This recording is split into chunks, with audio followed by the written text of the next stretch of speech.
Lord of Mysteries, Lord of Order by Da Bai Bu Shi Xiong. Chapter 351-375.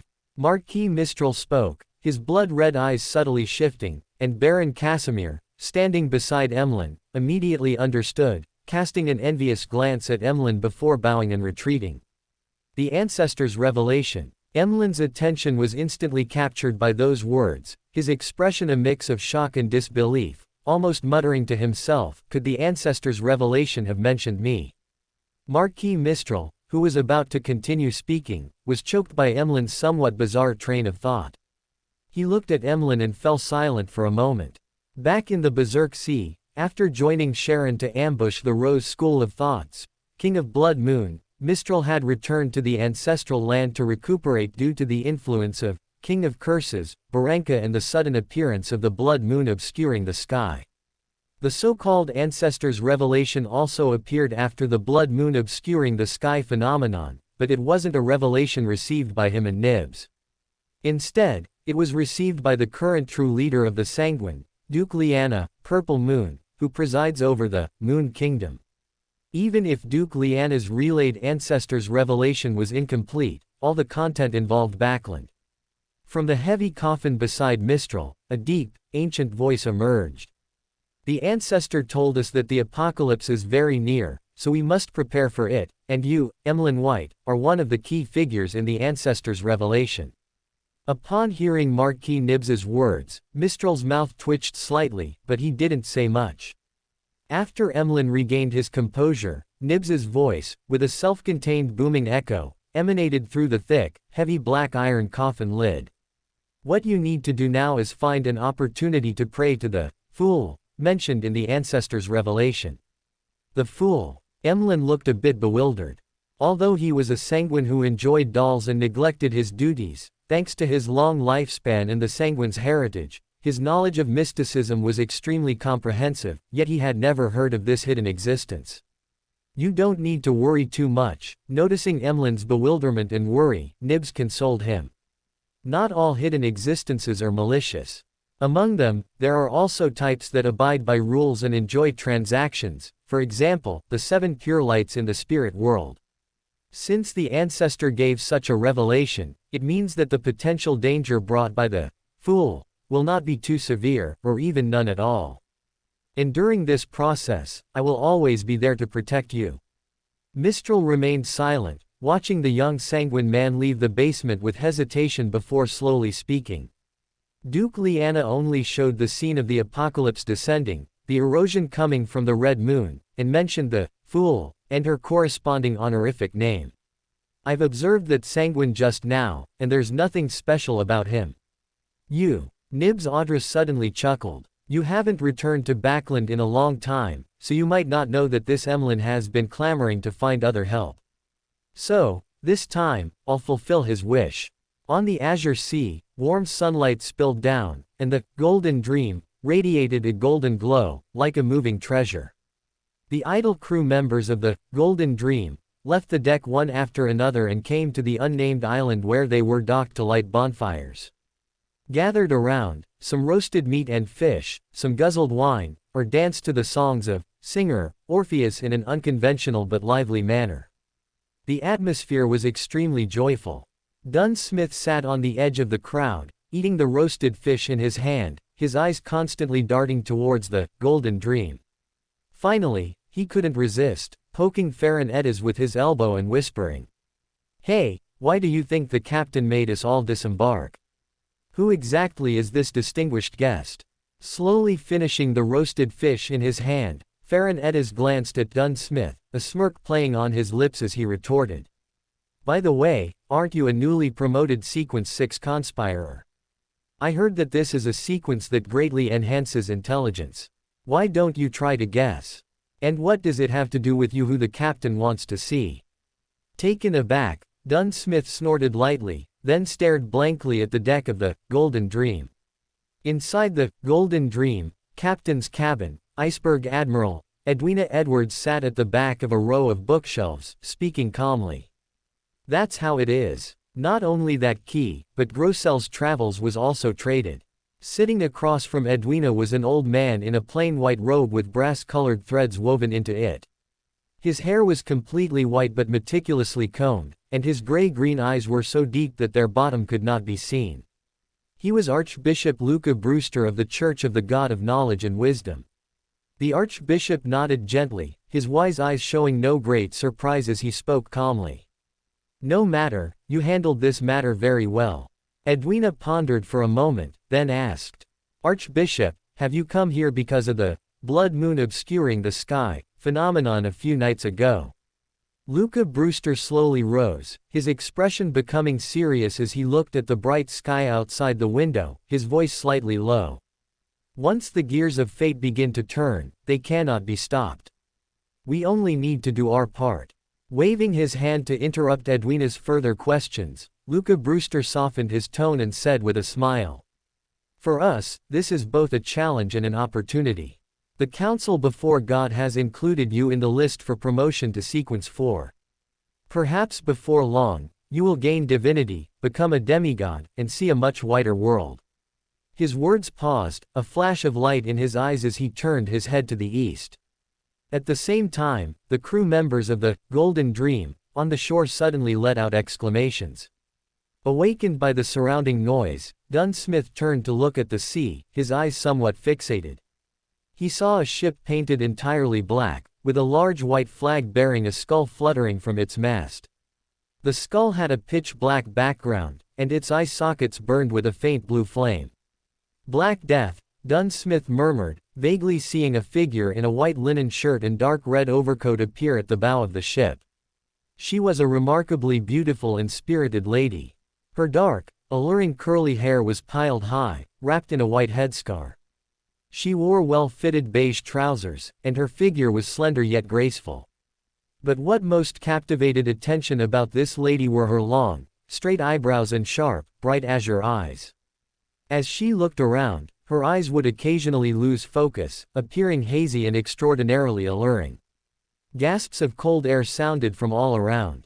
Dunsmith suddenly felt a sharp pain in his lower back, but he also broke free from that state of enchantment. After kicking Dunsmith to the ground, Farron Eddes, while waking up the other crew members, roared in a low voice. "Quick, notify the captain. Admiral of Disease is attacking." Just as the beach was in chaos, an ethereal glow emanated from the Golden Dream. Iceberg Admiral Edwina Edwards appeared at the bow. The two female pirate generals stared at each other, and the atmosphere became somewhat stagnant for a moment. And at a higher altitude, a figure was outlined.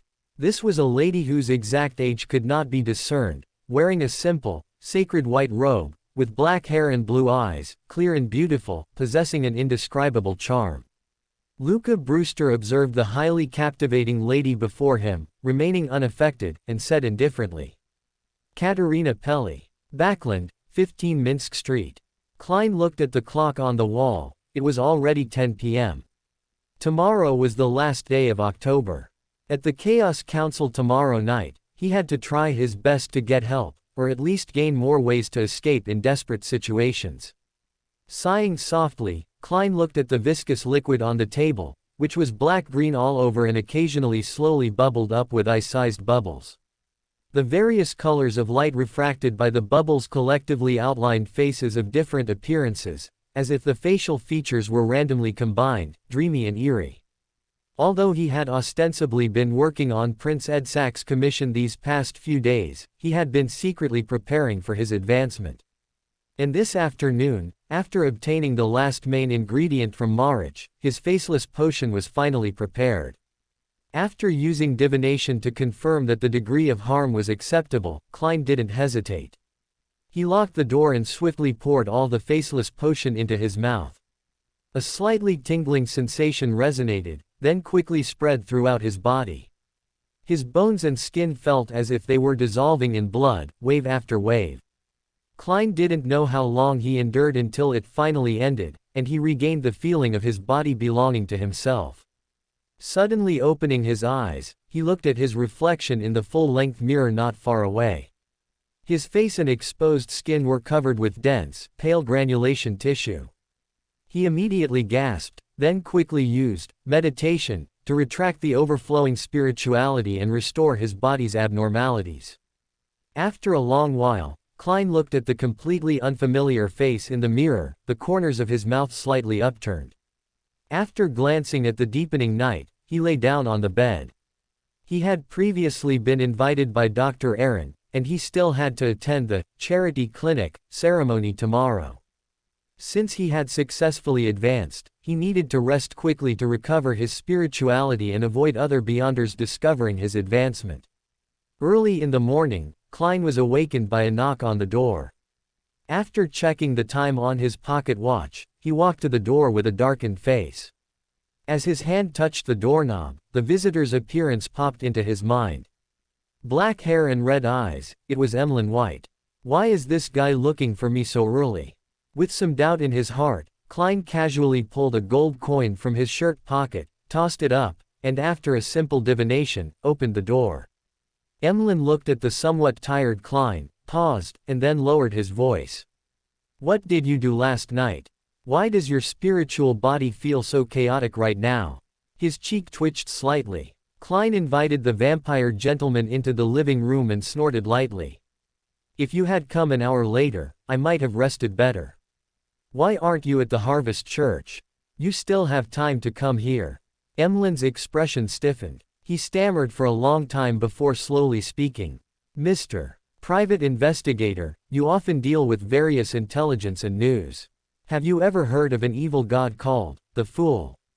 An evil god? You? Klein almost swore in his mind. Then, his pupils constricted as he reacted. After a moment of thought, he feigned confusion and asked in return. The Fool. Where did you hear that name?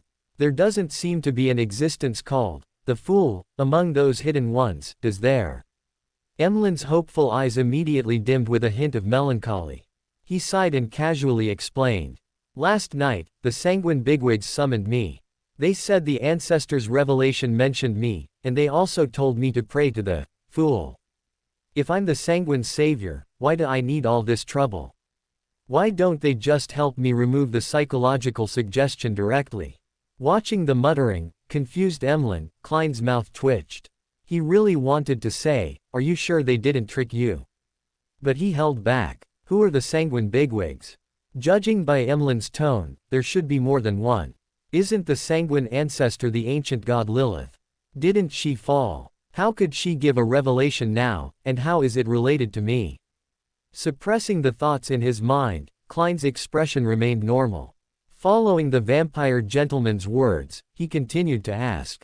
If that's the case, in this situation, why don't you consider your sanguine, the sanguine ancestor, the ancient god Lilith? Since she gave a revelation, as long as the ritual is correct and the offerings are appropriate, she should help you remove the psychological suggestion. Emlyn leaned back slightly, staring straight ahead, silent for several seconds. He seemed to have become profound all of a sudden. After a brief silence, he spoke in a low, slow voice. Before the Great Cataclysm, the ancestor rarely responded to pleas.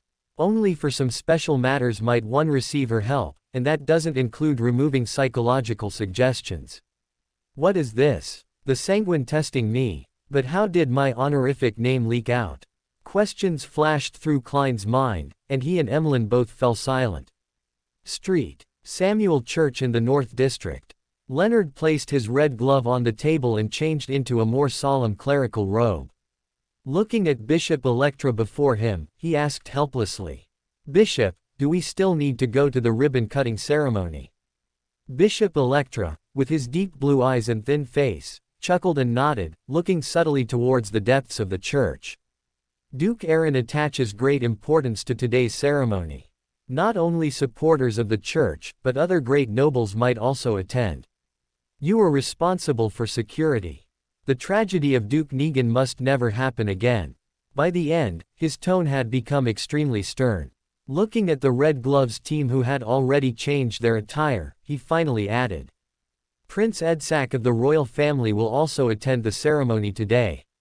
Do not intentionally neglect him because of previous conflicts with MI9. Leonard, who had been somewhat nonchalant, raised an eyebrow slightly, touched his chin, and asked in a low voice, Prince Edsac. I remember that the military intelligence and the Church of the Storm recently investigated that nobleman's sudden death, and it seemed to be related to him. It was precisely because Sherlock Moriarty had gotten involved in this matter that Leonard had given up on further investigation, so he was quite familiar with this important figure.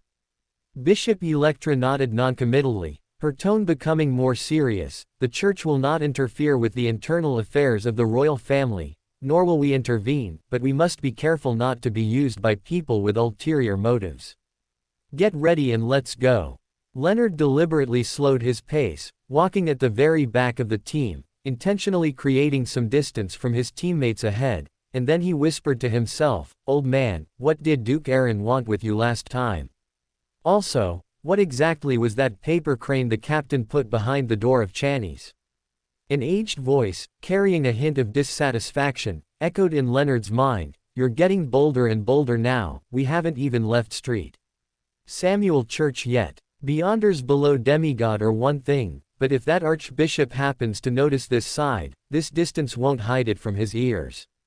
Leonard's expression stiffened slightly, and he looked around somewhat guiltily. Then he heard Pales's voice sound again. "That paper crane you mentioned was left by a high-sequence Beander of the Fate Pathway." "Heh, as for its function." Pales's voice paused, as if he had thought of something, and his tone took on a strange quality. It's probably somewhat similar to the Solomon gold coin you picked up in Tingen back then."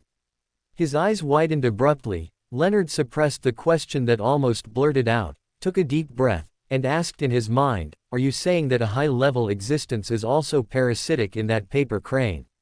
While asking in his mind, Leonard's steps paused, and after a second of stalemate in place, he quickened his pace and got into the Church of the Evernights carriage.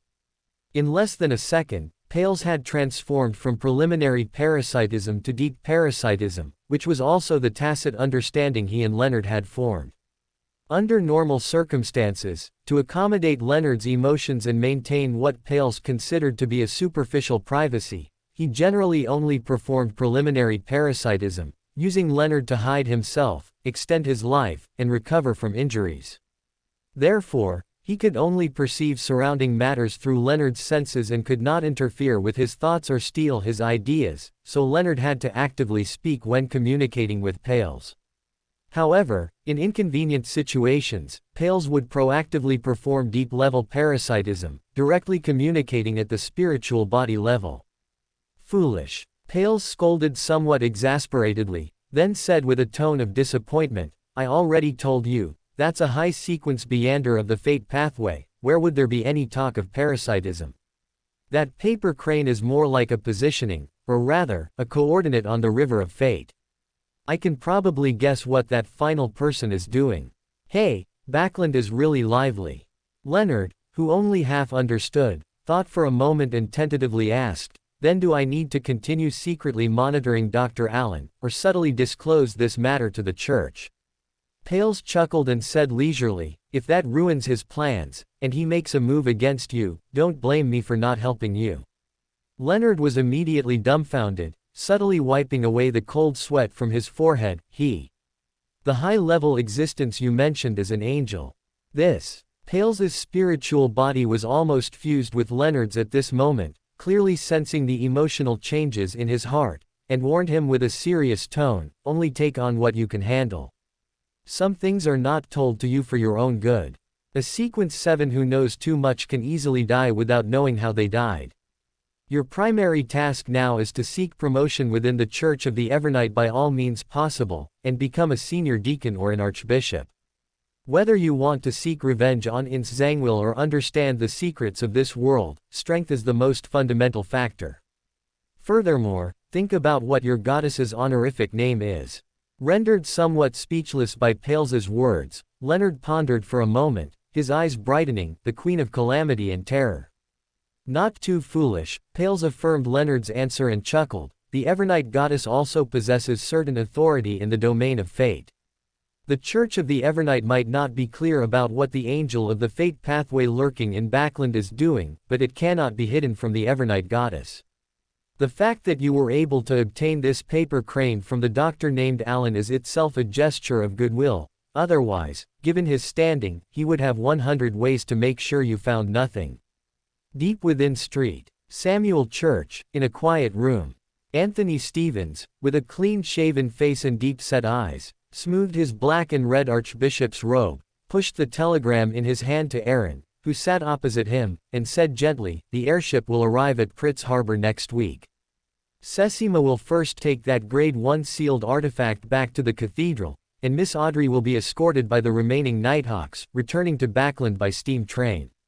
Taking the telegram, Aaron glanced at it and accepted Archbishop Anthony's arrangement. The airship was equipped with a special formation for sealing Grade 1 sealed artifacts, similar to the door of Channy's. That senior deacon Sesima, after all, had not yet advanced to demigod, so to successfully deliver that Grade 1 sealed artifact, which was almost completely activated in the southern continent, to the cathedral, indeed required the assistance of the airship. Putting down the telegram in his hand, Aaron looked at Archbishop Anthony and said contemplatively, "Once the headquarters of the East Tuck Charity Clinic is officially established, I hope the church can cooperate with us to first set up medical points in the medically underdeveloped East Borough and the Dock District. The East Tuck family has already prepared the corresponding apothecaries." A hint of surprise flashed in the depths of Archbishop Anthony's eyes. According to custom or common sense, for such a public welfare medical organization, having a sufficient number of professionally qualified doctors would already be enough, and specific apothecaries were not needed. But he didn't ask much either. After all, the East Tuck Charity Clinic was operating under the banner of the Church of the Evernight, and such a request, which could win more believers for the church without much effort on their part, naturally could not be refused. After greeting Archbishop Anthony, Aaron skillfully drew a crimson moon on his chest. "Praise the goddess. May the goddess bless you." Outside the Red Rose Manor, a graceful figure in a heavy black dress and a veiled face slowly walked towards the exquisitely decorated carriage, accompanied by two maids. On the little finger of her left hand, which wore a black gauze glove, a blue gem subtly appeared. Silently, the carriage door opened, and the old butler, whose hair was meticulously combed, stepped down and made a polite gesture of invitation. "Miss, the charity clinic's unveiling time is approaching, and His Royal Highness is waiting for you." Triss, wearing a fine black veil, nodded coldly and entered the spacious and warm carriage. Prince Edsac was wearing a dark blue overcoat with a large collar, and his chest was adorned with golden sashes, making him look exceptionally noble. He rubbed his diamond collar pin, his narrow eyes filled with a hint of recollection. "At the beginning of the month, it was Talum who invited me to attend the unveiling of this charity clinic. Perhaps I could meet many counselors and nobles who could help me establish myself within the royal family." I didn't expect. Sitting quietly opposite Prince Edsac, Triss remained silent, as if she hadn't heard anything. Having long been accustomed to Triss's reaction, Edsac shook his head helplessly and began to urge the butler to have the convoy proceed towards the North Borough. North Borough, 135 George Street, inside a simple yet tasteful hall, Klein, dressed in formal attire, handed his invitation to the receptionist at the front desk. The young receptionist wore a black and white long dress characteristic of the era, with a beautiful face, in the prime of her youth, and naturally curly brown hair, carrying a hint of playfulness. After taking Klein's invitation and verifying its authenticity, she gestured behind Klein and asked with a smile, "All right, sir, may I ask, is this pastor your friend? Does he also have an invitation?" Klein expressionlessly glanced behind him at Emlyn, who was wearing the robe of a clergyman from the Church of the Earth Mother. This fellow, for some unknown reason, insisted on joining in the fun. Emlyn didn't notice Klein's eye roll. He withdrew his gaze from the banquet hall's decorations, and upon hearing the receptionist's question, he lifted his chin haughtily and snorted softly, "I am Detective Sherlock's friend. Although I don't have an invitation, I am also a licensed doctor registered with the Medical Association. Perhaps we might have collaborations in the future." As he spoke, this vampire gentleman actually pulled out a professional doctor's license from his pocket. The receptionist didn't actually check it, maintaining a formal, polite smile on her face. "Sir, you misunderstood. I wasn't questioning you. Every guest who receives an invitation can bring a friend to attend the unveiling ceremony. However, we still need to register your name for us to tally the guests' charitable donations after the event. Donations. Klein's heart gave a sudden lurch. Fortunately, he had already advanced to faceless, and his control over his facial muscles was superb. Why didn't Dr. Allen tell me I needed to donate when he gave me the invitation? His right hand, hidden in his sleeve pocket, subconsciously felt his deflated wallet. Advancing to faceless had almost drained all his savings, not only using up his contribution points from Military Intelligence 9 but also leaving him owing Mr. Marich of the Rose School of Thought a full £500. Mr. Fool, short on cash, subconsciously looked at the vampire beside him, and seeing the originally somewhat arrogant expression instantly stiffen, Klein suddenly remembered. Compared to himself, this guy was truly a pauper. All his savings went to buy those puppets, and what little remained of his family fortune, after a visit to the Church of Harvest, had been intercepted by that giant bishop. I'll borrow some money from Dr. Allen later to tide me over. Suppressing the urge to cover his face, Klein nodded lightly with no change in expression. After completing the registration, he walked towards the banquet hall on his own. As a professional doctor representative specially invited by the organizers, Dr. Allen's location was very easy to find, and Klein immediately quickened his pace. Good afternoon, Dr. Allen. Hearing his name, Alan Chris immediately turned around, raised a glass of champagne and clinked it with Klein, then smiled and pointed to the woman standing beside him, introducing her. This is my wife, Wilma Gladys, currently a middle school teacher. Wilma, this is Detective Sherlock, whom I've mentioned to you before. Nodding to the lady whose belly was already slightly bulging, Klein coughed lightly, lowered his voice, and subtly expressed his predicament. Alan Chris looked at Klein with some surprise, as if he had thought of something. His eyes became strange, and he patted his shoulder, saying earnestly, Sherlock, going to those places too much is not good for your health. If you have that kind of pressure, I can ask Wilma to introduce you to some gentle and virtuous ladies. Klein, feeling somewhat bewildered by the strange look, reacted and his mouth twitched slightly. He quickly explained, you misunderstood.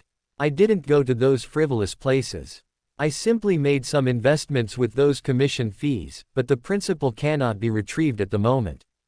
An investment in my own strength, Klein silently added in his mind. Clearing his throat to hide the embarrassment on his face, Alan Chris took out £100 from his wallet and handed it to Klein, lowering his voice to remind him, this is the first large social event in Backland since Duke Negan's assassination. Many councillors, nobles, and other members of high society will be attending. Sherlock, this is a rare opportunity for you. Don't be stingy during the fundraising later. Perhaps you can use this to make connections with other important figures, which might help your situation. Having already decided to leave the vortex of Backland under the guise of a vacation to the south in a while, Klein took the pounds and thanked Dr. Allen. Just then, some commotion came from the front desk. A brown carriage was the first to stop at the entrance. The crest on the carriage was a flower and 2 rings. Knowing that Klein was somewhat lacking in this kind of knowledge, Alan Chris whispered, that's the carriage of the Royal Court Guard Captain, Viscount Stratford. Klein nodded imperceptibly, and for some reason, a sudden inexplicable sense of irritation arose in his heart, then the corner of his mouth twitched slightly. The court guard captain did not enter the banquet hall. A more luxuriously and subtly decorated carriage slowly stopped. It was the same carriage that had taken him to the Red Rose Manor to meet that prince. What a coincidence. Klein was still hesitating whether to go up and report his latest investigation progress to his current employer, when a chill instantly arose in his heart, slowly seeping into his skin and flesh, making his spirit instantly highly tense. Following the chill that suddenly arose in his heart, Klein saw Prince Edsack leading a woman in a thick black dress and a veiled face from the carriage. A blue gem was on the little finger of her left hand, which he held. His scalp immediately tingled. Klein, quite experienced, immediately used his clown ability to control his facial expression and slight tremors in his body. That Trissa, who controls an important sealed artifact of the demoness sect, is right beside Prince Edsak. He gently, but not urgently, withdrew his gaze, ensuring his casual glance didn't reveal too much abnormality, but his mind was already racing. Outside the banquet hall, the luxuriously decorated carriage was led away by servants. Beneath the thin veil, Trissa's face was exquisite and charming. Suppressing the disgust in her heart, she followed Prince Edsak with a somewhat wooden expression, walking towards Bishop Electra who was coming to meet them. Trissa had wanted to shout out countless times, to tell the bishop of the Evernight Goddess Church that she was the demoness wanted in Tingen. But whenever such a thought arose, a terrifying, irresistible force would quietly emerge, as if something extremely horrifying would happen if she even prepared to speak. Standing outside the banquet hall, Leonard, wearing a clergyman's robe, withdrew his gaze from Emlyn beside the great detective and muttered softly. "Isn't this guy an MI9 informant? How did he get involved with a vampire?" As he spoke, he looked at Prince Edsak, who was conversing with Bishop Electra, and lowered his voice, asking his taciturn captain, Soest, beside him with great curiosity. "Who is that woman?" He had only become a formal Red Glove and arrived in Backland from the Holy Cathedral 2 weeks ago, so he truly didn't know much about these important figures in Backland. Soest glared back at Leonard. "There are too many eyes and ears here. Watch what you say, don't let those MI9 people hear you. That lady seemed to be a commoner before. As for now, well, she's likely the future princess." Leonard nodded in understanding, and the aged voice of Pallas Zoroast suddenly echoed in his mind. "That woman is very dangerous, stay away from her." The smile on his face stiffened slightly. Leonard looked around as if patrolling, then walked to a secluded corner and muttered to himself. "What does that mean?" Pallas did not explain, his tone becoming even sterner. "If you don't want to die, stay away from that demoness and pretend you haven't discovered anything." After that, no matter how Leonard called, he received no response. Unlike the bustling and lively banquet hall, the second floor was much emptier and quieter. As an office area, it had not yet been officially put into use. Aaron sat alone in a secluded secret room at the very end, his eyes, now crimson gold, quietly observing everything in the banquet hall. After reaching a consensus with Archbishop Anthony at St. Samuel Church, Aaron had taken his leave and come here to await a distinguished guest. With the Dream Weaver ring, crafted from a manipulator Beander characteristic, on his index finger, Aaron felt something as his fingertips brushed the ring covered in gray-white wrinkles. He withdrew his gaze from Trissa and looked at the space opposite him. He had already enveloped 135 George Street with the domain of judgment. Even with Aaron's current status, without invoking the nation of disorder, he could only sense a certain power breaking through the domain of judgment's seal, but he couldn't clearly perceive the source of that power. Restraining the domain of judgment's instinctive counterattack, and knowing that the guest he was waiting for had arrived, Aaron chuckled softly and slowly spoke. "As expected of a discerner, I, on behalf of the East Tark family, welcome your arrival." The outline of a figure suddenly appeared, with tiny specks of light continuously emerging from the void, making the figure increasingly clear, coalescing into an ordinary-looking old man. His hair was completely white but sufficiently thick, with few wrinkles on his face and no distinctive features. It was Hermes, whom he had met once before. This ancient angel calmly looked at Aaron and sighed, speaking in ancient Fusic. "Although I had some expectations, your growth rate still exceeded my imagination." In the current situation, to still receive his invitation, the secret behind you is probably even greater than I imagined. As he spoke, his head darkened, and a sea that encompassed all colors and all secrets, difficult to describe in words, appeared. Aaron's smile did not diminish. He glanced at the quiet room around him, which seemed unchanged, then stood up, pushed open the door, and walked out. The formerly bustling and lively guest hall was long gone, replaced by an endless corridor. Silver candelabras were embedded in the walls, emitting dim, yellowish light.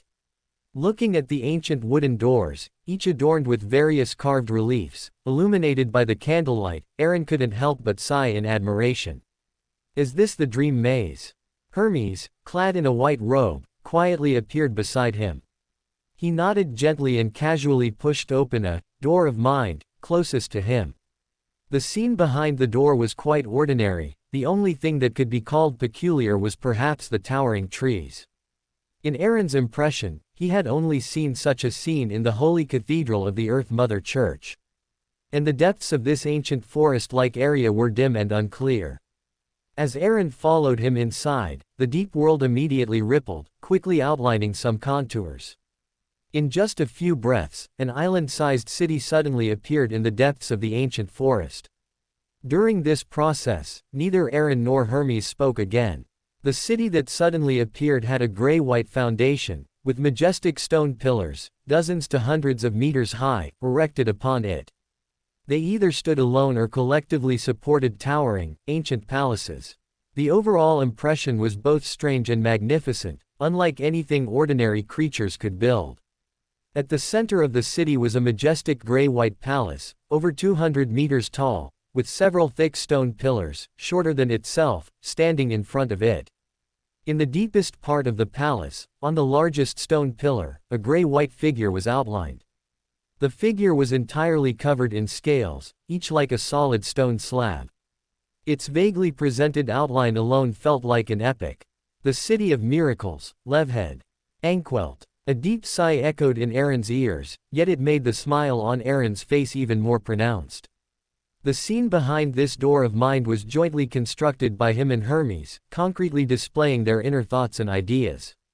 As early as when he obtained the Dream Weaver ring, which allowed him to roam the subconscious sea without fear of getting lost, Aaron had independently explored the collective subconscious sea of Grossel's travels. What he presented to Hermes this time was precisely the City of Miracles he had seen in the collective subconscious sea of the book world back then. As an ancient angel who had survived from the ancient epic until now, Aaron believed Hermes would certainly realize what this City of Miracles, which should have been destroyed, implied. Since 008 was currently in Backland, Aaron was concerned that taking out Grossel's travels would cause unnecessary complications and disrupt the uncooperative tacit understanding he had with Adam. Aaron had no choice but to implicitly express his sincerity to Hermes, proving that he indeed had a way to draw out the mind dragon in Eastchester County. Looking at the City of Miracles, Hermes revealed an elusive smile and asked in a gentle tone, "Can you tell me where you discovered Levhed?" Without hiding anything, Aaron answered frankly. In a book called Grossel's Travels. It's rumored to have been personally crafted by the Dragon King Ankwelt. Its previous collector was the Church of the God of Knowledge and Wisdom. Hermes was silent for 2 seconds, then pursued the question with a somewhat enigmatic tone. Does that book world have a collective subconscious sea? Naturally. Aaron glanced at the City of Miracles, not far away and added. The City of Miracles Levhed I saw was in the depths of the collective subconscious sea of the book world. Somewhat to Aaron's surprise, Hermes did not continue to ask, but merely nodded gently, refocusing his gaze on Aaron. Howard has already informed me of your request. Many people in the Twilight Hermit Order indeed do not wish to see your appearance, so concealing your identity is indeed necessary for you. Seemingly sensing Aaron's surprise, Hermes chuckled. This is the dream maze I constructed. As long as you don't directly call out that person's name, there won't be any impact. Aaron nodded, and just as he was about to say something, he found that the Dream Weaver ring on his hand suddenly disappeared and appeared in Hermes's hand. The Twilight Hermit Order is essentially a true dream that connects the entire continent. It's not too difficult to hide from those people's eyes. As he spoke, streams of dreamlike radiance surged from beneath his white robe. The gray-white Dream Weaver ring was as if forcibly twisted and stretched by an invisible force, finally transforming into an exceptionally cold, extremely illusory gray-white mask. Looking at the familiar shape, Aaron was slightly dumbfounded and subconsciously asked in return. This is the Gluttony mask. As if he had thought of something, he continued to ask in surprise. Is that Mr. Gluttony, also a member of the Twilight Hermit Order? After receiving Hermes's affirmative reply, Aaron had already guessed Hermes's intention. The sudden appearance of an extra participant would inevitably attract everyone's attention, just like Russell back then. Although he didn't know how Hermes would manage to perfectly substitute him for Mr. Gluttony, the discerner wouldn't have proposed the idea unless he was confident. The only one who would know that this gluttony was not that gluttony was probably Adam, who was hosting the meeting. Having extended the invitation, he naturally wouldn't deliberately sabotage it. Thinking this, Aaron took the gluttony mask, which had been modified by Hermes, and asked carefully. Its negative effects. Hermes looked back at the City of Miracles in the distance and chuckled softly. This is just a false gluttony mask. It won't have any additional side effects. It will return to its original form after the Twilight Hermit Order ends. Aaron nodded noncommittally and put away the mask for now. He would still pray to the Evernight goddess later. He didn't dare to directly wear something made by a master in the spiritual domain on his face. The most important matter had been completed, and a smile reappeared on Aaron's face. I have a small matter. I wonder if Elder Hermes can lend a hand.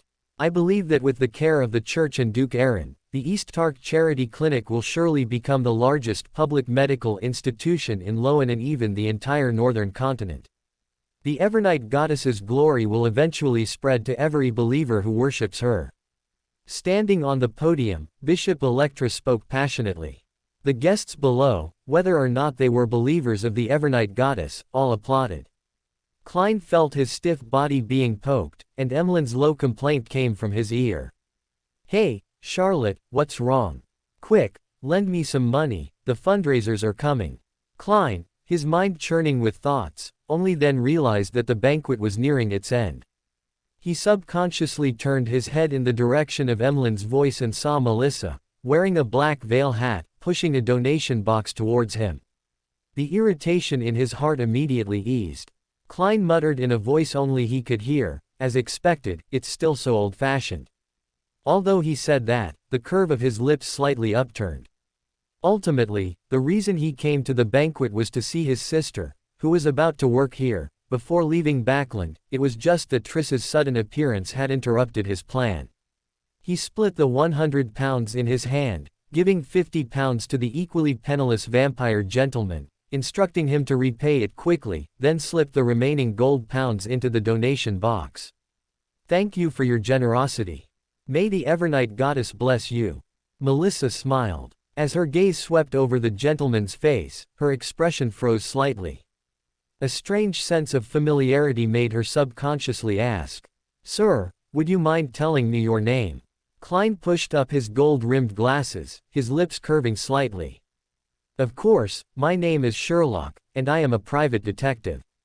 Watching Melissa gradually walk away, the smile on Klein's face slowly faded. After advancing to faceless, he consciously adjusted his facial features in front of a mirror every day. Such slow adjustments could avoid suspicion caused by a sudden change in appearance and also make up for the identity loopholes when he first came to Backland unprepared. Now, his appearance was significantly different from when he first arrived in Backland, but he didn't expect Melissa to still notice something unusual. Sighing inwardly, Klein withdrew his gaze and looked towards the front of the banquet, somewhat surprised to find that Prince Edsak, who had been surrounded by people, had disappeared. When he subconsciously looked around and only saw Trissa, with two maids standing beside her, and the serious-faced old butler in the lounge area of the guest hall. Prince Edsak, with a smile on his lips and maintaining royal dignity, nodded to the passing servants and arrived at the private washroom deep within the banquet hall. Looking at the classical wooden door adorned with various carvings, illuminated by the corridor's candlelight, the prince was only slightly surprised before pushing it open. What greeted him was not a washroom, but a subtly luxurious and tastefully decorated living room, where an old man sat quietly on a single cedar sofa. The old man wore a three-piece suit of shirt, vest, and formal wear, with striped blue-gray trousers and a dark red bow tie. His hair was completely white but still thick, and his demeanor was gentle and refined. He had a pair of blue eyes that seemed to hold immense wisdom and knowledge, and apart from pronounced forehead wrinkles, there were hardly any other lines on his face. Edsak seemed to forget what he had come here for and was unaware of his current situation. He naturally sat opposite the single-seater sofa, looking at the royal advisor opposite him and smilingly said, "Mr. Huon Lambeths." Beyond this living room lay a profound and dark sea, where every drop of liquid was like a light and shadow, seemingly representing a point of consciousness, an imprint. In the deeper parts of the subconscious sea, large expanses of gray mist parted like a tide, revealing a stone staircase. Above the staircase, Aaron stood quietly behind Hermes, observing the fragment of consciousness that Hermes had deliberately extracted from the subconscious sea. He watched as the virtual personality of Huon Lambeth separated from that consciousness fragment and merged into Edsak's body. No wonder he was so devoted to Triss, even knowing she was a wanted demoness. Muttering to himself that it was as expected, Aaron subconsciously looked towards the distant mental island symbolizing Edsak. Relying only on a sealed artifact to barely navigate the collective subconscious sea without getting lost, he was not yet capable of discerning if a mental island had been tampered with. This was also why, despite having control of the dream-weaving ring earlier, he had not acted immediately. A sealed artifact, no matter how good, could not compare to a genuine manipulator. To achieve his goal silently and bypass Huon Lambeth's virtual personality, the best method was naturally to find a stronger individual in the spiritual domain. Cupping his hands towards Hermes, Aaron smiled and said, "You only need to plant my previous words deep within this fellow's subconscious, without attracting the attention of that royal advisor." Hermes did not care what Aaron wanted to do. After personally confirming the other party's cooperative value, he did not mind this small favor.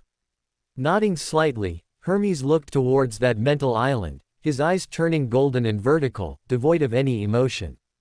The profound and dark sea rippled, and two other figures immediately appeared on the mental island. One was a dazed Edsak, like a puppet, and the other was Huon Lambeths, with eyes tightly closed, as if asleep. As the ripples gradually merged into the mental island, the rigid Edsak slowly opened his mouth and muttered word by word. "Father, the family has abandoned me. I am just a pawn to appease the public's anger. Father has been bewitched by an evil god. Only Duke Aaron can help Loan set things right. I must obey his commands unconditionally." The expression on Edsak's face shifted from anger and despair to wooden dullness. As the repeated words echoed, they seemed to materialize and swiftly sink into the ground, submerging into the subconscious domain. Huon Lambeths, sitting opposite Edsak, remained completely unaware of this.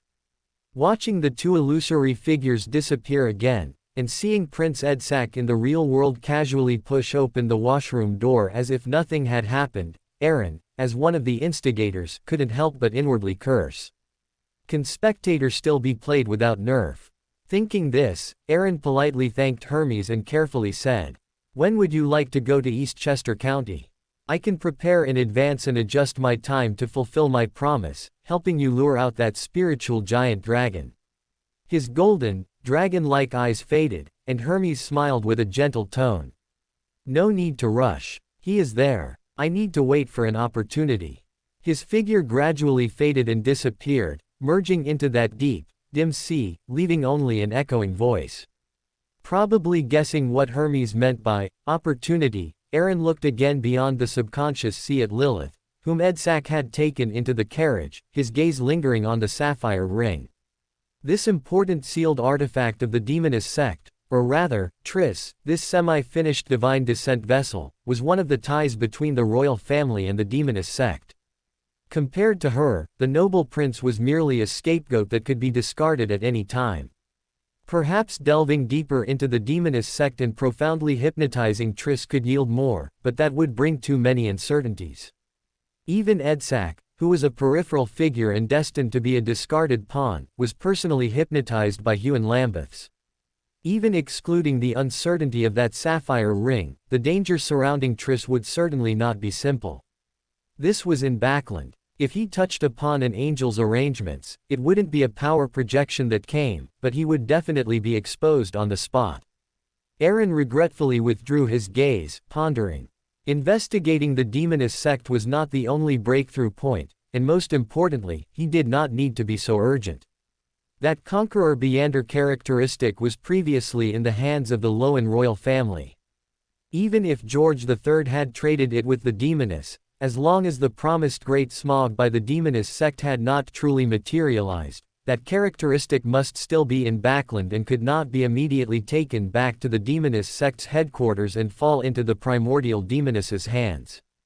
Withdrawing his gaze again, Aaron looked at the dream-weaving ring in his hand, which had transformed into the appearance of a gluttony mask, and then exited the collective subconscious sea. Hillstown District, Starry Church. Aaron looked at the largest church of the Evernite Goddess Church in Hillstown District and slowly walked into the main hall.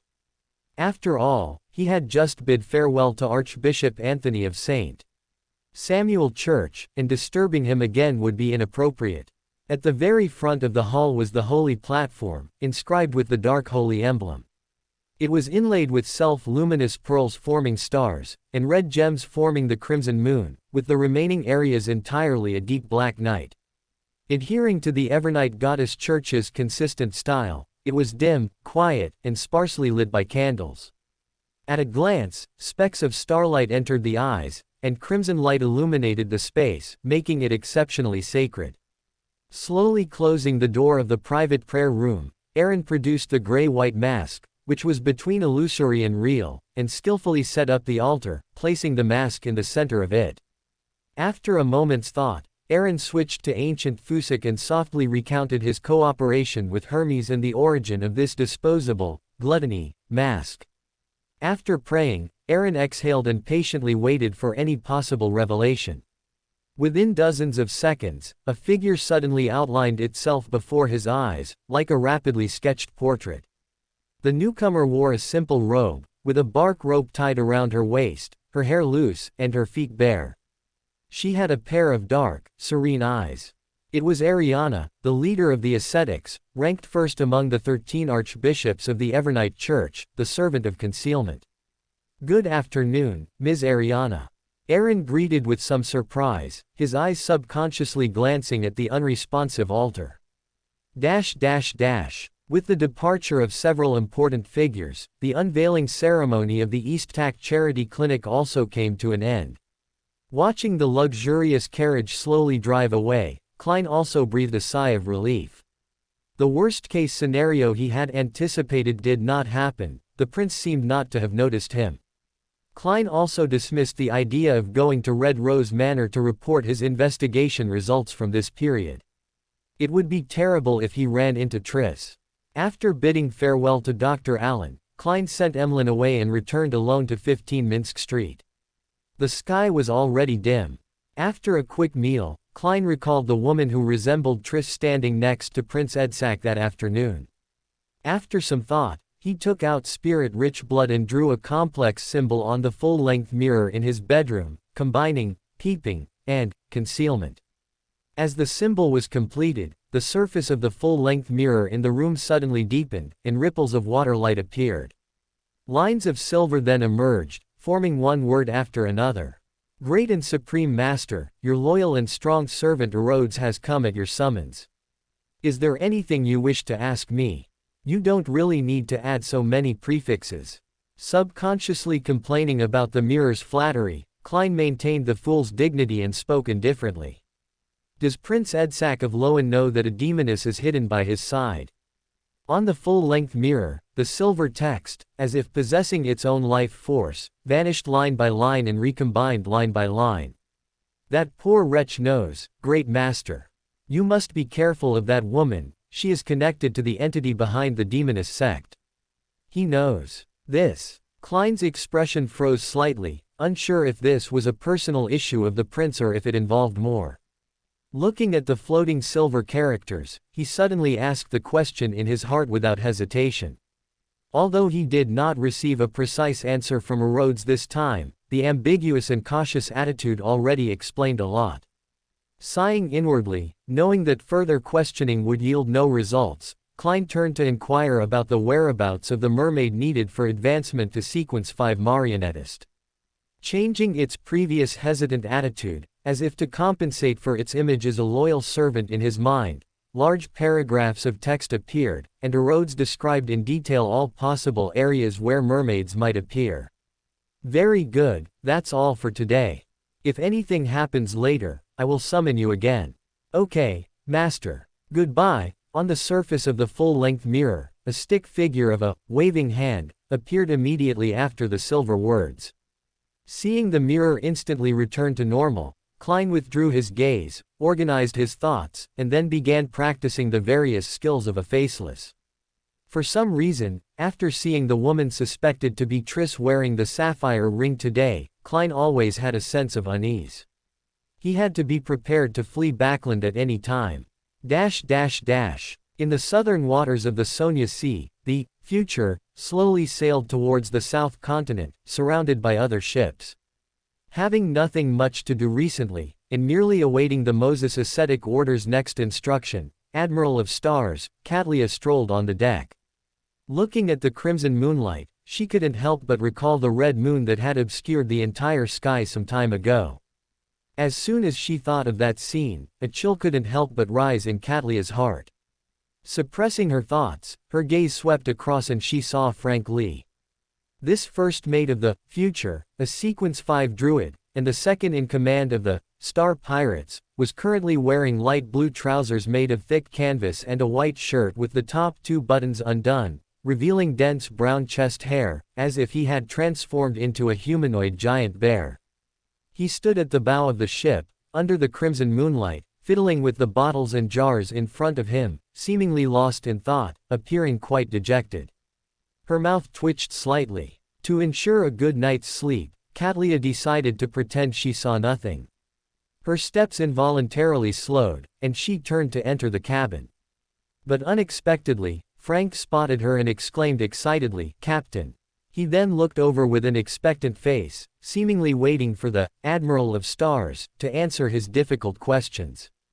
Katlia's figure froze. She pushed up the heavy spectacles on her nose, looked at the bottles and jars containing unknown liquids, and asked casually, "Why aren't you researching your mushrooms anymore?" Frank laughed heartily, pointing to the bottles and jars in front of him and explaining, "Because I recently found a new experimental approach. The abilities of a druid have given me more ideas.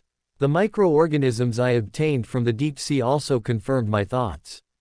This is a path that truly holds the hope for humanity's future."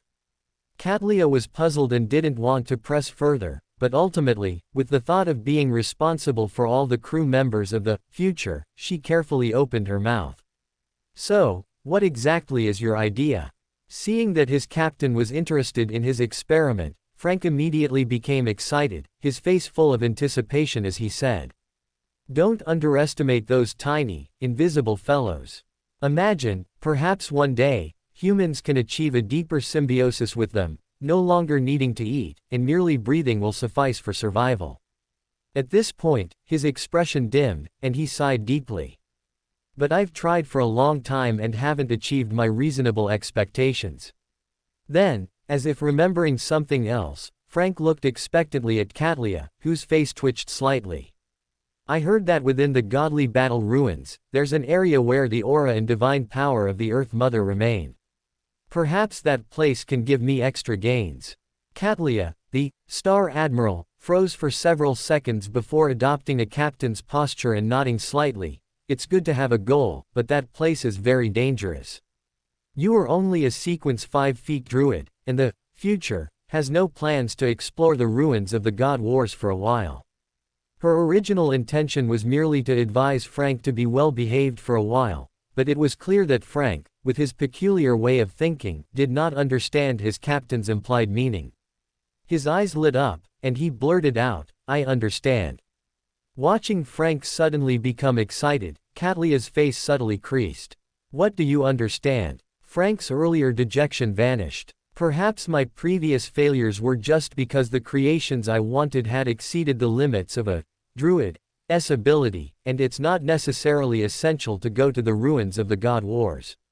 So, Captain, I won't be a druid anymore. I want to become a classical alchemist. Silence fell upon the deck for a moment. Katlia quietly clenched her fists, regretting that she shouldn't have said those words to Frank. Frank, it's almost dawn. Where's the gift you gave me? A loud, hearty voice broke the strange atmosphere on the deck. Quartermaster Nina darted out of the cabin. Seeing the captain there, she paused, greeted her, and subconsciously explained, Frank told me to find him before dawn, to prevent him from forgetting the time due to being engrossed in experiments. With slightly narrowed eyes, Katlia nodded silently. She knew that Frank had been noticed by a certain secret organization and was somewhat accustomed to it. Frank responded cheerfully, immediately taking out a can of dark red liquid from the bottles and jars in front of him. As he pulled out the cork, a faint aroma of wine wafted out. Looking at Nina, whose eyes were wide with surprise, Frank chuckled, "This is the gift I prepared for you. It's alcohol-free Sunia blood wine made from my little guys. I guarantee you won't get drunk even after 1,000 cups." Stopping Nina, who was about to lose control, Katlia watched Frank disappear into the cabin entrance with his bottles and jars, and softly said, "Notify everyone to speed up the voyage and get away from Sunia Sea as soon as possible. Hillston District, Church of the Stars." Aaron looked at the gluttony mask that Madame Ariana had handed back to him, pondered for a moment, and then carefully asked, "Madame Ariana, the goddess." It wasn't that he didn't trust Madame Ariana's abilities. As a sequence too, even if Hermes had left a hidden hand, it couldn't escape Ariana, who held partial authority over secrets. He was just curious about the goddess's attitude and what this extraordinary action implied. The encirclement deep within the spirit world recently had indeed angered the Mother Tree of Desire, to some extent. To Aaron's surprise, other outer gods also seemed to have manifested their presence at the same time. This put considerable pressure on the 7 deities in the astral world. Fully engaged in repairing and maintaining the astral world barrier, they would likely find it difficult to focus their attention on the material world for a short period. If that were the case, he would have to be extremely careful in his actions recently. If Amon's true body also detected the anomaly in the astral world and truly came to Backland, then the danger of his and Pales's previous plan would almost double. Not to mention the possibility of the operation failing and yielding nothing. If the descent of the deity wasn't timely enough, Pales might even be sacrificed. Thinking this, Aaron looked at Madame Ariana, who remained calm, hoping that this future pope could give him some insight. To his disappointment, Madame Ariana merely shook her head slightly. "I am only guided by the goddess's will and have received no other divine revelation." Watching Madame Ariana's body gradually being erased, Aaron took a deep breath, opened the spirit world, and left the private prayer room. Surging layers of dark gold mist swirled around him. Aaron sat on the throne in the magnificent palace, looking at the gluttony mask in his hand, and activated the power of the Nation of Disorder. The dark gold mist poured back, materializing the semi-ethereal mask. After confirming it was sealed, Aaron threw it into the junk pile. Aaron would not use it again until the Twilight Hermit Order arrived.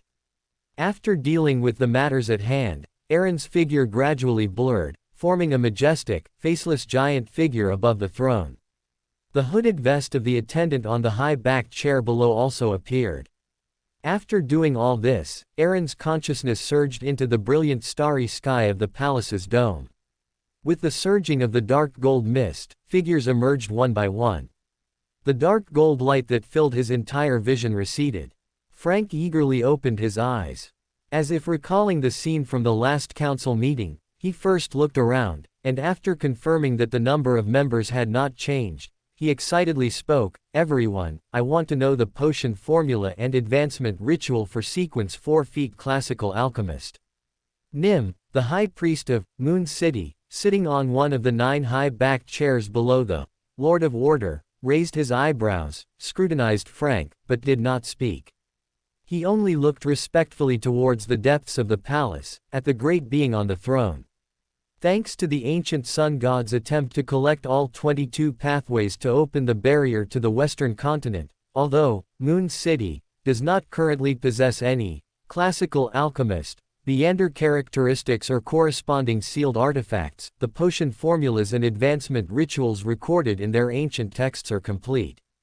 However, all the potion formulas treasured by Moon City had already been sacrificed to the Lord of Order, who brought light and hope through the divine messenger Cavendish Lancer. As the most devout believer, Nim would not trade potion formulas with anyone outside Moon City without permission. Feeling Nim's gaze, Aaron's lips, hidden behind the dense dark gold mist, couldn't help but twitch slightly. He knew how dangerous Frank, that abnormal lunatic, was. If it were in the fourth epoch, an era where divine power superseded all, this guy would definitely have been burned as a heretic. Most importantly, ever since he learned from Adam that the mother goddess of depravity, who stood at the pinnacle of the outer gods, had set her sights on him, Aaron no longer dared to let Frank continue advancing, especially at this critical juncture of acquiring divinity. Frank plus mother goddess of depravity, once this thought appeared in his mind, Aaron felt a faint fear. A lunatic is not scary, a capable lunatic is scary. Even though he had acquired a classical alchemist, Leander characteristic in the Solomon ruins, Aaron didn't plan to let Frank advance so quickly, at least not until he truly became a complete mythical creature and was capable of handling emergencies. Thinking this, Aaron was about to manipulate his attendant's vest to appease Frank when he heard Morbid's slightly wary voice. "Why do you suddenly want to advance to classical alchemist?" Also familiar with Frank, Morbid knew that this guy had just advanced to druid last month. How could he suddenly think of advancing to a demigod in such a short time? It wasn't out of jealousy of Frank's advancement speed. If he hadn't been sealed in Grossel's travels, Morbid wouldn't have advanced to Parasite until the fifth epoch. He was just a little worried that if Frank really gained divinity, who knew what kind of insane experiments he would conduct. Frank scratched his head and gruffly recounted his conversation with Katlia. At the end, he added with anticipation, "If you have any relevant clues, you can also tell me. Besides the agreed-upon remuneration, I can also give you some small gifts that I've developed myself." Klein sat at the outermost edge of the grand hall. His lips twitched slightly upon hearing Frank's rather avant-garde ideals. When he caught the keywords, future, and God War's ruins, in his words, his eyes brightened slightly, and he spoke directly while the palace fell silent. "I'm sorry, I don't have the formula or clues you want, but I'm also very interested in the God War's ruins. If you plan to go out to sea to explore, I'd like to go with you." Before attending tonight's meeting, Klein had specifically consulted Rhodes about the approximate location where mermaids appeared. Excluding those kept by the church, the only option was to venture to the ruins of the God Wars to search. Venturing alone was certainly not as good as exploring with a powerful individual who was about to advance to a demigod, not to mention the possibility of gaining assistance from the future. This was also Klein's carefully considered choice. He had temporarily abandoned his original plan to seek a safe way to leave Backland at the Chaos Council, the most direct reason being that he currently lacked the capital to pay sufficient remuneration for it. Therefore, Klein planned to use the world alias to privately message Mr. Emperor at his tarot club, using the identity of a fool's attendant, which he had already set up, to make a deal with that duke. Seeing that someone was also interested in the ruins of the God Wars, Frank immediately nodded vigorously, then explained somewhat awkwardly, "No problem, but you might have to wait for a while." Sharon, who had been quietly observing, slowly rose and bowed to the hidden existence deep within the palace. "Great, Lord of Order, my teacher has discovered some changes within the Rose school of thought. That abomination, Saar, seems to have been seriously injured in the spirit world. I don't know what revelation it received, or perhaps it's just to compensate for the strong individuals who have fallen from the Rose school of thought recently. It seems to have used that important sealed artifact obtained from the Sanguine to forcibly cultivate several shaman kings and many artificial vampires." "What is this?" indulging the faith of the primordial moon? Or has the mother tree of desire reached a certain understanding with the mother goddess of depravity? Upon hearing Sharon's report, questions flashed through Aaron's mind, and his attention shifted from Klein. He indeed knew little about what had happened to the Rose school of thought recently. After Astolfo regained control of its body, it needed a transformation to truly restore its ancient bane status. According to Red Light, El Moria, Astolfo needed to re-find the historical events that had been corrupted and cursed in the fog of history, using the special revival method of an ancient bane, to return to its peak, which also led to its continued slumber until now. Knowing that Reinette Tinaker wanted to convey this matter through Sharon to the hidden existence who dared to confront the mother tree of desire, Aaron nodded almost imperceptibly. Only when the exchanges between the various members gradually subsided did Aaron manipulate his attendant's vest and softly say, "I want to find the location of Vice Admiral of Disease, Tracy." Ferdon Edis, who had just traded for the sequence 5 inches Ocean Songster potion formula, withdrew his gaze from the advancement ritual and looked up at Mr. Attendant with some surprise, instinctively saying, "This morning, the Golden Dream encountered the Vice Admiral of Disease in the Northern Savage Sea, but we only confronted each other for a while and left without a direct conflict." Aaron, who had just spoken, paused slightly, not expecting such a quick response. The map of the Northern Savage Sea region involuntarily appeared in his mind. Using Ferdon Edis's description, he roughly determined a range and the direction the Vice Admiral of Disease had departed. A large team, with strict pirate guards, only confronted and no conflict occurred. Aaron gradually clarified his thoughts, and the corner of his mouth couldn't help but curl into a mocking arc. It seems that after he eliminated Cunas, the task of transporting slaves had been handed over to the demonist sect. In that case, the sea routes for transporting slaves provided by Emilio's Livet might still be useful. I need to be careful with the method. I can't alert them. Capturing Tracy openly will easily make that white demoness vigilant. Thinking this, Aaron's gaze drifted to Louise, who was listening intently with interest. An idea immediately popped into his head. Perhaps I can use conflicts between pirate generals to conceal my true purpose. After all, I only need some of Tracis' flesh and blood to pinpoint white demoness Katerina. I don't actually need to imprison her. Otherwise, if the people responsible for transporting slaves keep dying, even an idiot would know there's a problem. Having made up his mind, Aaron immediately transformed his thoughts into spiritual light points and transmitted them to Louise. Under the sanguine lady's astonished gaze, he calmly said, "Try to disguise this as a conflict between pirate generals. I can give you some time to prepare and build momentum, but no more than a month. If you complete this task well, I can promise to help you advance to Sanguine Count." Louise could clearly feel her heart rate accelerating, but she was no longer the naive sanguine maiden she once was. After so much time at sea, she wouldn't be overwhelmed by surprise and rationally weighed her words, asking, "Just a Vice Admiral of Disease doesn't seem worth such a promise from Mr. Attendant. Can you tell me what risks this task entails?"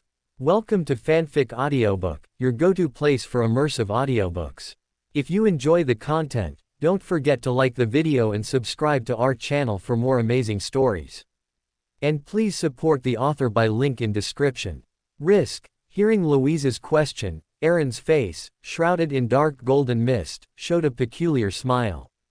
He didn't hide anything, manipulating his blessed persona to say with a playful tone, "Vice Admiral of Disease, Tracis' mother is a high-ranking member of the demonist sect, titled Saintess of White, Katerina Pelli."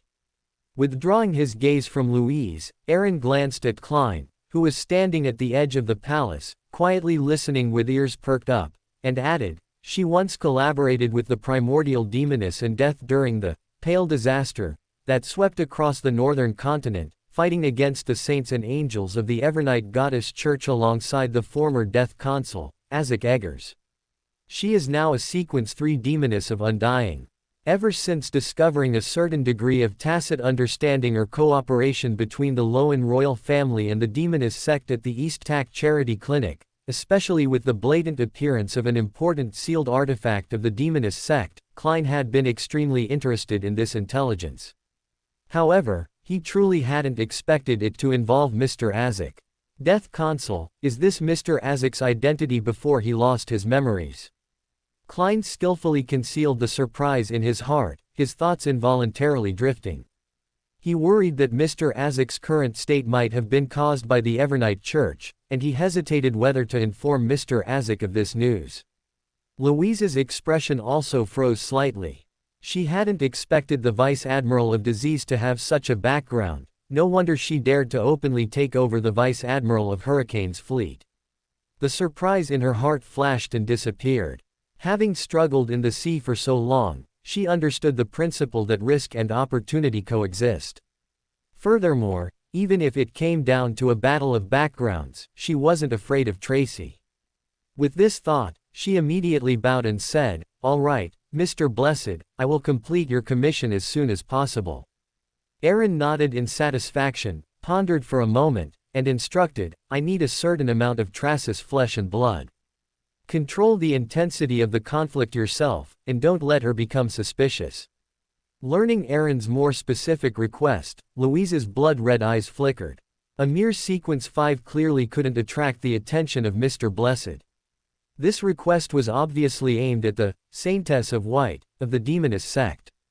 As a sanguine viscount, Louise herself knew many methods of tracking by bloodline, let alone this hidden blessed. Before the palace fell silent, Cavendish Lancer, leaning back in his high-backed chair, rose and calmly spoke to the great existence on the throne. "The abyss passage in the forsaken land of the gods has recently undergone some kind of anomaly again. The corrupted and eroding aura there can even corrode my spirit-body threads. I suspect it might be something that, universe dark side, of the abyss has done again." The Angel of Holy Word, Stiff, from the Aurora Order, who had been tracking me, also gave up the pursuit directly, seemingly heading there. Therefore, I cannot know what exactly happened there. Universe dark side, Aaron frowned slightly, recalling the terrifying figure he saw through the true vision of the Nation of Disorder when he sent Cavendish Lancer through the abyss to the forsaken land of the gods. If his previous guess was correct, the breach where the tenebrous world permeated into the material world was likely in the abyss. The Rose School of Thought deliberately indulged the worship of the primordial moon, the anomaly of the universe dark side. Aaron always had a feeling that a storm was brewing, but he wasn't too flustered. With his current strength and status, as long as he didn't deliberately seek death by going to those few special places, even if they wanted to encircle and kill him, it would be very difficult to achieve. He first noted this matter in his mind, and seeing that no one wished to speak further, Aaron ended this chaos assembly. The dense dark golden mist dissipated before his eyes. Klein suddenly opened his eyes, staring blankly at the crimson moon outside the window. After a long while, he let out a soft sigh. Walking to the desk, he quietly wrote down the 2 terms, Azek, and demonist sect, on a white paper. Klein's expression was somewhat uncertain. He wasn't sure what kind of changes Mr. Azek would undergo after learning his identity as the Balam Empire's Death Consul, or what his attitude would be towards the demonist sect, his former ally. His expression changed for a moment. Klein gently crumpled the paper, and crimson flames rose, instantly reducing the paper to ashes. His left hand, holding Azek's copper whistle, quietly clenched, but he never blew it. Outside the airship, the sky was clear, but there was no thin mist. Waves came in surges, causing the high-altitude clouds to roll and stretch, forming various shapes, reflecting the golden-red sunlight. Audrey, with sparkling, jewel-like eyes, stood before the floor-to-ceiling window, looking at the huge city that had already revealed its outline. This was Pritz Harbor, the largest and busiest port in the Loan Kingdom. After gazing for a moment, Audrey contentedly withdrew her gaze, squatted down and hugged Susie, who was hanging her head and dared not peek outside. She said in a rather cheerful tone, "Susie, we're almost home." From Pritz Harbor back to Backland, even by carriage, it will only take a few hours at most. Susie whimpered softly, I hate riding airships, woof, I'm just a dog. Land is truly more suitable for me. I miss the feeling of running in the grass. Audrey could clearly see the color of Susie's emotions. She sighed, about to comfort her, when she heard a knock at the door. Gently setting Susie down, Audrey slowly walked to the door. As soon as she opened it, she saw Miss Daly, who had changed back into blue eyeshadow and blush. Withdrawing her gaze from her somewhat unusual appearance, she softly asked, Are we preparing to dock at Pritz Harbor? Daly nodded, thought for a moment, and said, I have already asked Lord Sesima. In half an hour, the airship will dock at Oak Island next to Pritz Harbor, where the Royal Navy base is large enough to accommodate the airship. After docking at the port to replenish supplies, due to some arrangements by the church, Lord Sesima will take the airship directly to the cathedral. Therefore, the journey from Pritz Harbor back to Backland will be guarded by us Nighthawks. I hope Miss Audrey can understand. Audrey chuckled, gave a playful, standard court curtsy, and softly said, Thank you for informing me, and please convey my gratitude to Lord Sesima. I will pack my luggage as soon as possible. I'm already impatient to return to Backland and see my family. After seeing Miss Daly off, Audrey hummed a cheerful tune, preparing to pack some books on the spiritual domain she had brought back from the southern continent, when a warm sensation came from her index finger. Subconsciously lowering her head, Audrey saw the ring on her index finger, inlaid with specks of starlight, like the night sky, shining with a faint glow. This was the engagement ring bestowed upon her under the witness of the holy radiance of night. A difficult-to-hide surprise flashed in her emerald-like eyes. Following the feeling in her heart, Audrey suddenly turned around and met the light golden eyes with a hint of a smile. A familiar voice came to her ears, Welcome home, my lovely princess. Before Aaron could finish speaking, a soft sensation came from his chest, and golden hair brushed against his nose. Audrey had already tightly hugged him. Susie, who had originally cheered up and swept away her dejection because of Aaron's arrival, immediately sprawled out beside them. After wagging her tail and circling the two of them, she found that no one was paying attention to her, so she changed her target, turning her grief and indignation into appetite, and fiercely ate the dog food on the ground. Not until a slight jolt came from the airship, Audrey knew this was the signal that they were about to dock at Pritz Harbor.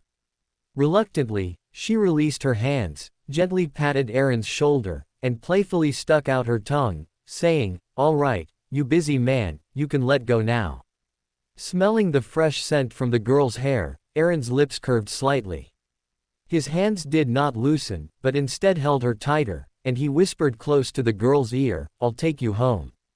A warm, moist breeze came to her ear, and a faint blush quietly crept up her fair neck. Before Audrey could say anything, a slight sense of weightlessness came, and the 7 bright lights hanging high in the sky flashed and disappeared. The surrounding scenery instantly changed. Looking at the extremely familiar decorations around her, Audrey realized that she had returned to her bedroom in Backland. Susie's slightly resentful voice followed, Woof, you finally remembered me. With a slightly awkward expression, Audrey had to change the subject, looking at Aaron, who was holding Susie, and asked somewhat sheepishly, Miss Daly just told me to return to Backland with them by carriage. Wouldn't leaving without saying goodbye be a bit rude? It's fine, Aaron rubbed Susie's head. Although he had been holding Audrey on the airship earlier, he hadn't truly forgotten it. At least, he remembered Susie during the final spirit world travel, and didn't actually leave it behind. When I entered the airship via spirit world travel, I didn't hide my aura.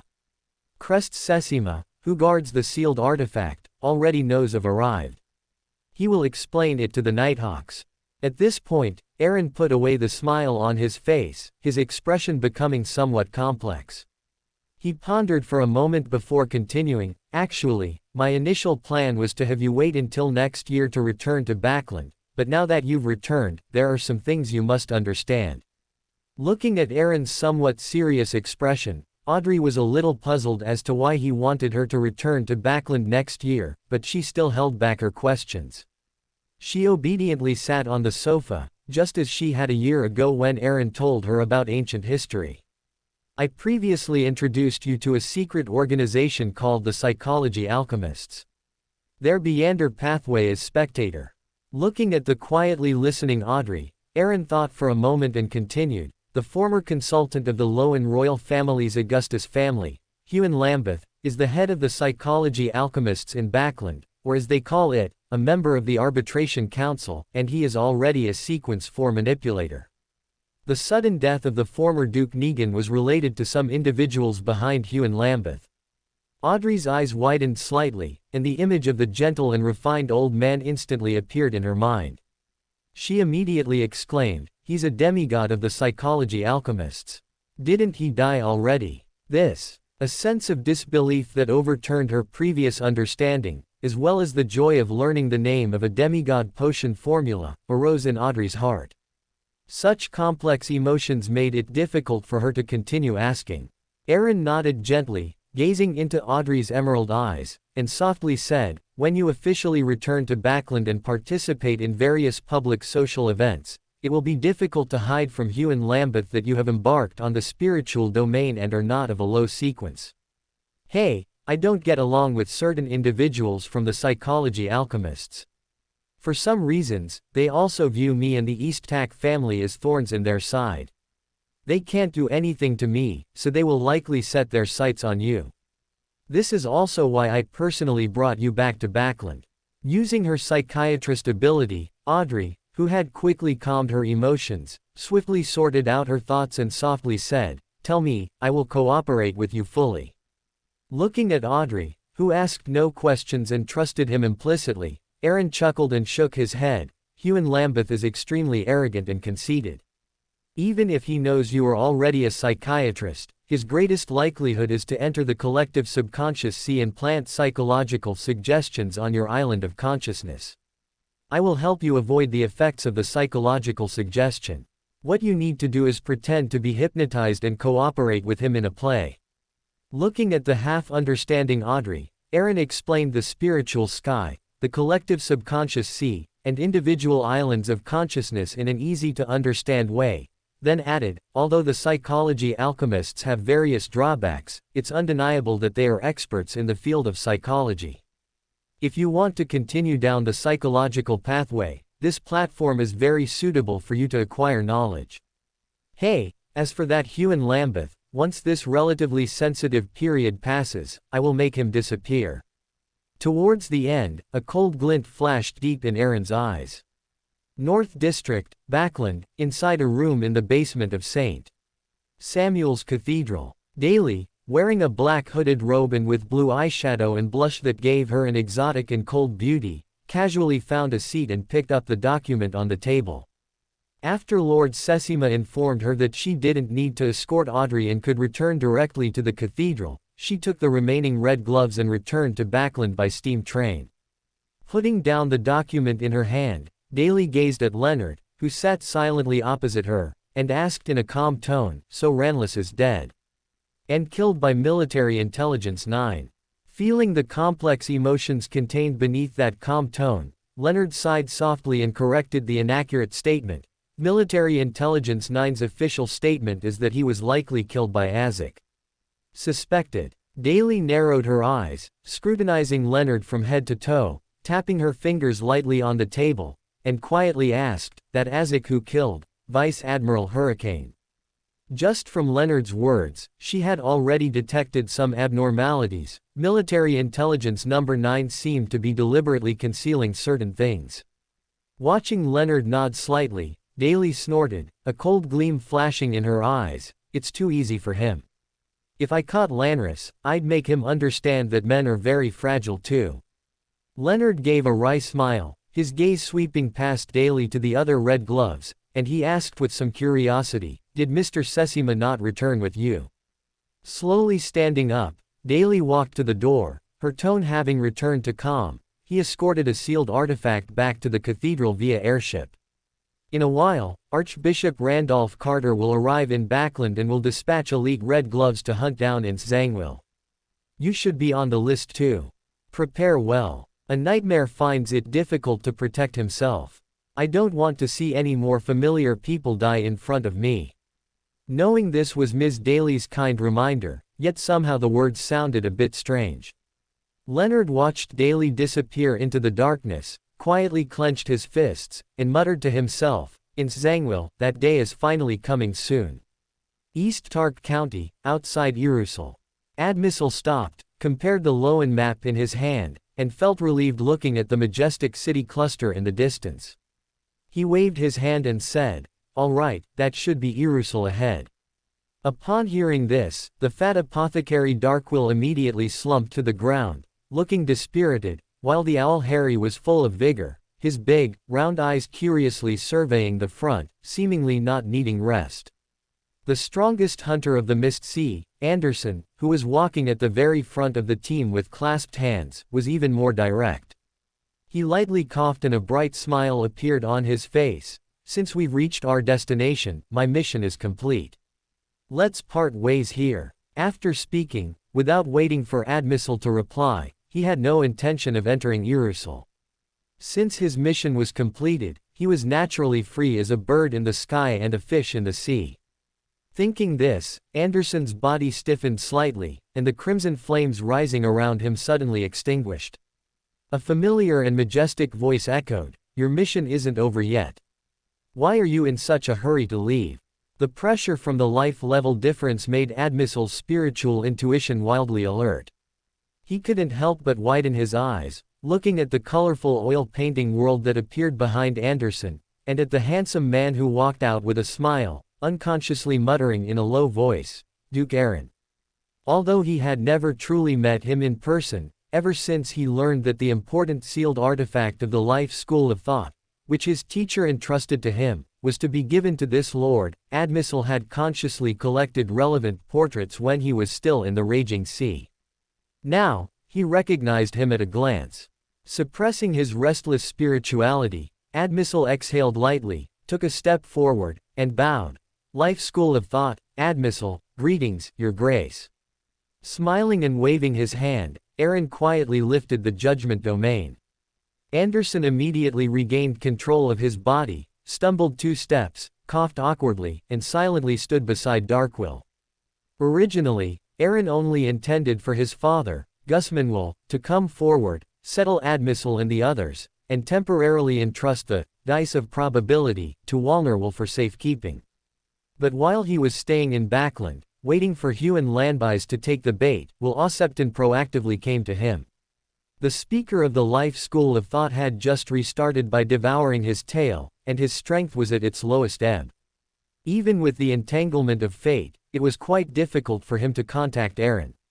He conveyed crucial information. The Angel of Fate, Ouroboros, had already left the forsaken land of the gods. In Will Ossepton's current state, he could only perceive this through the disturbance of fate. Somewhat worried that things would get out of control, Aaron immediately returned to Irussel, at least to properly safeguard the dice of probability. After bowing, Admissal immediately took out the ring box containing the dice of probability from his embrace, and as he offered it, he whispered nervously, "Duke, this is an item my teacher, Counselor Rejod, entrusted me to hand over to you for safekeeping. To divert the Saint of Gloom from the Aurora Order, my teacher led him away alone. I hope you can lend a helping hand." Taking the ring box, Aaron's pupils instantly turned crimson gold. He clearly saw complex symbols and markings attached to the surface of the ring box, subtly forming a snake with its tail in its mouth, seemingly isolating its connection with the spirit world, astral world, and the real world. Even though the ring box was now close at hand, without the aid of the Eye of Order, Aaron would have found it difficult to discover that the uniqueness of the pathway of fate was hidden within it. Is this the cycle of fate that Will Ossepton mentioned? It can make the dice of probability fall into a peculiar state, cycling back and forth, maintaining balance. Glancing at the ring box in his hand, Aaron recalled some specific instructions from Will Ossepton earlier, and he understood in his heart. However, Will Ossepton, the source of the seal, had already restarted and reverted to an embryo, unable to maintain the state of the Snake of Fate. The power of the fate cycle, without replenishment, was growing weaker, which was why Will Osepton was eager to find him after realizing Ouroboros had left the forsaken land of the gods. Recalling the method Will Osepton had briefly taught him in his mind for temporarily breaking the fate cycle and using the dice of probability, to a limited extent, Aaron thought for a moment and did not immediately try it. He merely added an additional seal to the outside of the ring box, his thoughts somewhat scattered. If I throw the dice of probability into the nation of disorder, I should be able to seal it with the power of the Sephira. But the problem is, this 0 feet level sealed artifact with living characteristics might affect the nation of disorder. It wouldn't take over, but I'm afraid it might impose negative effects on me at certain critical moments. Such things are impossible to predict, and even divination wouldn't yield answers. It can certainly resist, just like 008. After some thought, Aaron abandoned the idea of placing this uniqueness condensed sealed artifact in the nation of disorder for safekeeping. He kept it close to him for immediate response, and used a hidden power to interfere with and block the Angel of Fate's perception. After completing all this, Aaron looked at Admissal, who was full of anticipation, and nodded with a smile, a reasonable request. Don't worry, ensuring Rejod's safety is also one of the conditions of my cooperation with the Life School of Thought. For the next period, you will remain in Irusal and await further instructions. With that, he looked at Anderson, who was standing behind the fat apothecary, trying his best to minimize his presence, and said with a calm expression, no longer smiling, "As for you, back in the raging sea, I promised you that I would help you advance to Sequence 4, Iron-Blooded Knight. Now, the opportunity has arrived." Only after confirming that this terrifying Duke was not here to cause him trouble did Anderson relax. He asked in a low, somewhat uncertain voice, "Opportunity?" Aaron's lips curled slightly upward, and he nodded gently, "I will send you to Selenian in the northern part of the Phaenopotter Kingdom. Whether you can successfully advance there will depend on your own performance." Selenian. Anderson's face twitched. This important northern town borders the Intis Republic. He was now considered a significant wanted target of the Iron and Blood Cross Order. What was the difference between this and practically sticking a big target on his face? Seeing through what this guy was thinking, Aaron expressionlessly tossed him a finely crafted human skin mask and slowly added, "Use it to conceal your face for now. When you arrive in Selenian, I will take you to see the governor there. All your subsequent actions in the Phaenopotter Kingdom will be under his command." Without giving the guy a chance to refute or question, Aaron raised his right hand, his spirituality radiating. The traveler's door opened, instantly engulfing the somewhat bewildered Anderson. East of the Mist Sea, soaking wet Rejod slumped weakly on a desolate small island. Only the dim crimson light, falling from high above and piercing through the mist, could barely illuminate the brown earth. Not only his exposed skin, but even his face had grown some silvery white scales. This was a negative side effect of frequently using the incomplete mythical creature form. If he didn't quickly eliminate the madness and the corresponding backlash of misfortune, it wouldn't be long before Rejod himself would fall to the brink of losing control. As a Sequence 4 misfortune mage of the Pathway of Fate, Rejod wouldn't have been reduced to such a state even if he couldn't defeat Cosma, the Saint of Gloom, who was hunting him. The main reason was the restraint imposed by the item bestowed by Ouroboros. Ordinary levels of misfortune could hardly truly harm the Saint of Gloom, Cosma. Rejod, who could only passively hide and evade, had to continuously use the incomplete mythical creature form to shake off the pursuit. Cosma, the Saint of Gloom, of the Aurora Order, had already detected Rejod's condition and was pressing harder, even more unrestrainedly. The mist around the small island surged, and the dim crimson light blurred. A low, hoarse voice, filled with malice, sounded from an unknown direction, "Don't struggle. Today is your death day." Within the shadows, darkness surged, and a tall knight in black full-plate armor emerged. He held a long, wide straight sword, and two deep red lights flickered in his eye sockets. The Saint of Gloom, Cosma. The somewhat weak Rejod sighed softly, took out a transparent bottle made of an unknown material from his embrace. Inside the bottle floated a drop of silver blood, as if countless tiny, transcendent, illusory wheels were turning, connecting into a long ribbon, almost touching end to end. Without hesitation, he crushed the bottle and dripped the blood onto his glabella. Rijad's pupils instantly turned silver, and the parts of his body not covered by silver scales also underwent a transformation. Silently, everything around seemed to solidify into translucent amber. In just an instant, the amber shattered and cracked, and even the knight covered in black full-plate armor fell to the ground like a mirror, breaking into countless small pieces. His face, covered in silver scales, showed no trace of joy. Rijad, while controlling the disaster he had created, chanted a spell in a low voice, the silver light in his eyes growing more intense. At the same time, the shattered pieces of the Black Knight quickly squirmed and reassembled, turning into a thin blanket of flowing flesh and blood that rapidly spread across the entire desolate small island. This was meant to seal off the area, blocking all of Rijad's escape routes. Through this period of pursuit, Cosmo was certain that this saint, whom Lord Ouroboros was concerned about, had run out of tricks, and his mental state was unstable. Today was the best time to harvest the spoils. When the entire island grew a layer of flesh and blood, a distorted, swaying black shadow rose from within the flesh.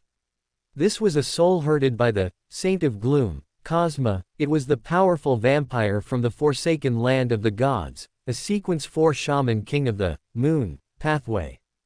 His illusory crimson eyes reflected Rijad, who was covered in silvery white scales, and a clear, crimson light instantly illuminated this sea area. Just then, Rijad suddenly looked up and said coldly, "Chaos." His body immediately split open with numerous fissures, and the silvery white scales twisted and spiraled, forming chaotic and complex symbols, like countless indifferent and disordered eyeballs. An unimaginable aura penetrated the flesh and blood barrier. The Saint of Gloom, Cosma's brain instantly crashed, and the flesh and blood covering the entire island trembled slightly, either dripping down or wriggling without order. Rijad, who had been reflected in the Shaman King's crimson pupils, had unknowingly been replaced by the Saint of Gloom, Cosma, who stood frozen in place, causing deep, solidified darkness to appear around him. Using the mythical creature blood preserved by Will Osepton, Rijad employed an ability only usable by a Sequence 3 Chaoswalker. Although it required overdrafting a certain amount of life force, this was his only remaining trump card. Without the slightest hesitation, Rijad, whose eyes were intertwined with divinity and madness, broke through the already somewhat collapsing flesh and blood barrier, extending his right hand, covered in silvery white scales, towards the Saint of Gloom, Cosma, who stood motionless and had not yet emerged from his chaotic state. If Rijad, who had entered his incomplete mythical creature form, were to pierce his chest at this moment, even the Black Knight, who was skilled in flesh and blood magic, would be severely wounded, suffering both physical and mental erosion. The burly black-armored knight magnified in his pupils, and Rijad suddenly realized that his thoughts were gradually slowing down. He turned his eyes with some reluctance, seeing a pure white feather appear before Cosma. Around the pure white feather, a faint, illusory river seemed to emerge, evolving into a blurry, unreal, slowly rotating giant wheel. And around the wheel, there were various symbolic patterns representing different futures. Suddenly, the tide of flesh and blood covering the island, on the verge of collapse, began to reassemble little by little, and the aura of destiny that had disturbed this space receded like a tide. Darkness Saint, Cosma instantly broke free from that chaotic state. The silver scales that almost covered Rijald's entire body receded along with the tide-like aura, and the silver round wheel on Rijald's brow seemed to have its color drained, dimming and disappearing.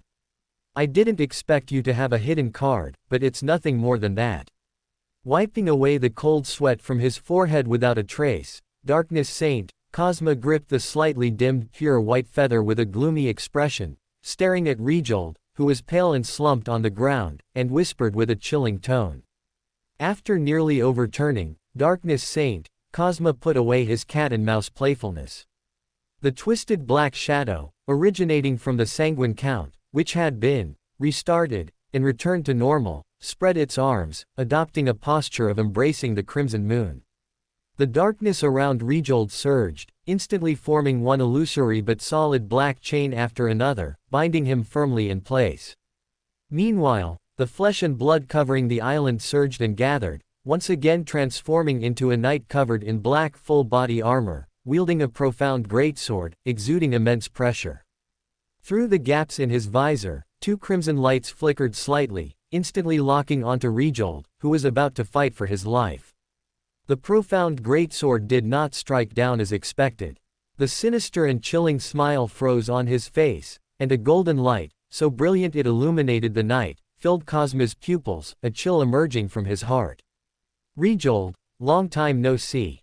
Completely different from Cosma, Rejold, who was about to risk his life, finally showed a relieved smile upon hearing that familiar, slightly teasing voice and feeling the warm current surging within him.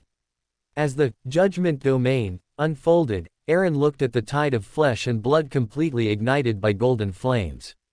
An ancient longsword covered in blood-colored patterns, without a trace of rust, shot out, and a majestic and solemn voice resounded like a divine punishment. This sword shall slay the enemy. The sword of adjudication had its crimson light restrained, carrying an aura of irresistible might and iron blood, appearing directly in front of Cosma, disregarding space. A distorted, swaying black shadow was pierced first. The figure only blocked for a moment before dissipating into a gem that looked like congealed, rich blood, just like a miniature crimson moon. Following the survival instinct transmitted by his spiritual intuition, Cosma used the shaman king he had grazed to buy himself a moment of respite. His shadow suddenly came alive and, after merging with the tide of flesh and blood beneath his feet, surged upwards like water. Rejold almost forgot what he was supposed to say, watching Darkness Saint Cosma, who had almost killed him earlier, being suppressed by Aaron in just a few breaths, completely unable to retaliate. As expected of someone even the speaker wants to befriend, this growth rate is too terrifying. This thought unconsciously surfaced in his mind. Taking a deep breath, Rejold hurriedly reminded him, "Mr. Duke, do not underestimate him. He holds an item granted by that angel of destiny. It's very easy to attract him, so it's better for us not to prolong the fight." The golden judgment domain had completely sealed off the surrounding space. Aaron calmly watched the intense fire gradually subside, and saw Darkness Saint Cosma, whose body was broken and no longer human-like, frantically plunge the pure white feather into his heart, murmuring playfully, "Leave. A great gift is right before me. It's not my style to just leave." Phaenopotter Kingdom, Saranian, Governor's Mansion. An aged sigh echoed, and the phantom of Pallas Zoroast silently emerged. This was his original main body, which had been stored within Leonard. After reaching a cooperation with Aaron, and knowing that Aemon was very likely to appear in Backland, Pallas proactively changed the location of his main body to prevent the Beander characteristic from aggregating and causing Leonard's untimely death. A rectangular, diamond-shaped charm emitted constantly refracting light, vaguely revealing layers of complex symbols extending into the void. Yesterday once more. As the low ancient Hermes language echoed, Pallas Zoroast's body gradually solidified, and an ancient, mottled phantom of a clock appeared in his pupils, surging with an indescribable, formless torrent, as if it had traveled through a long history.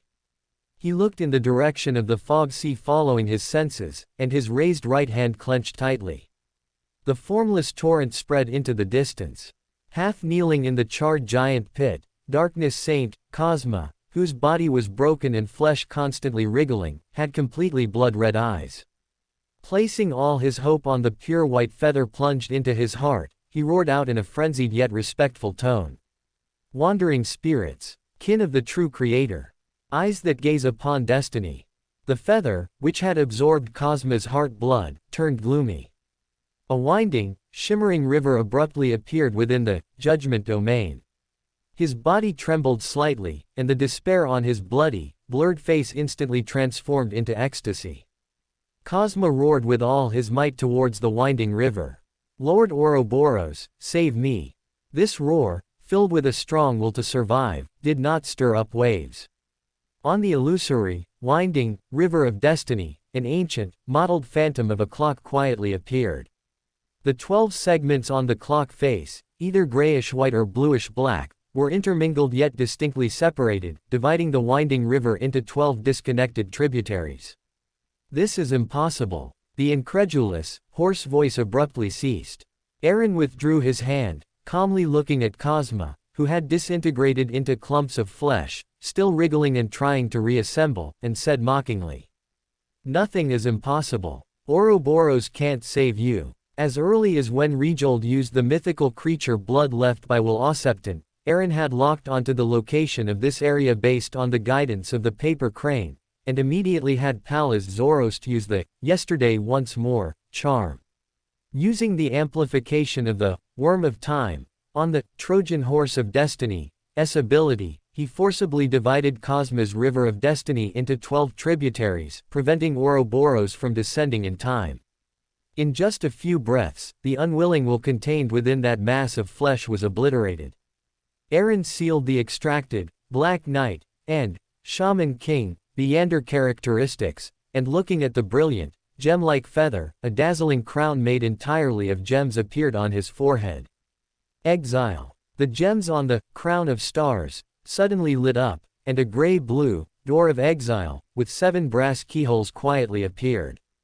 A creaking sound came, and the illusory gateway slowly opened. Behind the door was a world shrouded in black mist, where the vile, corrupted aura, almost solidified, condensed into tentacles, trying to escape with piercing screams. This was the abyss Aaron had recorded in his Crown of Stars. As if sensing a certain aura, a massive phantom made entirely of shadows suddenly appeared from the bottomless rift, with brown branches slowly wriggling around its body. Behind him was an indescribable, boundless shadow that seemed to envelop the entire world, gathering all the world's filth, corruption, and negative emotions. Without hesitation, Aaron forcibly bound the feather and threw it into the door of exile, a smirk on his lips. "This is my great gift to you." Without stopping, he manipulated the Crown of Stars to forcibly close the door of exile, and retracted the Judgment Domain into his body. Without time to check the other spoils of war, Aaron lifted the weakened Rejold with one hand.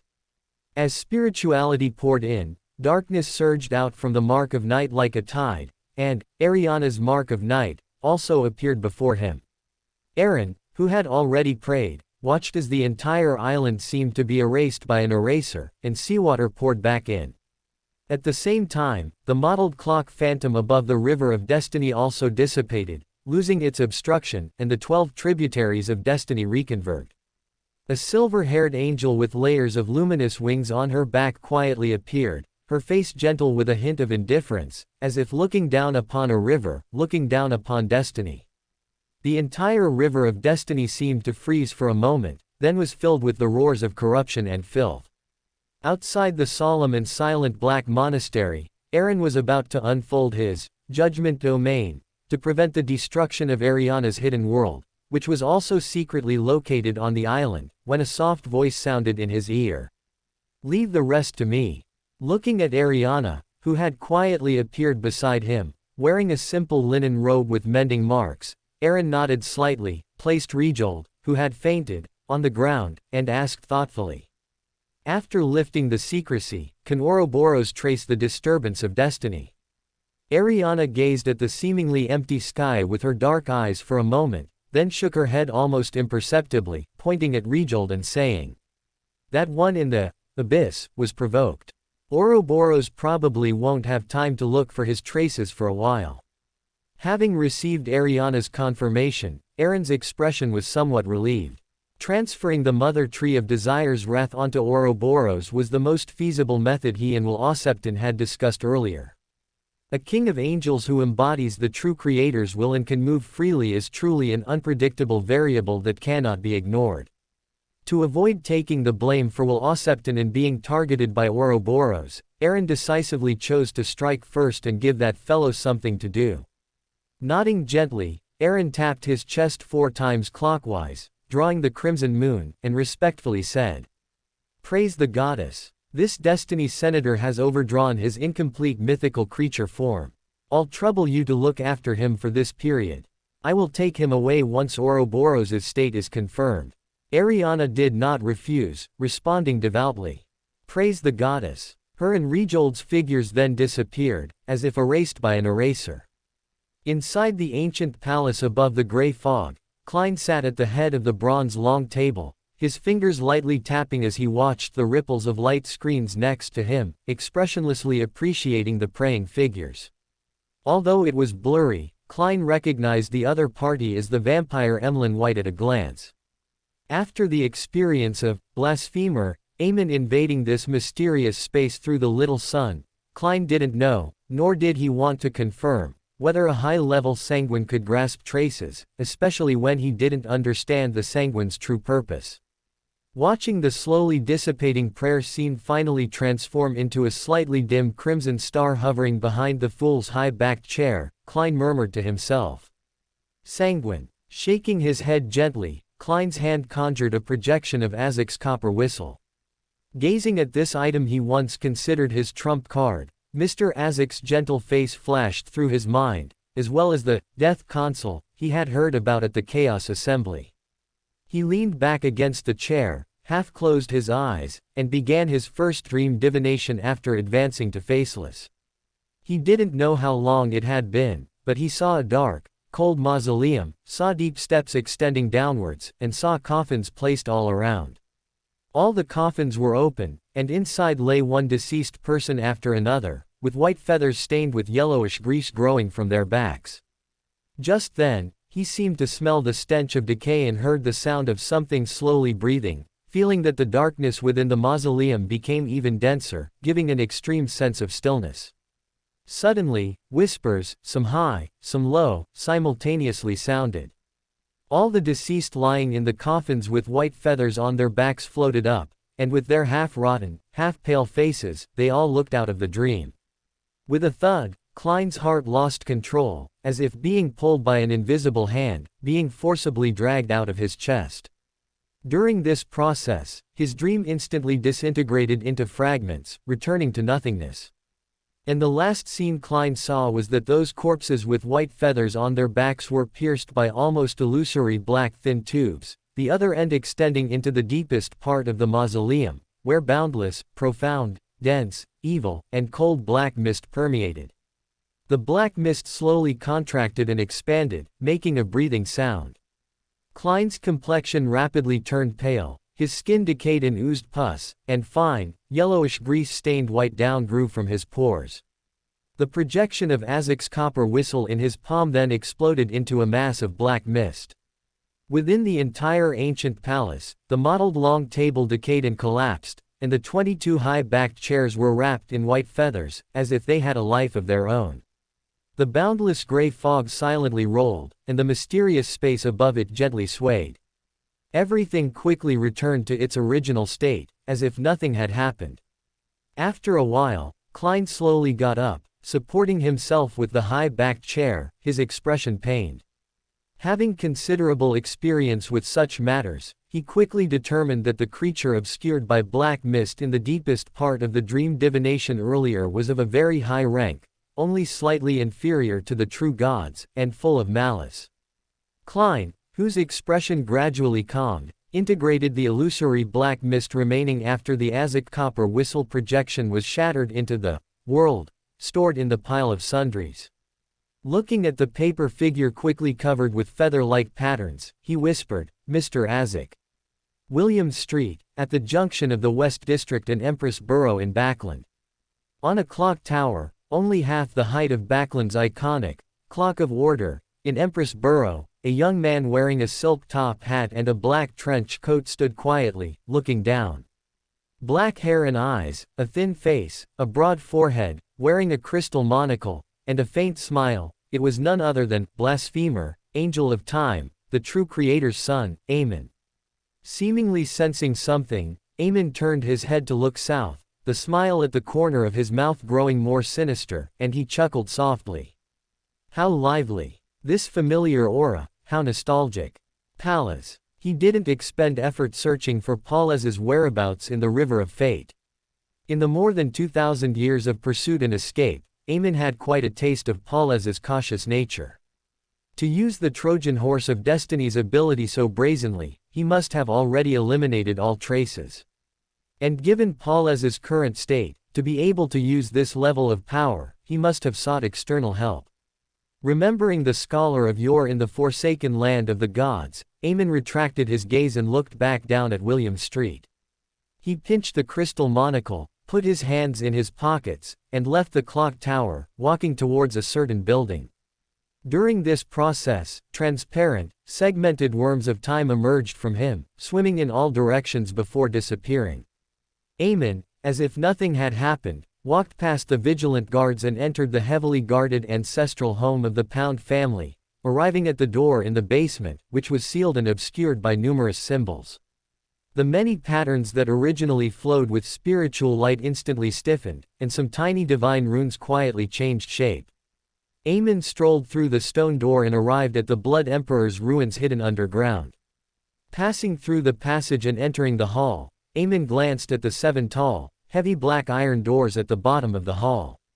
They remained open, and the statues of the 6 gods, which would be considered blasphemous outside, were arranged in order. Seemingly stirring some memories, Aemon chuckled softly, took a step, and arrived at the innermost door. Behind the door was no longer a statue but a passage that did not turn. At the end of the passage was a dark black double door, and in Amon's vision, a layer of dark mist covered the cracked door, blocking all perception and sight. Clicking his tongue, Aemon did not choose to directly destroy the seal left by Ariana. He merely raised his hand to push his monocle, a smile on his lips, and extended his right hand towards the double door. The dark mist immediately rippled, like a calm river struck by a huge stone, and the worms of time that had emerged from his body quietly gathered, surrounding the entire underground ruin.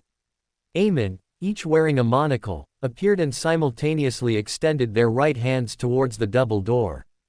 As Ariana's seal changed, behind the dark black double door, specks of light converged, and 3 black high-backed chairs appeared. They were not purely dark black. Dark red colors permeated the patterns, as if iron and blood were intertwined. The normal-sized man sitting on the high-backed chair directly facing the door had 3 faces emerge from his head, looking in a certain direction with expressions of surprise or gloom. The handsome face in the middle showed a strange smile and clicked his tongue. "Yo, little crow, have your feathers grown back after I burned them off? If you want to deal with me, a few avatars probably aren't enough." The slightly playful voice echoed behind the door, but it was blocked by the rippling dark mist. However, the monocle on Amon's right eye, who was still standing at the door with his right hand raised, seemed to flash with a faint light, and the smile at the corner of his mouth slightly receded. "Even dying once hasn't changed your arrogant personality. As soon as I hear your voice, I don't want to cooperate anymore. How about this, you let Sauron and Einhorn come out and talk to me?" Although unable to see through the seal, the Red Priest seemed to sense the change in Amon's emotions and chuckled, "Hey. Tisk tisk, after so many years, still as willful as a child. Speak, what do you want to cooperate on? I don't hate you too much. After all, what happened back then was entirely orchestrated by that fanatic. The mastermind was Alistair Tudor, you were merely an accomplice." Nodding noncommittally, pushing his monocle with his free left hand, Aemon said playfully. After Tudor's death, his 3 remaining Conqueror Beander characteristics were controlled by the Sauron family, the Einhorn family, and the Augustus family, respectively. That characteristic that originally belonged to you, under the arrangement of that fanatic, was traded by Augustus to the Demonist sect. Are you interested in cooperating with me to reclaim what was originally yours? The faces on both sides of his cheeks wriggled and twisted, seemingly wanting to say something, and the banner-like blood-colored mark on his brow glowed slightly. Medici sneered. "Your proposal is very tempting, but I refuse. How do I know you're not trying to trick me? Maybe you predicted my prediction. Don't worry about my affairs. You're just an avatar, be careful not to be caught by that fanatic." Seemingly not surprised by Medici's reaction, Amon's lips curled into a smile. He lowered his right hand and muttered softly. Before Alista Tutor, I always hoped you could become the Red Priest. If you could also devour that demoness, your appearance at that time would definitely be particularly interesting. As the slightly smiling voice echoed, the ripples in the shadowy mist returned to calm. The Amens, each wearing a monocle, also vanished without a trace, and this ruin once again returned to silence. It wasn't until Aemon left that a slit opened on the left cheek of the Red Priest, and a powerful voice rang out. Compared to cooperating with that quill, Aemon is more beneficial for our escape. At least we won't get involved with that fanatic you mentioned again because of that quill. Haven't the previous lessons been profound enough? A mocking and disdainful voice simultaneously came from the right cheek. Einhorn, you've probably been dead too long and your brain isn't working well, forgetting why that guy is called the blasphemer. Hey, his credibility is like your rotting face, always changing, and always for the worse. Listening to the incessant bickering, the face in the middle, symbolizing Medici, showed a strange expression. He slowly sat up from the high-backed chair, raised his hands, and covered the slits on both cheeks, putting an end to the argument. Proceed according to the previous plan. As for that little crow, hey, he'll be back. Inside the magnificent palace filled with dark golden mist, Eren sat on the throne in the deepest part of the palace. After putting the Black Emperor card and Justiciar card back into the pile of miscellaneous items, he looked at the dazzling, multicolored light in front of him. These were all characteristics he had recondensed after mobilizing the power of the Nation of Disorder, crushing the Byander characteristic of the Dark Saint, and stripping away the madness within it. Eren simply inventoried them. After divination and confirmation, he was quite satisfied with this harvest. From a value perspective alone, the feather originating from Ouroboros was actually the most precious, but Eren had already made it fulfill all its obligations, so he didn't feel regret. Among the remaining spoils, there were 3 demigod Byander characteristics alone. In addition to his own Black Knight and Shaman King Byander characteristics, Eren also obtained a Demoness of Despair Byander characteristic. It was a pity that the souls herded within had long since dissipated after the Dark Saint fell, and the only remaining mental imprint was completely annihilated during the crushing process just now. Otherwise, Eren might have been able to obtain some secret intelligence about the Demoness sect through this Demoness of Despair. Eren shook his head with some regret. The Demoness of Despair Byander characteristic was of no use to him. He didn't want the Sequence 5 Reaper in his family to switch to the Twisted Demoness pathway. After sealing these 3 demigod Byander characteristics and several other Sequence 5 level characteristics, he placed them in the pile of miscellaneous items. Eren exhaled lightly, switched back to his main consciousness, and returned to the real world. The light of dawn pierced through the thin clouds, refracting colorful hues on the stained glass. Eren examined the ring box in front of him, repeatedly confirming that this item, sealing the dice of probability, had not changed in the slightest during the brief time he had entered the Nation of Disorder. He breathed a sigh of relief. Eren thought for a moment, took out a paper crane from his pregnant, unfolded it, briefly described Rachel's current state, and finally inquired about Ouroboros's current state. After refolding the paper crane covered with writing, Eren placed it directly on top of the ring box. He waited until the sunlight became scorching, but no drowsiness came. This is because in cooperating with me to scheme against Ouroboros, the power accumulated by the restarted Will Osepton has been exhausted, and he no longer has the ability to actively contact me. Combining his current situation and the state the Serpent of Fate displayed when he communicated with Will Osepton previously, Eren shook his head helplessly. He put away both the paper crane and the ring box, having probably guessed the reason. Ouroboros's state determined his level of involvement in the Great Smog event. He had to confirm it clearly with Will Osepton. If this Angel of Fate was not seriously injured and was still moving freely outside, the most direct impact would be on Queen Mystic Bernadette, who is holding that evil god's umbilical cord and secretly searching for Aurora Order's secret strongholds in Backland. Even if she could truly disrupt the True Creator's descent ritual, Ouroboros would not allow her to advance to Sage. After all, compared to the churches of the 7 Orthodox gods, with the 7 gods behind them, Bernadette was clearly a soft target. Backland, Sherwood Borough, Dr. Allen's house. A maid stood in the master bedroom, watching over Madame Wilma, who was extremely sleepy due to pregnancy. Suddenly, in the corner, a figure quickly outlined itself. It was Aaron. He immediately pulled out a charm and softly uttered an ancient Hermes word. Crimson. The dark charm glowed, and with a slight crackling sound, a gentle and tranquil power rippled outwards. The maid immediately succumbed to sleepiness, slumped by the bed, and fell into slumber.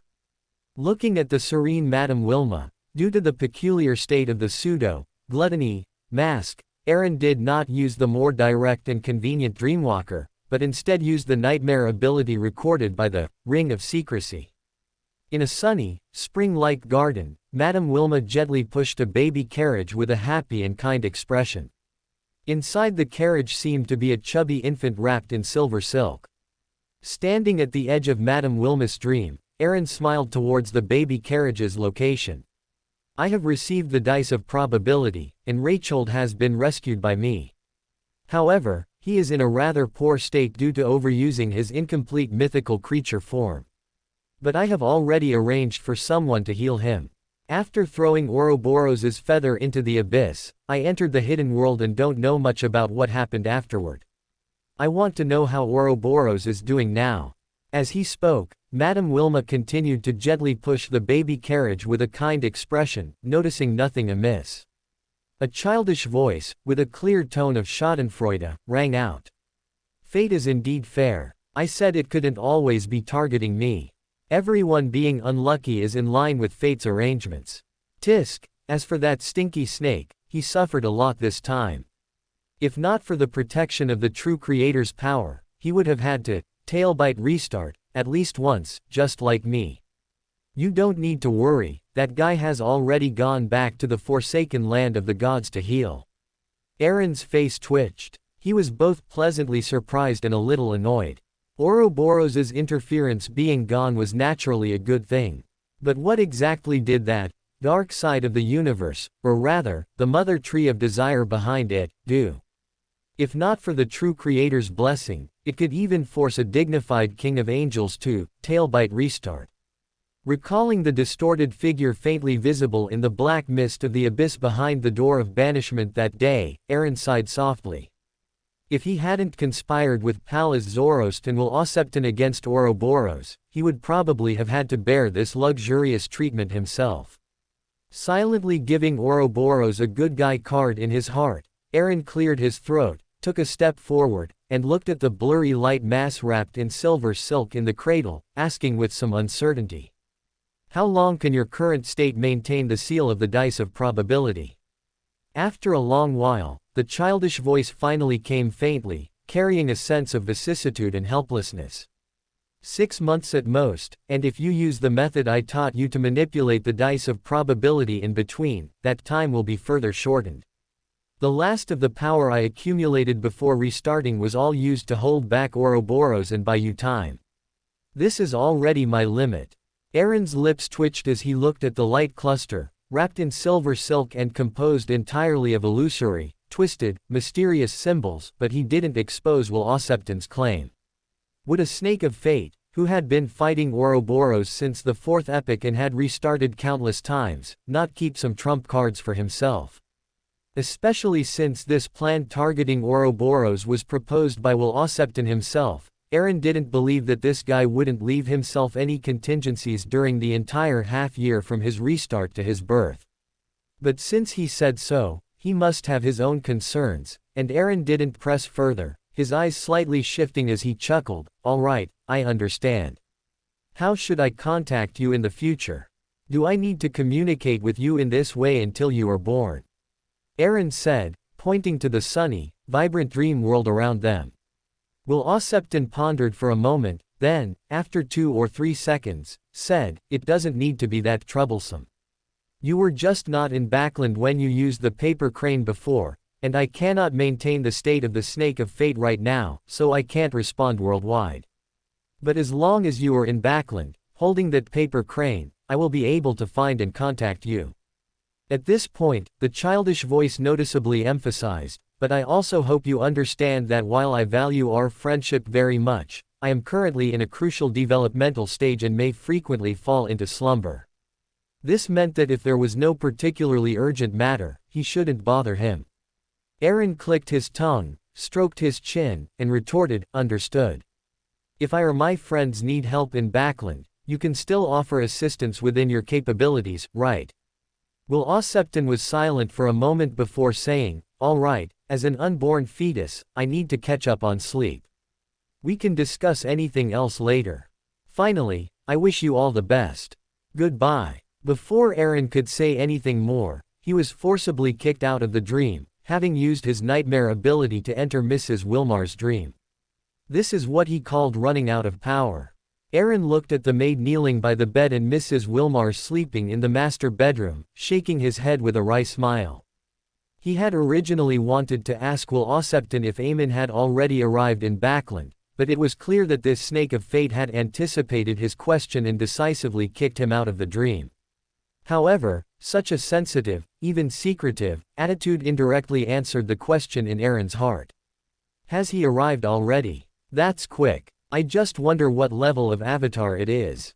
Thinking this, Aaron removed the power of the slumber charm, and was about to teleport away when his gaze shifted slightly and fixed on the full-length mirror on the dressing table in the master bedroom. The exquisite, clean mirror surface shimmered, and silver symbols quietly appeared at some point, forming a brief sentence. "I forgot to warn you, if the sealed artifact of dice of probability cannot be maintained, do not bring it directly to me, never." Is he afraid of being backlashed by this uniqueness, which has gained some intelligence, when his strength is at its lowest? Watching the silver symbols quietly disappear, Aaron had this thought, nodded silently, and stepped into a blue light door, vanishing above the gray fog, in the palace like a giant's dwelling. Emlyn White tensed his body, looking at the mottled, ancient bronze long table in front of him, and without any concealment, he repeated in detail everything the two marquises had told him that night. Finally, he cautiously turned his head to look at the top of the bronze long table. When he saw that the figure shrouded in thick gray fog was still looking down at him, Emlyn's mind buzzed, and he quickly lowered his head. Marquis. In the Sanguine, this seems to be the honorific for Sequence 3. The Sanguine actually have two Sequence 3s in Backland. Thoughts flashed through Klein's mind, but his expression remained unchanged. He already had a general understanding and guess about Emlyn's situation. He leaned back in his chair, smiling unhurriedly. "I can give you an opportunity to become the Sanguine's savior, but this is also a secret transaction. You cannot reveal anything related to me to anyone unless you get my permission. That's why I'm responding today. Similarly, you don't need to report to Lilith, that would alert certain individuals." Opportunity. His rigid body relaxed slightly, and Emlyn immediately responded respectfully, "Your will shall be carried out on earth." Klein leaned back, saying as if the clouds were light and the wind was gentle, "I have tacitly approved the establishment of a secret gathering, right here. The members all have their own code names, and you can choose one from them." Emlyn looked curiously at the unchosen tarot main cards manifested on the surface of the bronze long table for a few moments, then said with a firm tone, "Moon. I choose the Moon card." Klein looked at the symbol of the crimson moon, formed by scattered stars on the back of the chair Emlyn was sitting on, not surprised by Emlyn's choice. The time estimated by his spiritual intuition had arrived, and Klein no longer paid attention to Emlyn, whose expression was a mix of nervousness and excitement. He lightly tapped the back of the chair with his finger. Emlyn was momentarily stunned as he watched the Moon card disintegrate into grayish-white fog in his hand.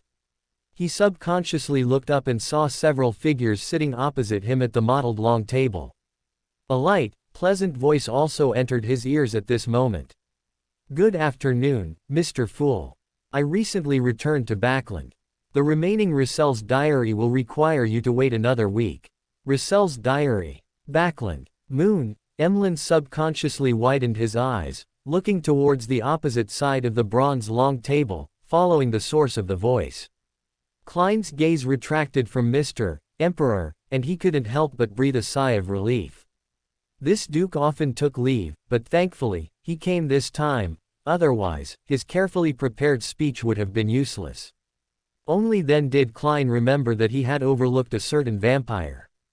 He chuckled and introduced, "This is the new member, Mr. Moon." Mr. Moon. I thought the one who chose the Moon card would be a lady. Justice Audrey, while politely greeting him, used her psychiatrist ability to observe this new member. Klein didn't pay attention to the member's mutual scrutiny. He waited until the transaction part was concluded and they entered free exchange before manipulating the world to stand up and say in a low voice to Mr. Emperor, who rarely spoke, "Great Mr. Fool, I request to speak privately with Mr. Emperor."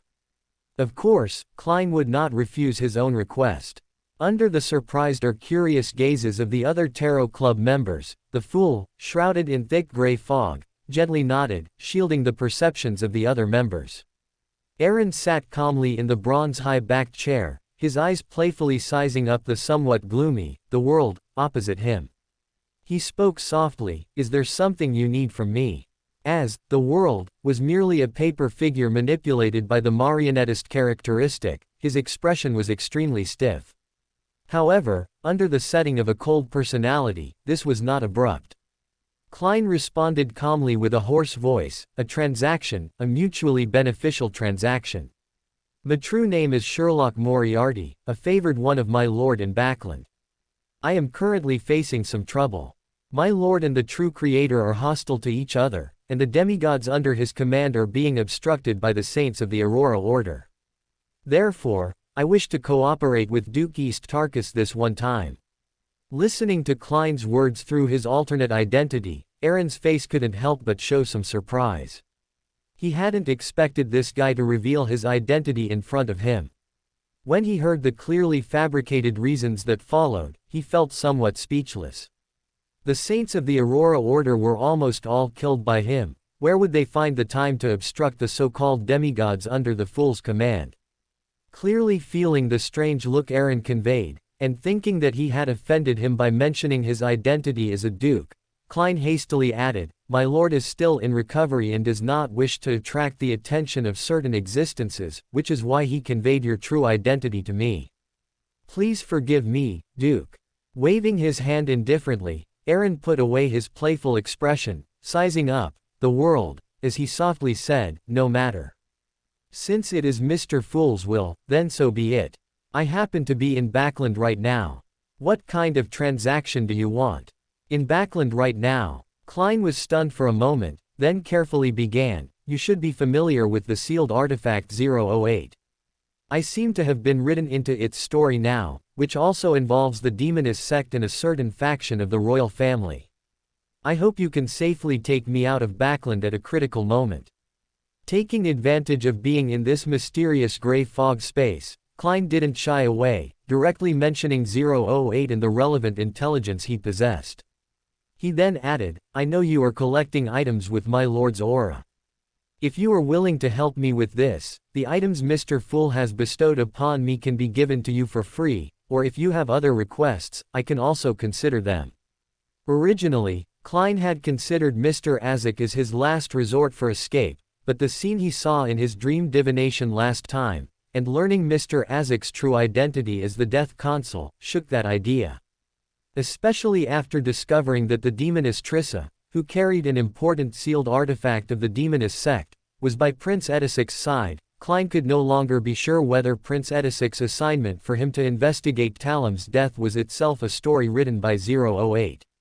If that were truly the case, any attempt he made to escape Backland would fail due to various coincidences, and he would be unable to escape with his own power. Therefore, revealing his identity and seeking help, seemingly rashly, was also Klein's last resort after careful consideration. Anyway, only Sherlock was exposed, and only as a favored one of the Fool could he have the leverage to negotiate a cooperation with Aaron, who had long since become a demigod, when he was not at an advantage in terms of strength. "You brat actually want to freeload off me." Aaron sized up the world, with a deadpan expression, muttering to himself. For him, items with the aura of Saphira Castle were only useful for summoning erodes outside of Backland. The most crucial thing was that Klein could make as many of these as he wanted. To prevent Mr. Fool from developing a bad habit of freeloading, Aaron decisively shook his head and, without waiting for the world opposite him to speak again, slowly added, "Since it's a transaction, then let's do this. I'll help you once, and in the future, you'll help me once unconditionally, well, as long as it doesn't go against your original intentions." "All right," witnessed by Mr. Fool. The world responded decisively. Anyway, it didn't require him to do anything now, and exchanging future promises for present help did not exceed his psychological bottom line. His 5 senses returned. Alger subtly glanced at Mr. Emperor beside him and the world at the end of the bronze long table. Although he was curious about what they were saying, knowing that curiosity kills the cat, he cleared his throat and slowly changed the subject.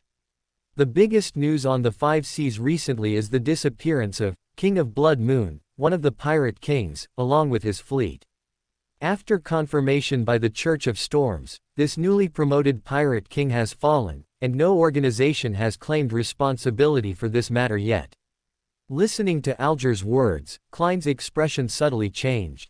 He glanced at Aaron, who had a strange smile on his face, and recalled the 2 ladies who had conspired to hunt the King of Blood Moon at the Chaos Council earlier.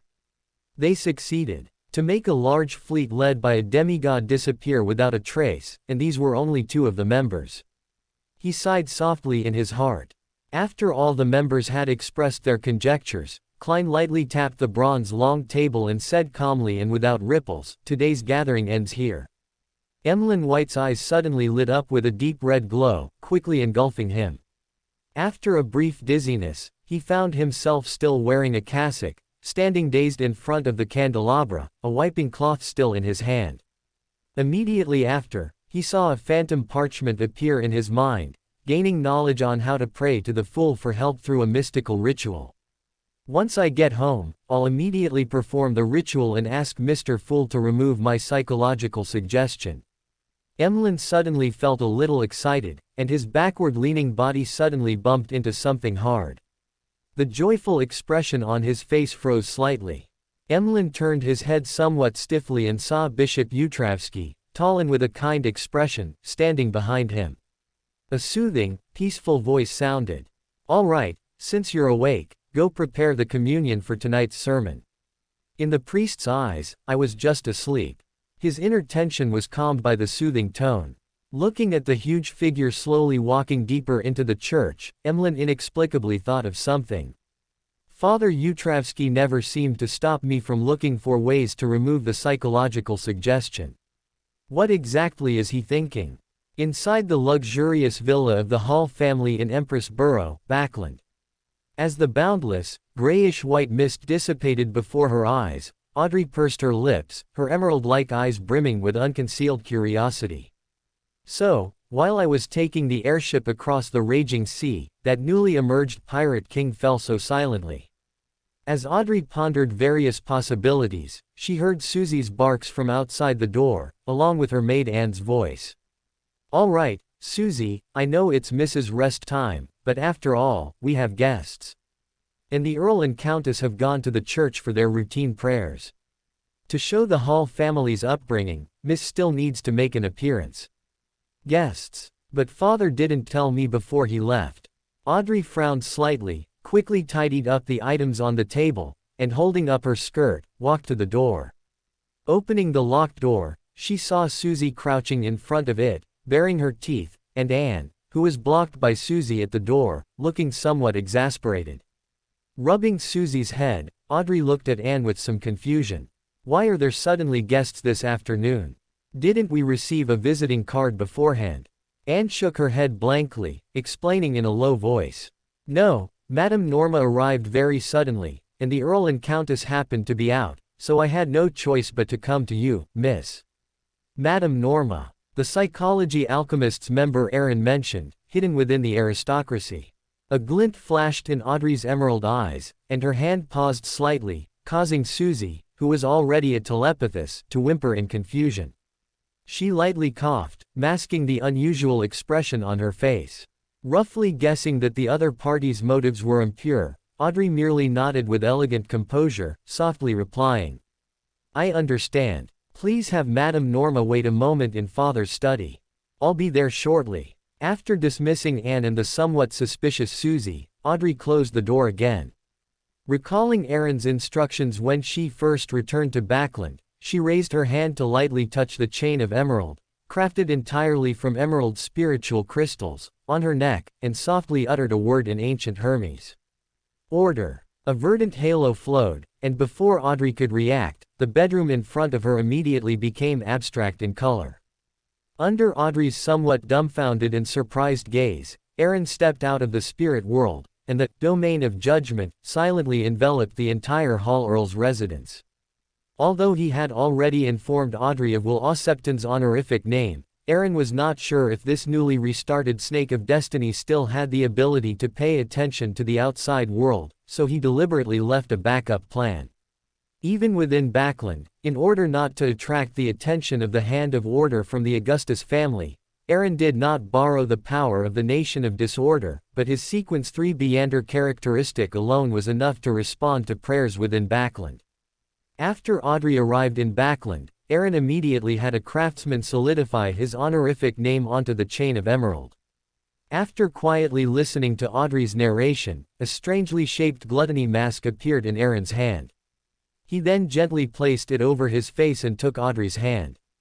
Amidst shifting light and shadows, Audrey felt a moment of disorientation. She subconsciously looked up, surprised to find that her bedroom had been replaced by a vast expanse of shimmering, undulating light and shadows. They were dense, overlapping, like an illusory ocean. Audrey, who was already a psychiatrist and had experience with self-hypnosis into dreams, looked around with interest, muttering softly, "This is the collective subconscious ocean." Aaron stood in front of Audrey, looking at the grayish-white island half submerged in the ocean nearby, his pupils quietly turning golden. Looking at Hovan Rambus, who was deep within that mind island with an indifferent expression, Aaron's lips curved upward. The psychology alchemists are truly impatient. And only a virtual persona came. Hey, it seems the erosion of the pride mask is even more severe than I imagined. As he spoke, Aaron shared his vision with Audrey, who, due to insufficient strength, could not observe Madame Norma's subconscious. He gently explained, "This should be the psychology alchemist's operation targeting me. But you don't need to worry, you are an important believer of the goddess in Backland, and also my fiancé. That fellow wouldn't dare to directly parasitize a virtual persona into your subconscious. At most, they'll use subconscious hypnosis to make you help them achieve their goals in certain matters." Audrey, her expression normal, reopened the door and entered the study, where she saw the tall, slender-browed, elegantly dressed middle-aged lady. This was Madame Norma, the sister of Duchess Della and the wife of a hereditary viscount. After exchanging greetings, Norma looked at Audrey and chuckled. "Long time no see, Miss Audrey." The low, refined male voice did not cause any unusual reaction from the maid beside her, as if it were perfectly normal. Even Susie, who was lying in the corner of the room, seemed not to notice. As this sentence sounded, Hovan Rambus, who was originally hidden deep within Madame Norma's mind island, entered Audrey's mind island with a smile on his lips but exceptionally cold eyes. Golden scales immediately grew on Audrey's exposed skin in response, and her emerald eyes contracted, tinged with a faint golden hue, as if they had become vertical pupils. Sensing Audrey's abnormality, Hovan Rambus raised an eyebrow, not expecting this Earl's daughter to already be a psychiatrist. However, this level of resistance had no effect on him. Using psychological suggestion to slow down the intense vigilance, he walked into the subconscious submerged by the ocean. Looking at the somewhat confused and bewildered Audrey manifesting deep within the subconscious, Hovan Rambus connected to the subconscious ocean, slowly repeating in a low, seductive voice. "Before the end of this year, you must ensure Aaron will returns to Backland." As these words, like demonic whispers, resounded, Audrey's fluctuating emotions quickly calmed down. the golden scales on her body visibly receded, and her emerald-like eyes became hazy. What Hovin Rambus didn't notice was that at the very top of the Mind Island, beneath the spiritual sky occupied by 7 clear lights, stood 2 other figures. Audrey clenched her fists, looking indignantly at her hypnotized self deep within the Mind Island, and muttered softly. I really didn't expect such a refined and knowledgeable person to have such a true face. Aaron, wearing the gluttony mask, chuckled softly. The gray charm with complex patterns in his hand ran out of power and slowly returned to nothingness.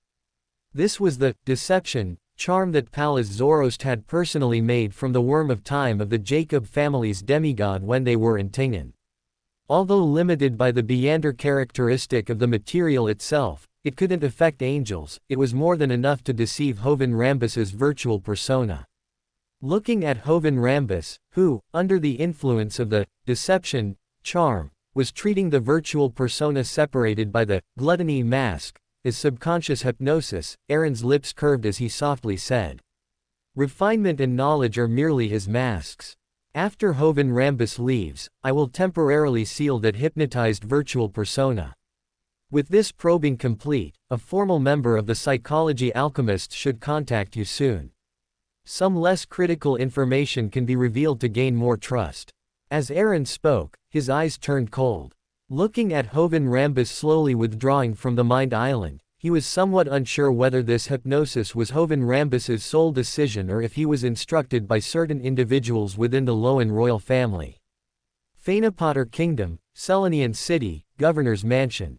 Morbid, possessed by Odinson Castia, looked at Anderson, the strongest hunter of the Fog Sea, who stood obediently opposite him, with a strange expression, and clicked his tongue.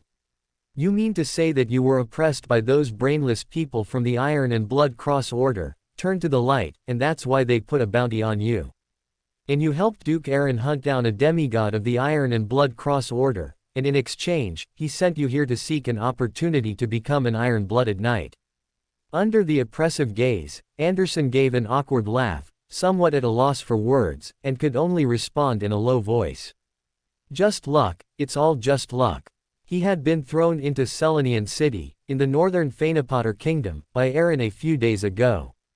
As an experienced hunter, he did not immediately seek out the governor mentioned by the Duke, but instead spent time gathering some intelligence. After multiple confirmations, Anderson finally breathed a sigh of relief upon learning that this governor named Odinson Castia only held the position due to his Castia royal identity, despite being only a Sequence 5. However, he didn't expect that upon truly arriving at the Duke's mansion, he would discover that this governor had already secretly been parasitized by a demigod. Throwing the human skin mask back to Anderson, Morbid hinted meaningfully. This kind of human skin mask isn't very effective against Beyonders above demigod, but in all of Selenian City, only the Archbishop of the Earth Mother Church can see through your identity. Come up with an identity for yourself. I will, in the governor's name, allocate some manpower to you. Whether you can complete the Iron-Blooded Knight's advancement ritual depends on yourself. As for the Iron and Blood Cross Order, I have other arrangements. If your cooperation is needed, I will inform you in advance. Sighing inwardly, Anderson put the human skin mask back on his face, bowed resignedly, and slowly departed. After the strongest hunter of the Fog Sea's figure completely disappeared, a badge the size of an eyeball appeared in Morbid's hand. Its surface was a combination of the symbolic runes for fate and concealment. Clutching the Fate Hermit's badge, he muttered to himself, "Old man, the next meeting of the Fate Hermit Society is at the junction of the Solenzo River and the Central Highlands. Should I attend? Perhaps I can trade for some things that will help you recover faster." An old and deep voice emerged in Morbid's mind after a while, carrying a hint of inexplicable meaning. Eamon has already arrived on the northern continent. He wouldn't miss such a thing. Now, do you still want to go? His eyelid twitched slightly. Morbid decisively put away the badge and chuckled dryly, shaking his head. Amidst the pouring rain, howling winds, and deep black night, a ship painted entirely black sailed on. A large white flag fluttered from the mast, bearing a skull with a black background and glowing blue flames in its eye sockets. It was the Black Death. Unlike the deep gloom outside, the interior of the Black Death was illuminated by a soft glow, and a warm, fragrant scent permeated the air, making one unconsciously want to indulge in pleasure. In the captain's cabin at the highest point of the Black Death, Vice Admiral of Disease, Tracy, wearing a white linen shirt and a dark red coat, sat quietly before a bronze mirror, her eyes fixed on the red figure behind her. Her low, yet sufficiently soft, female voice echoed, "Why do you want to run away?" The body beneath the golden red dress trembled slightly. Elaine's eyes darted away from the gaze in the mirror, and she bit her lip lightly, whispering almost pleadingly, I just want to go home." Tracy slowly stood up, raised her right hand, and gently pinched Elaine's soft, somewhat flushed face, asking with a half-smile, "Go home. Isn't this your home?" Tracy spoke with a smiling expression, but her blue eyes seemed to accumulate a stormy ocean. Just then, a sudden knock on the door interrupted Tracy's next action. A rough voice came from outside the captain's cabin. "Captain, a secret report has come from Saris Island. Someone wants to plot against us." Tracy impatiently glanced at the door, released Elaine, and stretched. Her slender and graceful figure appeared exceptionally alluring in the candlelight, and her eyes became hazy and extremely seductive. "Come in, miser." As her soft voice faded, the door was pushed open. Sly speaker, Miser Jin, with deep-set eyes and brown pupils, immediately entered the captain's cabin, his chiseled face filled with infatuation. Not daring to linger his gaze on the captain, Miser walked up to Tracy, handed her the telegram in his hand, and explained in a low voice. "Captain, it's not just Saris Island. Rumors are spreading across most of the raging sea islands that we stole the so-called Death Treasure Key from the Golden Dream. This must be those people from the Golden Dream, plotting against us, trying to divert trouble." Tracy slightly raised her hand to stop the chattering miser. She put away the telegram in her hand, her delicate brows furrowed, and her tone turned cold. "It won't be the Golden Dream. Someone else is behind this. I'll give you a week to investigate who it is." Although she harbored deep disgust for her mother, Saintess of White, Katerina, the strange tacit understanding she had reached with the demigod of the Church of the God of Knowledge and Wisdom from the Golden Dream earlier could not be faked. Tracy hummed softly, and a ball of black flame ignited in her hand, burning the stack of telegrams to ashes. Looking at Miser, who bowed and retreated, her blue eyes were sharp and bright, but a somewhat sinister smile ruined that ethereal beauty. Backland, Crown Cemetery. Klein, dressed in a black shirt and a black woolen overcoat, held a bouquet of fresh flowers. He stood at the edge of the crowd, his expression solemn, watching Talum Dumont's coffin being carried over, receiving requiem, and gradually being buried in the earth. Standing beside Klein, the old butler, with a solemn expression and meticulously combed hair, whispered, "His Royal Highness could not attend the funeral due to certain matters, but His Highness asked me to inform you that Talum's death has been definitively attributed to a sudden heart condition." Sudden heart condition. Is that the final investigation result? Are the punishers responsible for the investigation so arbitrary? Klein frowned, glanced at the ongoing funeral, and after confirming that no one was paying attention to their side, he quietly voiced his doubts. The old butler, with a solemn expression, slowly shook his head. He took out a stack of banknotes from his pocket, which he had prepared beforehand, and handed them to Klein, speaking calmly. This case was not handled by the punishers. The royal family took over the case in the name of Talum Dumont being a descendant of nobility. This is your advance payment. If you encounter any trouble in your subsequent investigation, you can come directly to me. Taken over by the royal family, Klein's brow twitched involuntarily. He did not take the stack of banknotes offered to him, but responded with an expression of profound sorrow mixed with clear self-reproach. "In every aspect, I am too weak. I am very sorry, Mr. Butler. Please convey to His Royal Highness that perhaps a stronger and more capable helper should be invited to continue the secret investigation." The old butler was silent for a moment, then put away the banknotes. He took out a golden pocket watch from his embrace, checked the time, and spoke in a deep voice. I will convey your opinion to His Royal Highness. You had best draft an investigation report first, leaving no omissions. Watching the old butler turn and leave, Klein slowly exhaled. This was an attempt to step away from the center of the stage. A down-and-out noble equestrian instructor could not possibly be worth Ince Zangwill's deliberate targeting. The only possibility was that Prince Edsak, behind Talim, was involved in a secret collaboration between the royal family and the demonist sect.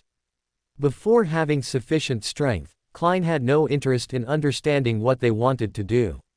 His only thought was to marginalize himself as quickly as possible and extricate himself to the greatest extent while the conspiracy had not yet fully surfaced. Thinking this, Klein looked in the direction from which the eulogy came. Talim's mother's eyes were red and swollen, and she tried to speak several times but choked up. His father's hair was gray, his expression haggard, and he looked shaky just standing there. A familiar scene entered his eyes. Klein tilted his head slightly, closed his eyes, and thought, perhaps Melissa and Benson faced his death in the same way back then. After the funeral attendees had left one by one, Klein walked over, bent down, and placed the plain white flowers he held on top of the others. I'm sorry, he silently said in his heart. Standing upright, he stepped aside, preparing to leave, when Klein saw Dr. Allen walking towards him. Just as he was about to greet him, he saw Dr. Allen give him a look. Slightly startled, Klein instinctively turned his head, and out of the corner of his eye, he saw a female figure in a heavy black dress with a veiled face walking towards Talim's tomb, also holding a bouquet of white flowers. Beneath the plain white flowers, on the little finger of her left palm, a blue gem faintly appeared. Trissa. This murderer who caused Talim's death actually came to the funeral. Klein's pupils suddenly constricted, then he used his clown abilities to control his body's abnormality. After suppressing the intense unease that surged within him, he casually withdrew his gaze and walked towards Dr. Allen as if nothing had happened. Trissa, however, seemed not to notice Klein nearby. She straightened her body and gazed at the tombstone for a moment, then, accompanied by two maids, quietly left Talim's grave and walked further and further into the distance. Noticing this out of the corner of his eye, Klein's expression relaxed, and he greeted Dr. Allen in a somewhat low voice. Talim was a warm and cheerful gentleman, he shouldn't have met such an end. Allen, usually cool and detached, took off his glasses, wiped the corners of his eyes, and responded gloomily. Yes, he had hoped to escape the bad reputation left by his grandfather. Then he hesitated for a moment, and after seeing the old butler who had left earlier and the black-dressed woman surrounded by maids enter a luxurious carriage, he sighed softly. Sherlock, there are always many regrets in this world, which is why we must cherish those who are still alive. Since Talim's matter has been concluded, you should try to keep some distance from His Royal Highness's people. Looking at Dr. Allen's expression, Klein narrowed his eyes slightly but did not delve deeper. As if remembering something, he said in a somewhat apologetic low voice. Because of Talim's matter, I haven't been able to spare any time. I'll visit another day to congratulate you and Madame Wilma on your new bundle of joy. When the child was mentioned, Dr. Allen's expression softened. He gently patted Klein's shoulder and whispered, "You are always welcome, my friend." Sitting in the carriage on the way home, Klein's expression was silent. He looked at the Wheel of Fortune card he always carried with him, remaining quiet for a long time. Just now, while talking to Dr. Allen, this tarot card, which had been silent for a long time, suddenly became hot. He then suddenly remembered that Dr. Allen seemed to have been entangled by a snake of fate. But such important information, he had never thought of it before, which was almost impossible for a seer. Combining this with his current situation, the most likely explanation was that he was influenced by the story written by 008. Therefore, he suddenly had the idea of paying a visit, which could also be considered finding another way out for himself.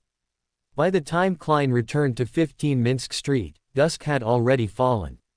The gas lamps hanging on both sides of the road had long since been lit, one by one, their soft light piercing through the pungent, pale yellow mist, dispelling the gloom and darkness. Backland's weather is getting worse and worse. This thought subconsciously surfaced in his mind. After paying the carriage fare, Klein lightly covered his mouth and nose, opened his front door, and, as usual, checked it. After finding no signs of intrusion, he lay down on the bed, feeling somewhat tired. In Ariana's hidden world, Aaron stood on the top of a monastery with numerous ancient buildings, his gaze retracting from the huge and sacred red moon suspended in midair. He looked behind him at Rijad, the fate counselor whose expression had returned to normal, and spoke softly. The situation is roughly like this now. That angel of fate has been unable to personally pursue recently, but your speaker has also restarted, making it difficult to act in the short term. As Will Osepton's best friend and a strategic partner of the life school of thought, I can offer you some assistance within permissible limits. A smile instantly appeared on Rijad's face. He bowed towards Aaron and the red moon in the sky before slowly speaking. Thank you, Duke and Lady Ariana, for your generous assistance. I ask for nothing more than that you protect the last remaining embers of the life school of thought from persecution. Looking at Rijad's hopeful eyes, Aaron pondered for a moment before nodding gently. Although this meant potentially getting into a lot of trouble, he understood the difference between providing timely help and merely adding to what is already abundant. After all, even if Will Osepton could restart and wash away his madness, he still needed a certain amount of faith positioning. Therefore, those members of the life school of thought could not all be left to die. Ouroboros might have seen this, which is why, leveraging the secret cooperation between the Aurora Order and the Loan royal family, he incited the faction of MI9 led by the royal family to encircle the greatly weakened life school of thought. He even sent the gloomy saint with a token to personally pursue Rijad, as in the current situation, the demise of a demigod believer could directly affect the restarting Will Osepton. Looking at Rijad, whose expression had relaxed considerably, Aaron thought for a moment before continuing. Something abnormal has recently happened within the Rose School of Thought, but I haven't grasped the exact situation yet. The situation in the southern continent is a bit complicated, so you'd best gather the remaining members of the Life School of Thought in East Tark County. After leaving the hidden world, do not rush to depart. Stay in Backland for 2 more days and temporarily keep this sealed artifact for me. As Aaron spoke, he took out the ring box containing the dice of probability from his embrace and handed it to Rijad, who looked at him with some surprise. Without intending to explain, Aaron watched Rijad, whose concealment was lifted, leave the black monastery. He then bowed slightly towards the red moon in the sky, and his figure also faded and disappeared. Tomorrow night is the Twilight Hermit Order. Aaron only knew from Hermes that it was a real dream that spanned the continent, but he knew little about the other information, seemingly because certain restrictions prevented direct speech.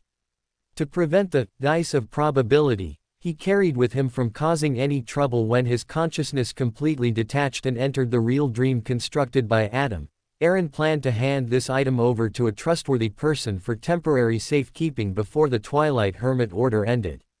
Therefore, Rijad, who was loyal to the Life School of Thought and had rich experience in sealing, was naturally the best candidate. Unknowingly, Klein fell into a deep sleep, vaguely wandering through different dreams. Suddenly, he was startled awake, profoundly realizing that he was dreaming and that someone had invaded his dream. Nighthawks arose. Pretending to be dazed, he looked around and found himself in a slightly dim warehouse. In the flickering pale candlelight, a black-haired, brown-eyed, deeply featured middle-aged man stood with his hands behind his back. He had changed into a black robe but had not pulled up his hood. His face was rather long and thin, and his demeanor was cold. Countless spirits surrounded him, making his surroundings dim and layered, as if a world was hidden within him. Was this the numinous episcopate demigod who suddenly left at the Coim cemetery back then? Klein's eyes narrowed slightly, and in the dim, gloomy corner of the warehouse, familiar silver-white characters appeared. Great Master, your loyal servant Erodes has something to report to you. May I take up a little of your precious time? Muttering, As expected, Klein maintained the dignity of the fool and nodded gently. As the silver characters faded, the previously still image suddenly changed. Black-robed figures, each holding a pale candle, jointly carried a dark, seemingly heavy coffin and placed it in the center of a pile of grotesque skulls. The black-robed numinous episcopate demigod stood at the very front of the coffin, and Rhodes thoughtfully marked a few words in conspicuous silver-white characters beside him: Patrick Brain. Klein noted down the name and watched as the hooded believers in the image began to dance, a slightly twitching, rather frenzied, and rhythmic, spirit dance. As the spirit dance progressed, the dark coffin seemed to seep out dark red blood, staining the grotesque skulls before tracing complex and abstract strange patterns on the ground, like a feathered serpent ready to devour. Klein's brow twitched. Before he could think too much, just as he had etched the complex and abstract feathered serpent pattern into his mind, he heard Patrick Brain's low, hoarse voice, as if from the underworld. King of the depths of hell. Angel who plays the symphony of death. Master of the river Styx. And as Patrick Brain recited, the blood-colored skulls around the dark coffin gradually took on a layer of eerie green, blending with their original blood color, creating an extremely chilling sensation. The spirit dance grew more intense, and voices seemingly from the underworld continuously echoed. The skulls floated up one by one, appearing to have a life of their own. Then, in chaotic order, they flew towards the heavy, dark coffin, penetrating the lid as if without substance and entering inside. The coffin instantly transformed into a deep, bottomless vortex, expanding in place and emanating a cold, chilling, lofty aura. Even though this was just a scene recreated by Rhodes, Klein still felt a tremor from his spirit body.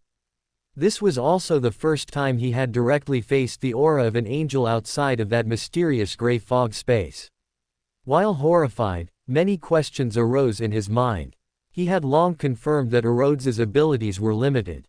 Things like 008, Triss's ring, and even Duke Aaron were beyond its prying. Yet now, this sycophantic magic mirror dared to directly display a scene involving an angel before him. Was it because this angel was too weak, or because 008, that ring, and even Duke Aaron were considered more dangerous than a typical angel in the eyes of this magic mirror? Before he could ponder an answer, Klein heard Patrick Brain's respectful and devout voice. "Teacher, I encountered an undying named Azek. I sensed the aura of a god on him, but unfortunately, I have lost track of him." Within the deep vortex formed by the dark coffin, an ancient, chilling voice emerged, making one's soul feel as if it would directly leave the body. "No need to bother. He is no longer who he was back then." At this, the ancient voice turned sinister. "Of course, if you see him again, you can tell him that going to the abyss of ferrying in East Balam of the southern continent will restore all his lost memories." Amidst a chilling laugh, the scene stopped there, plunging into chaos, leaving only Klein frowning and pondering the conversation he had just heard. The angel referred to as teacher by Patrick Brain was at least one of the top figures in the numinous episcopate. Just from the tone of their conversation, Klein knew that the entity's desire for Mr. Azek to go to the so-called abyss of ferrying definitely harbored ill intentions. As for, he is no longer who he was, just as Klein was still thinking, the originally hazy dream world rippled as if a stone had been thrown into a lake, and a slightly familiar laugh suddenly rang out. "How lively. It seems I've arrived just in time." The silver-white characters, which were in the process of interweaving and reorganizing, suddenly stiffened. Rhodes, who had been waiting for Klein's praise, fled like a mouse encountering a cat, not even bothering to bid Klein farewell. No longer concerned with the sycophantic magic mirror, Klein stiffly turned around and looked at Duke Aaron, who had appeared beside him at some unknown point, a faint smile playing on his lips. He forced himself to speak in a low, composed voice. "Mr. Emperor, intruding into someone else's dream is impolite." Looking at Klein, who even in the dream maintained his Sherlock disguise, Aaron clicked his tongue. A bronze high-backed chair, identical to those in the Tarot Club, materialized in Klein's dream. Aaron sat down casually, looking at the tense-faced Klein across from him, and said with a smile, A sequence 5 of the spectator pathway is called a dreamwalker. As the name suggests, it's very useful. Meeting in a dream can avoid a lot of trouble, like the 008 you're very familiar with. His face twitched imperceptibly. Klein glanced at the bronze high-backed chair and replied in the hoarse, deep voice of the world. Mr. Emperor, you might have misunderstood my previous information. I am not familiar with 008. The information concerning the terrifying sealed artifact came from the great Mr. Fool. Leaning back comfortably in the high-backed chair, Aaron quietly watched Klein perform. Finally, he said teasingly, "In my opinion, your acting skills are far superior to your detective skills, Detective Sherlock Moriarty." Or perhaps I could also call you Klein Moretti, correct? A thunderclap echoed through the hazy dream world. This was the manifestation of Klein's intense emotional fluctuations in the dream. He was caught off guard by Aaron's direct hit, and it was several seconds before he slowly spoke. "Excuse me, I haven't heard that name. I think we should hurry and discuss the cooperation we agreed upon earlier." Watching Klein desperately try to change the subject, Aaron clicked his tongue. A not-so-thick stack of documents materialized in his hand, and he read them out one by one as Klein's face grew darker. On September 16, the day after Nighthawk Klein Moretti's funeral, Sherlock Moriarty appeared out of thin air in Backland. And the Randalus, who caused the Tingen City tragedy, was also reported to MI9 by the great detective Sherlock Moriarty. Watching Klein open his mouth, still wanting to say something, the stack of documents in Aaron's hand instantly turned into scattered light particles. He flicked the only surviving photograph to Klein and chuckled. "No need to be nervous. I merely extracted some things I found rather suspicious from the Church of Evernight's Red Gloves team's investigation report on you. Before you say they're all coincidences, you'd best take another look at this photo." The sense of unease in Klein's heart grew stronger. The moment he saw the photograph, his pupils dilated violently, as if 10,000 unknown mythical beasts were stampeding within him. The photo was taken from a top-down angle, but it was still clearly visible. In the center of the photo was a pale-faced young man, covered in mud. Beside him was an excavated grave, and the black and white photo on the tombstone was identical to the young man. You knew I wasn't dead when you were in Tingen." Recalling his previous sophistry, a strong sense of shame, like being stripped naked and scrutinized with a magnifying glass, surged from the depths of Klein's heart, almost drowning his rationality. Enjoying Klein's rich and varied expressions, Aaron snapped his fingers, pulling Klein, who was caught in an internal struggle, back to his senses. "Congratulations, you guessed right. Too bad there's no reward. It's not just you, those members of the Tarot Club are all tainted with Mr. Fool's aura. This is quite noticeable to high-sequence beyonders of the Fate Pathway, high-level spirit world creatures, and a very few special existences like me." He inexplicably recalled the strange little boy who had given him the Wheel of Fortune card. Klein, feeling somewhat enlightened, finally managed to suppress the surging shame and asked in a deep voice, "You didn't report this to the church?" Aaron looked down at Klein, clicked his tongue, and retorted playfully, "It seems you're quite disappointed. I can help you fulfill that regret. It's just a small favor for me." Klein's mouth twitched. He paused for a few seconds before continuing. "But you are a favored one of the goddess." The expression on Aaron's face grew more playful. He slowly rose, gazing at Klein, and retorted word by word. "What are you, then? A favored one of the Fool? A famous great detective? Or a steam worshipper from the Mid-Sea County?" The hazy dream world instantly fell silent. Klein opened his mouth. The shame he had just suppressed was suddenly poked open again, leaving him at a loss for what else to ask. Watching the speechless Klein, Aaron was in a rather pleasant mood. He waved his hand, dispersing the bronze high-backed chair, and spoke softly. "Now that we've been honest with each other, we can continue discussing our previous cooperation. The terms remain unchanged. I can promise to guarantee your safety, and as a small compensation for your wounded spirit, I can help you resolve some minor issues. For example, your Nighthawk teammate from Tingen City. Leonard's face appeared in his mind. Klein, somewhat wary, subconsciously retorted. What do you want to do? Aaron chuckled and slowly walked to where Rhodes had originally appeared, saying calmly. No need to be nervous. After all, I am a favored one of the goddess, and I will not attack a nighthawk. As for him, he has already noticed those coincidences of yours, but he's unable to investigate further due to your current situation. Therefore, I will suggest that the Church of the Evernight give him a job he's always dreamed of. Aaron shrugged, finding it a bit boring to see Klein, who was clearly confused but held back from speaking, and added. He will follow an archbishop to investigate the whereabouts of Ince Zangwill and won't have time to bother you. Hearing the name of his mortal enemy, Klein's expression changed for a moment, and he almost blurted out. Ince Zangwill is in Backland. Talam's death is related to him. This is the story woven by 008. Noticing the calm, unperturbed expression on Aaron's face, Klein's voice grew weaker and weaker, finally almost a whisper. You know all this too. Feeling the changes in the surrounding dream world, Aaron could probably guess Klein's current mood and explained with a light chuckle. This isn't too difficult for me to guess. Back in Tingen City, although Ince Zangwill escaped due to the influence of that evil god's offspring, I permanently kept his left arm. Hey, the church isn't aware of this. If you want to personally seek revenge on Ince Zangwill in the future, I can give you a friendship price. Looking at Klein, who still wanted to say something, Aaron reined in his smile, his expression somewhat solemn. I know what you want to ask, but now is not the time. You've been behind Channy's gate in Tingen City.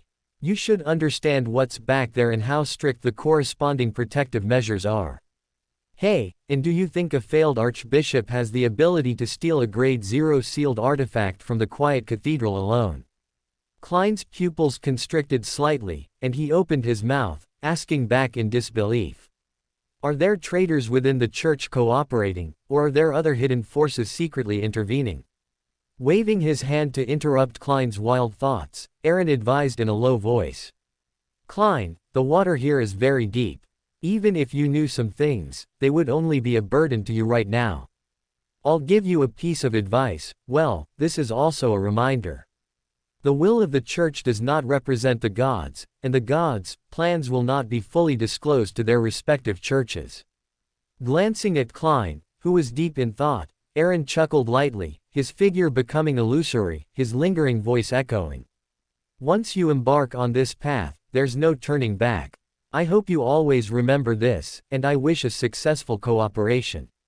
The power that had been maintaining the dream, preventing it from collapsing due to Klein's intense emotional fluctuations, suddenly disappeared, and the gray dream world trembled accordingly.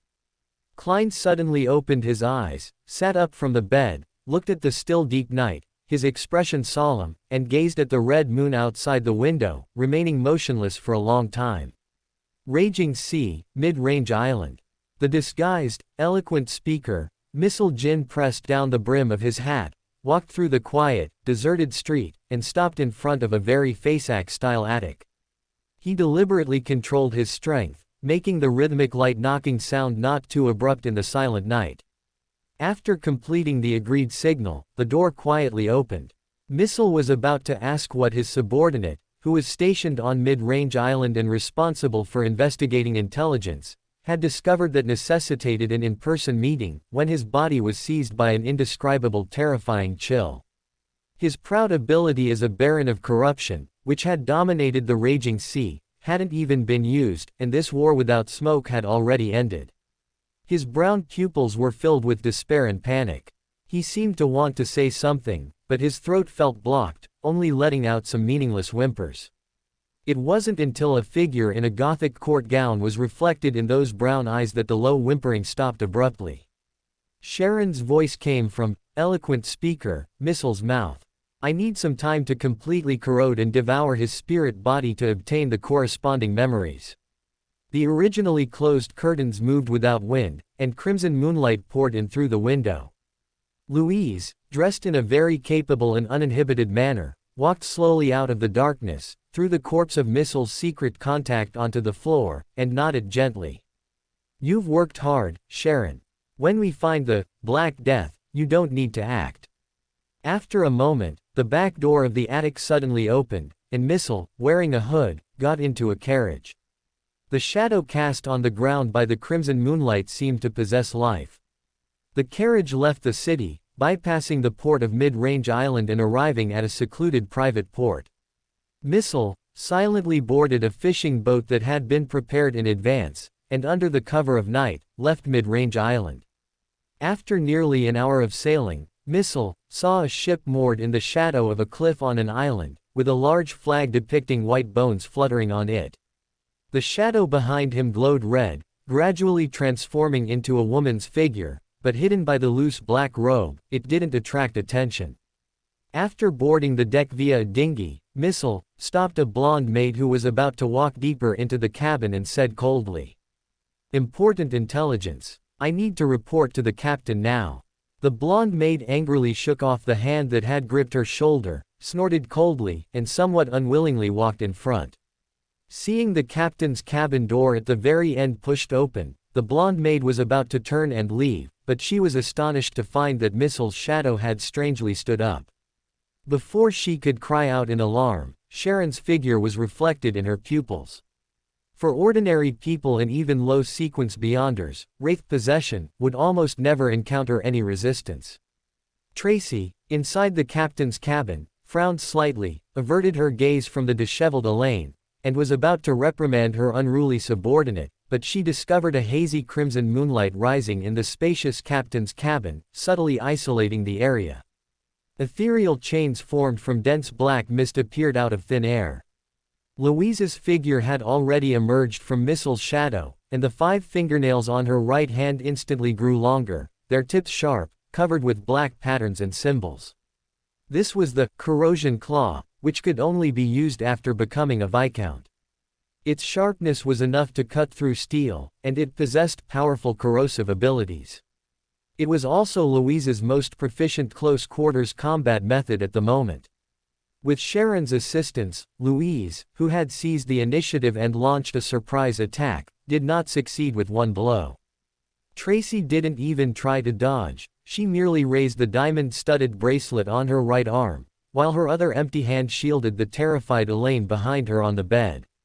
A dawn-like light surged from the diamond-studded bracelet, erecting an unbreakable invisible wall on both sides of Tracy, forcefully blocking Louise's well-prepared sneak attack. Tracy gritted her silver teeth, having already recognized the attacker's identity, and roared furiously. "Vice Admiral of the Moon! How dare you! If it weren't for the sealed artifact formed by a guardian that her nominal mother, Saint of White, Katerina, had bestowed upon her after the last shipment of slaves this year, she might have fallen this time." Tracy saw the greatly dimmed bracelet, a hint of ruthlessness flashing in her eyes. Her beautifully curved chin suddenly lifted, and her pale lips slightly parted, emitting an invisible shriek. Accompanying the shriek, a ghostly blue halo surged out from inside her body. Wherever it passed, ice condensed, layer upon layer. In just a second or two, she and Elaine behind her, Louise opposite, and the dazed Missile were all simultaneously enveloped within a frozen world. Thick, transparent ice surrounded them, covered with soft white frost. They seemed close to each other, yet they would need to break through numerous obstacles to meet again. A sinister smile appeared on Tracis' heroic and bright face. Quiet black flames ignited from within her body, rapidly melting the surrounding ice and paving the way for Tracis' counterattack. At this moment, however, a never-before-seen glimmer of hope flashed in Elaine's eyes behind Tracy. Her hesitation then turned into firm resolve, and she suddenly grabbed the diamond-studded bracelet. Tracy, who had no defenses against Elaine, seemed to have flames spewing from her eyes, looking incredulously at Elaine, who had snatched the bracelet. Before she could snatch back the sealed artifact, Louise's body instantly turned ethereal, dyed light red, and transformed into a hazy moonlight. This moonlight instantly shattered, turning into crimson scales that passed through the surrounding hard ice layers, appearing between Tracy and Elaine. Louise directly used her body to block Tracis' hand reaching for Elaine, and the corrosion claw swung fiercely towards that delicate, fair neck. In a flash, Tracis' arm had pierced through Louise's body, but this also restricted her from using the magic mirror substitution method to escape her predicament. This life for injury fighting style made Tracy curse inwardly. She could only forcefully manipulate the silk threads in the ice to move her body to avoid vital points, while doing her best to retract her restrained right hand. Two muffled groans sounded almost simultaneously. The hard ice layer quietly shattered. Tracy, who had retracted her hand, stiffened in place, struck by the pursuing, corrosion claw, and then shattered like an illusion. The full-length mirror placed in the captain's cabin cracked with a crunch, rapidly disintegrated, and scattered across the floor. Mirror substitution method. Tracy's figure then appeared in the corner on the same side as the full-length mirror. A deep, bone-visible scratch appeared on her right chest, and it had already begun to rot. Tracy glared fiercely at the two women not far away, her lips rapidly opening and closing twice. Ethereal black flames suddenly emerged from her palm, scorching the trace of Louise's blood on her right hand. This was black magic. This was a witch's curse. Louise's figure trembled uncontrollably, igniting with black flames from inside out, from her soles to her head, just like a paper figure brought close to burning charcoal. That was indeed a paper figure seemingly condensed from crimson moonlight. This was the substitution technique, the moon paper figure, that Marquis Mistral had specially left for Louise before returning to Backland. As the paper figure turned to ash, Louise appeared at the captain's cabin door, single-handedly clutching Elaine's neck, secretly hiding the flesh torn off by the corrosion claw, under the cover of the full moon, and said in a deliberately cold, low voice. As expected of someone who can subdue the Admiral of Hurricanes fleet, you truly have some skill. You have earned my recognition. Hand over the key to the Death's treasure that you obtained, and I will give this woman to you. Otherwise. Averting her gaze from the paper figure's ashes, Tracy gritted her silver teeth, glaring venomously at Louise standing at the door. You lunatic. I have never obtained the key to the Death's treasure. Give Elaine back to me, and I can let you leave. Having successfully completed the task assigned by Mr. Beander, Louise didn't care about the entanglement between these two, but the fluctuations from the battle just now were too great. Even though she had set up a blockade in advance, it still alarmed the crew of the Black Death. The situation was already unfavorable for her. Finding a way to escape as quickly as possible was her primary goal. Just then, the footsteps that had been rapidly approaching from the deck suddenly paused, and louder voices than before came through. Black Emperor. Tracy's and Louise's expressions changed almost simultaneously. The former's face grew even darker, while the latter was merely somewhat astonished. Sharon. Louise seemed to have thought of something, feigned annoyance, cursed under her breath, and her body disintegrated into crimson scales, wrapping Elaine and rapidly escaping. Tracy shrieked, and countless spider silks appeared, but they failed to stop that crazy woman. She reappeared on the deck and instinctively looked outwards. A huge, pitch-black sailing ship had appeared in the distance at some unknown time. It was nearly 100 meters long, with sails fully unfurled, and rows of broadside cannons on its flanks. It had not yet approached, and its direction of travel was also off, but it still made the surrounding area feel as if it had gained a Black Emperor. Tracy's face twitched slightly. She clenched her fist, took a deep breath, and with a hint of madness in her eyes, took a small, exquisite mirror from her neck. The mirror surface was as black as ink, reflecting nothing, like an abyss that swallowed everything. This was her last trump card, a one-time token that could be used to seek help from Demoness of White, Katarina. This was also why she hadn't used it earlier when she sensed that the attacker was only Sequence 5, but the mysteriously appearing King of Five Seas had clearly exceeded her capabilities. Tracy's expression, as she was about to crush the mirror, paused slightly.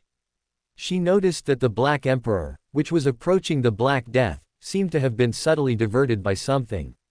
Her hand movements paused slightly, and Tracy's expression became somewhat unpredictable, her face flashing with ruthlessness, venom, and a faint hint of regret.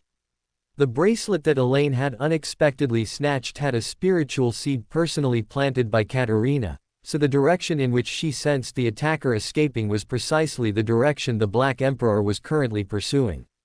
Vice Admiral of the Moon, Trasis' face twitched slightly.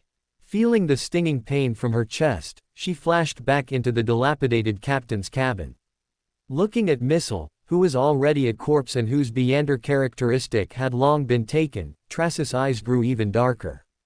She used her hand as a knife to directly cut open Missile's heart and took out a lifelike crimson paper figure from within. With her back to the belated crew members, Tracy shrieked in a chilling tone. "Spread the word about tonight's events. Say that I was severely wounded, and the key to the Death's treasure has been stolen by the Vice Admiral of the Moon." The huge black sailboat, carrying an invisible pressure, cut through the waves on the furious sea. Lanterns hanging from the mast swayed and flickered, illuminating the nearly 100-meter-long ship with 3 pitch-black sails. Louise stood near the cabin, carefully setting down the unconscious Elaine she had been carrying, and casually caught the diamond-encrusted bracelet. She looked up at the 2 to 3 meter tall mottled stone chair in front of her, feeling a bit uneasy. After a brief silence, King of 5 Seas, Nast, wearing a spire crown and a black robe with silver trim, spoke in a deep, majestic tone. "No need to be nervous. I also believe in the Lord of Order. This time, I merely have something I need to discuss with this lady, the puppet." Louise only relaxed her body after glancing at Sharon, who had emerged from the void and did not refute his words. If not for her trust in Sharon, she would have probably used her trump card to leave the moment Nast appeared. With a sigh of emotion about how far the influence of that hidden existence had grown in the real world, Louise nodded slightly, pointed to the unconscious Elaine, and explained with a peculiar tone. "This one should be Lieutenant General of Disease Trasis' mistress. Keep her for now, she might be useful later. Also, I trouble Lord Nast to provide a private room for me." The dark red light in his eyes flickered, and Nast nodded steadily, gently waving his hand. A certain barrier covering the Black Emperor was consequently lifted. Viscount of Fear, Bird Maston, dressed in an intricately patterned Intis-style shirt, respectfully emerged from the shadows and led Louise deeper into the cabin. When the deck returned to silence, Nast slightly turned his head to look at Sharon, who was silently floating in midair, and spoke in a low voice. "I hope to meet your teacher. This is also a task given to me by that Duke. I hope you can relay it for me." Sharon's clear, empty eyes shifted slightly, and her voice was ethereal. "I will relay it, but it might require some waiting." In the deepest part of the magnificent palace filled with dark golden mist, Aaron leaned casually on the throne, watching 2 objects fly out from the open dark golden doors. Aaron casually drew over the mass of flesh faintly threaded with spider silk. Holding a divining pendulum, he began to use the bloodline connection between Tracy and Katerina to divine the current location of this demoness sect high-ranking member. The hazy dream world lasted only an instant before shattering.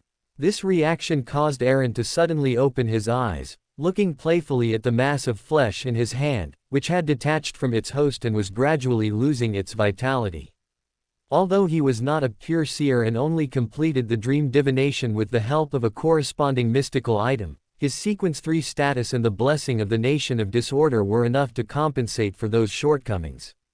Even if it couldn't compare to Saphira Castle's boost to divination, as long as it didn't involve an angel, the results of the divination wouldn't be too far off. Aaron threw the flesh in his hand onto the pile of sundries. The emerald green stone of life immediately glowed, engulfing the mass of flesh faintly threaded with spider silk, maintaining its vitality. In his mind, the blurry image he had divined in that instant appeared. A vast ruin hidden deep in the darkness, covered in the dust of history, yet almost perfectly preserved. It seems that the Conqueror Beander characteristic has already fallen into Katerina's hands. She should be in the Blood Emperor ruins in the outskirts of Backland now.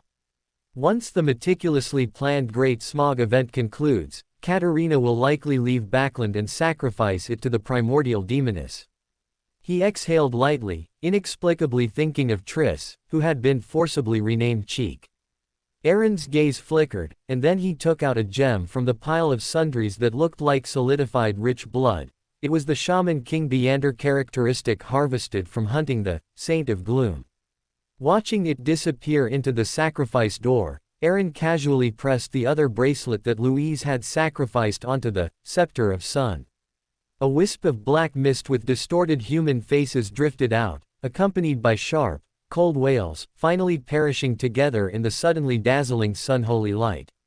Casually dispelling the hidden trick Katerina had left in the bracelet, Aaron looked at the guardian bracelet, whose light was now more restrained, and returned with it to the real world.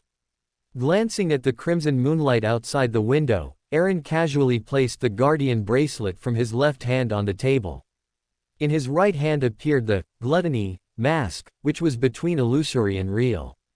Without hesitation, Aaron placed the mask over his face. After preparing, his spirituality surged into the night imprint on his wrist. Deep darkness emerged, enveloping the bone cross that Adam had given him in Tingen, which bound the grayish-white stone dragon.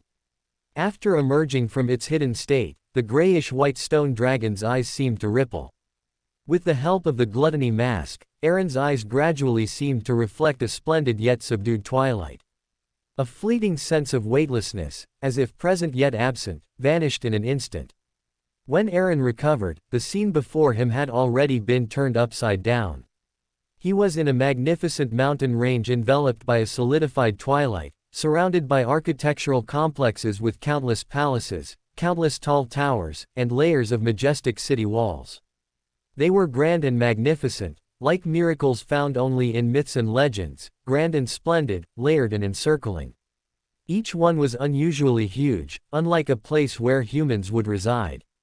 Combined, they possessed an indescribable sense of epic, miracle, and myth. In Aaron's impression, only Calderon, deep within Grossel's travels, evoked a similar feeling. The twilight light covering the entire world came from a huge cross at the top of the mountain. Seeing the somewhat familiar scene, Aaron paused, then suddenly remembered. Back in Tingen, Adam and Ouroboros fought on the mountaintop inside the Bone Church. However, at that time, he was merely an observer at the foot of the mountain, but now, he had personally entered. Looking at the manifested steps, Aaron secretly guessed that this might be a world constructed by Adam, using his status as a king of angels and his nascent divine kingdom as a foundation. But without the power of Saphira, how could such a dream world spanning an entire continent escape the detection of the major churches? As this question arose in his mind, Aaron looked to his side. Hermes, with a gentle expression, quietly appeared, and his convincing, calm voice sounded. "The meeting has begun. You just follow me. That mask can help you conceal your specialness here." Begun. Aaron's expression froze slightly, guessing that he might have stayed in the nation of disorder for too long. However, he didn't explain, only quietly followed behind Hermes, walking up the steps towards the peak where the cross stood.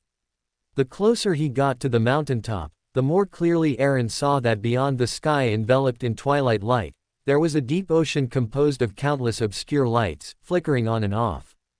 This is, before Aaron's voice could drop, Hermes, who was walking ahead, spoke gently. "This is the deepest part of the sea of collective subconscious. Only here can the divine kingdom of that creator from the second epic be conjured into reality by relying on the second blasphemy slate." Upon hearing this, Aaron couldn't help but glance around, secretly wondering what special things were hidden in the deepest part of the sea of collective subconscious. Hermes, however, only pointed the way and did not dwell on the topic. He looked back at the gluttony mask on Aaron's face and said meaningfully, "The nature of any living being is all-encompassing, with good and evil originating from the same source. Among these, the most special and typical is humanity. Each person's personality is composed of many sub-personalities, and each sub-personality is a facet of the main personality. I like to call such sub-personalities masks, which are the personality masks you wear on your face. In most cases, personality masks are subordinate to the main personality, but when the main personality is forced into dormancy and a personality mask takes over the main personality's position, it will become the leader that integrates other sub-personalities." Aaron subconsciously touched the exaggerated mask on his face, which almost reached his ears. His gaze flickered, and he softly asked in return, "You mean, being corrupted by the true creator's fallen self-nature authority is essentially being devoured by another self?" When he asked this question, Aaron couldn't help but think of Adam's situation. Wasn't he an example of being completely replaced by a divine personality? This might also be the reason why he could gain the upper hand in the fusion with the true creator after achieving the visionary sequence in the future. The seemingly long staircase ended in just a few breaths. When Aaron, wearing the gluttony mask, appeared on the mountaintop with Hermes, several gazes also turned towards them. First and foremost was the priest sitting cross-legged beneath the radiant cross, simple and gentle, dressed in a plain white robe. His eyes, clear and pure as a baby's, seemed to peer through the mask, quietly observing Aaron.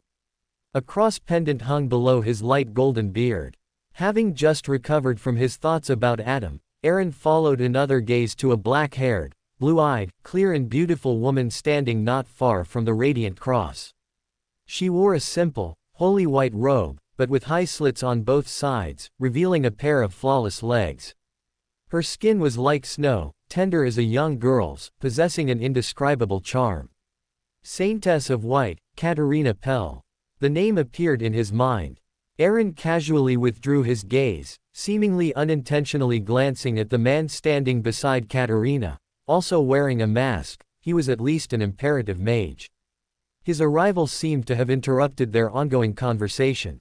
Katerina, without any concealment, withdrew her gaze and looked back at the simple priest beneath the cross, speaking in a deep voice. "What needed to be done, I believe we have accomplished. Augustus has already agreed to pay the reward immediately. Why haven't you withdrawn the spiritual imprint you left in that Beander characteristic? Do you intend to violate the contract we signed? The Primordial One values this matter greatly, which is why I am here today." Lightly gripping the cross pendant in his hand, Adam slightly tilted his head and explained in a gentle tone. "As long as that Beander characteristic does not leave Backland, the spiritual imprint will not be triggered. According to the contract signed at that time, as a witness, I only promised to lift the corresponding restrictions after the matter was completed. As for what private transactions you have made with Augustus, I will not inquire." The man with the bronze mask, who was suspected to be a powerful member of the Loan royal family, did not expect this demoness to dare directly question Adam. He was clearly an old member of the Twilight Hermit Order, having witnessed a high-sequence Beander being executed with a mere gesture for allegedly violating the trend of the era. He immediately stopped Katerina, who was about to say more, and whispered a few words into her ear. Listening to this brief conversation, Aaron's eyes flickered. It seemed that because he had missed the beginning of the gathering, most of the Twilight Hermit Order members were gathered in twos and threes, scattered throughout the peak. Strangely, even when they were close, no conversation could be heard, as if they were separated into two worlds by an invisible force. It's a bit like the private chat session of the Chaos Council. After noticing this, Aaron almost instinctively turned to look at Adam beneath the radiant cross. Katerina's conversation just now was intentionally made audible to him. Various thoughts flashed through his mind. Aaron paused slightly, looking at Hermes, who was walking ahead, seemingly just guiding him, and spoke in a low voice. "Mr. Hermes, I want to make a deal with that lady." Hermes seemed to have anticipated this. Perhaps his discerner ability was even more powerful under the sea of collective subconscious, detecting Aaron's next thought from mere changes in emotion and body language. He immediately flashed with Aaron to appear in front of Katerina, nodding gently towards the man with the bronze mask and pointing to Aaron, introducing him in a low voice. "This is Mr. Gluttony from the Psychology Alchemists. He asked me to introduce him to Ms. Katerina." Hermes was clearly a unique and special existence within the Twilight Hermit Order, otherwise, George III would not have invited him to guard his mausoleum. With a few words, he sent away that royal family demigod. Katerina's enchanting eyes swept over the newly arrived Mr. Gluttony. She couldn't help but think of Heaven Rambus, who wore the pride mask, and whispered in a lazy tone. "Gluttony, your appetite must be very good. If you have anything, just come directly to me. I promise I can satisfy all your requests." As expected of the demoness of Undying, his heart stirred by her alluring gaze. Fortunately, with the aid of the personality mask, Aaron's expression remained unchanged. He suppressed the rising desire in his heart and chuckled lightly. I am not Heaven Rambus. These tricks are useless against me. I came to you simply to make a deal. I have a preserved demoness of despair Beander characteristic. I wonder if your holiness is interested. Katerina smoothed her silky hair, her expression somewhat playful. Demoness of despair. It wouldn't be a Beander characteristic lost from my demoness sect, would it? However, since Mr. Hermes is also here, I will give you face. Tell me, what do you want? If you want to try the taste of pleasure, I can consider it, but it might require some time, or you can come to Backland yourself. Looking at the highly provocative gaze, Aaron's face under the mask twitched slightly. The thought of the person opposite him once being a effeminate man always sent a shiver down his spine. Suppressing the discomfort in his heart, Aaron imitated the voice of the true Mr. Gluttony, Howard Phillip, and let out a low chuckle. A very good suggestion, but I've been in the Sea Rift County recently. If I go to Backland, how should I find you? And I'm only interested in items from the spiritual domain. Your demoness sect shouldn't be unable to produce items of equal value, right? The smile on her face grew even more charming, and Katerina licked her bright red lips, chuckling. This isn't a problem for us. If you come to Backland, you can go directly to Red Rose Manor in the suburbs. You will get what you want. After speaking, she glanced at Mr. Gluttony, whose mouth was split to his ears. A blurry ball of light instantly pierced through the seemingly solidified twilight, enveloping Katerina, and then surged upwards, disappearing into the dark and obscure ocean. They left just like that. Aaron was slightly surprised. Hermes played the role of a good teacher, gently explaining. Members of the Twilight Hermit Order can freely choose whether to attend the meeting and when to leave. There aren't too many restrictions. Hey, of course, there's one major prerequisite, and that is not to violate the established trend of the era. It's a bit of a pity that many old friends didn't come to this gathering. I think you'd be more interested in them. Them. Aaron's eyes flickered slightly. He said nothing more, but subtly and quickly scanned the Twilight Hermit Order members whose faces were still visible on the mountain peak, silently memorizing their appearances. Backland, William Street, back alley of the Ponder family ancestral home. The crimson moonlight was obscured by clouds. In the darkness, the sound of chanting poetry emerged, peaceful and tranquil, lulling one to sleep. From this tranquility, a figure walked out. He wore a black soft hat, with dark gold sideburns, a high-nose bridge, tightly pursed lips, and deep, classical sculpture-like facial lines, without a single wrinkle. It was Ince Zangwill. His sole remaining arm clutched a pure white quill of Alzuhad, and a slight curve appeared at the corner of his mouth. He took a deep breath, muttering with a hint of emotion. I've finally escaped the cage that held me for over 1,000 years. The feeling of freedom is truly wonderful. It would be even more perfect if I didn't have to share a body with the two of you. A blood-colored banner mark subtly appeared on Ince Zangwill's glabella, corresponding to the gate of the underworld, and a sneer emanated from it. If it weren't for that damned tutor, do you think I'd be willing to share a body with you? Another, rougher voice also rang out. And before you express such meaningless sentiments, you should be more concerned with how we're going to recover our strength. Not angered by this, Medici, who occupied Ince Zangwill's body, looked at Raft Ponder, who was unconscious and being dragged out of the darkness by several rotten, bloated arms, and let out a light chuckle. Tisk, I just said it casually, and you two got anxious.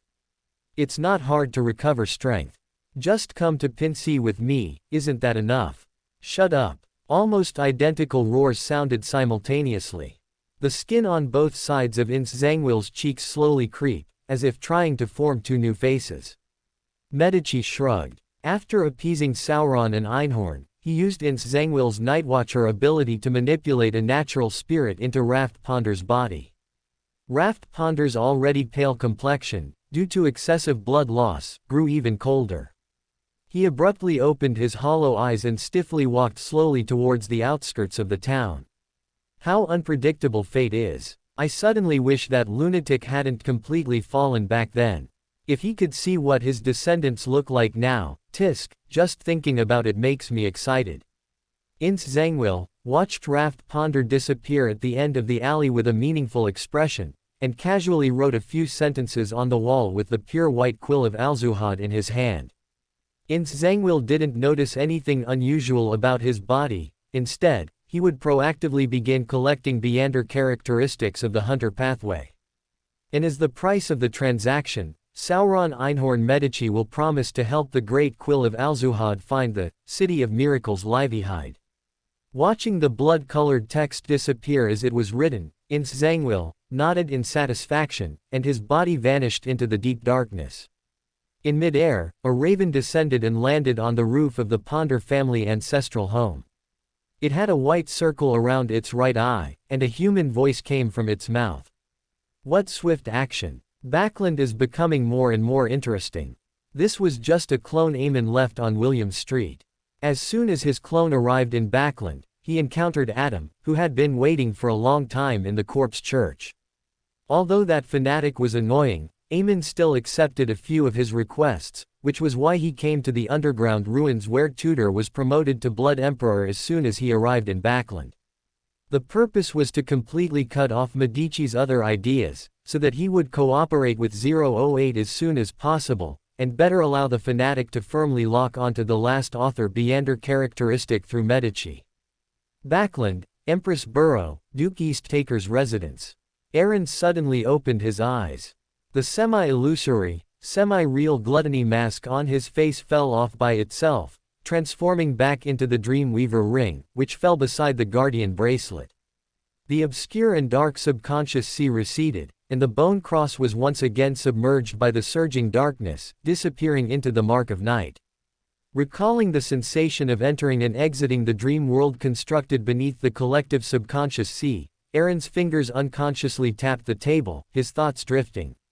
The Primordial One's spiritual imprints are likely distributed not only in Beander characteristics but also in the subconscious sea, which is a precipitation of the collective mind. Whether it was the previous dream exploration or entering the Twilight Hermit order deep within the collective subconscious sea, I felt the hidden tendency towards losing control. And the pollution caused by the Chaos Sea is somewhat similar to the Primordial One. The Dragon of Imagination's contingency plan was to control the Chaos Sea using the corrupted negative personality left in the depths of the City of Miracles Livelyhide. Perhaps, besides the more real, and once more active underground pollution, the Chaos Sea might also contain a illusory part, possibly existing in the subconscious sea. As the ancient sun god's divine personality, Adam, who wields the second blasphemy slate, cannot fully utilize the Sephira, but constructing a secret gathering using the illusory part of the Chaos Sea in the collective subconscious might not be difficult. This might also be why the seven deities and the true high-level figures like the popes of the churches can tolerate the continued existence of such an organization that secretly pushes the world's trends. Suppressing the thoughts in his heart, Aaron first put away the Dreamweaver ring, which had returned to its original state. He glanced towards the suburbs, thought for a moment, and gave up the idea of going to Red Rose Manor right now. Picking up the Guardian bracelet brought down from the Nation of Disorder, Aaron skillfully set up the ritual and sacrificed this highly practical sealed artifact to Mr. Fool, transferring it to Mr. World. Layers of prayers woke Klein. He groggily looked at the red moon outside the window, took a deep breath, and after taking 4 reverse steps in the washroom, arrived above the gray fog. Respected Mr. Fool, please transfer this sealed artifact to Mr. World, and inform him that the monthly rent is 100 gold pounds. If lost, the principal of 9,000 pounds must be compensated. The familiar voice entered his ears, and Klein's face twitched slightly. He didn't respond immediately. He beckoned and took the diamond bracelet that had passed through the door of sacrifice and bestowal, then closed his eyes to divine the effect of this sealed artifact. A moment later, he opened his eyes with some surprise, understanding why this sealed artifact could be valued at 9,000 pounds. Guardian bracelet. Guardian's vow: when the host faces a life threat, they will automatically enter a guardian state, greatly increasing physical toughness and mental resistance, and can also bear damage for companions within a certain range, protecting them. Storm of Light. Using spirituality as a guide, it activates the light of dawn, capable of directly destroying human bodies, eliminating wraiths, and injuring evil spirits. Negative effect.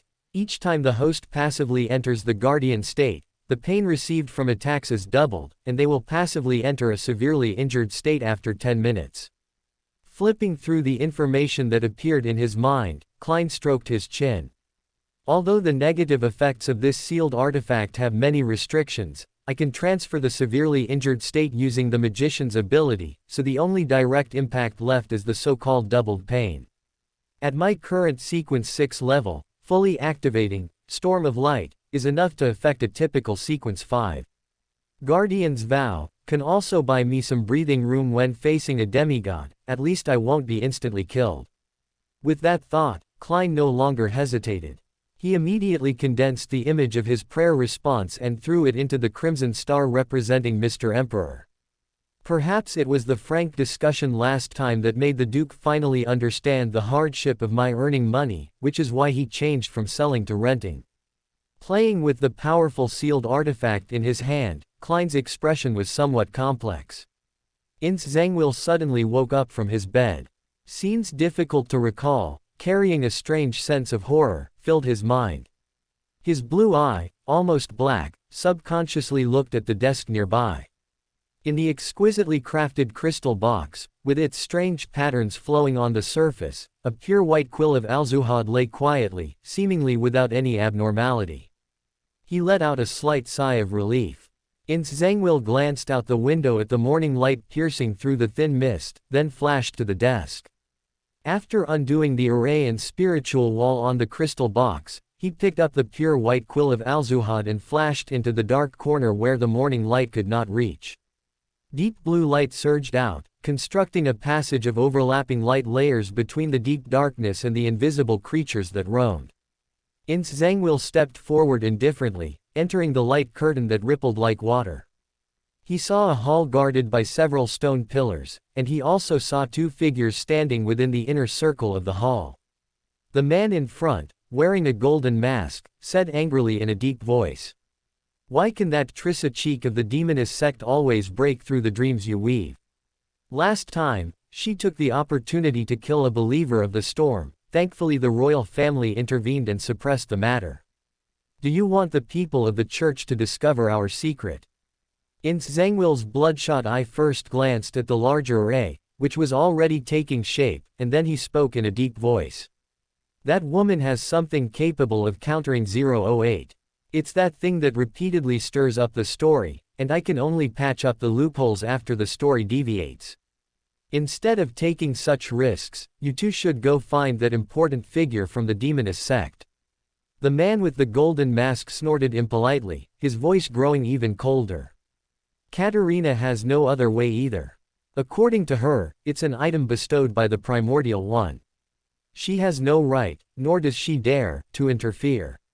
Standing closest to the altar, Mr. A, whose face was extremely beautiful, like a woman's, said in a hoarse and rather uncomfortable voice, "I'm not interested in your cooperation with the demoness sect. I just want to know when the 200 feet lambs you promised will arrive. The Lord's altar still needs blood sacrifice to be officially completed. During this time, I'll trouble you to ensure that Trissa Cheek doesn't cause any problems."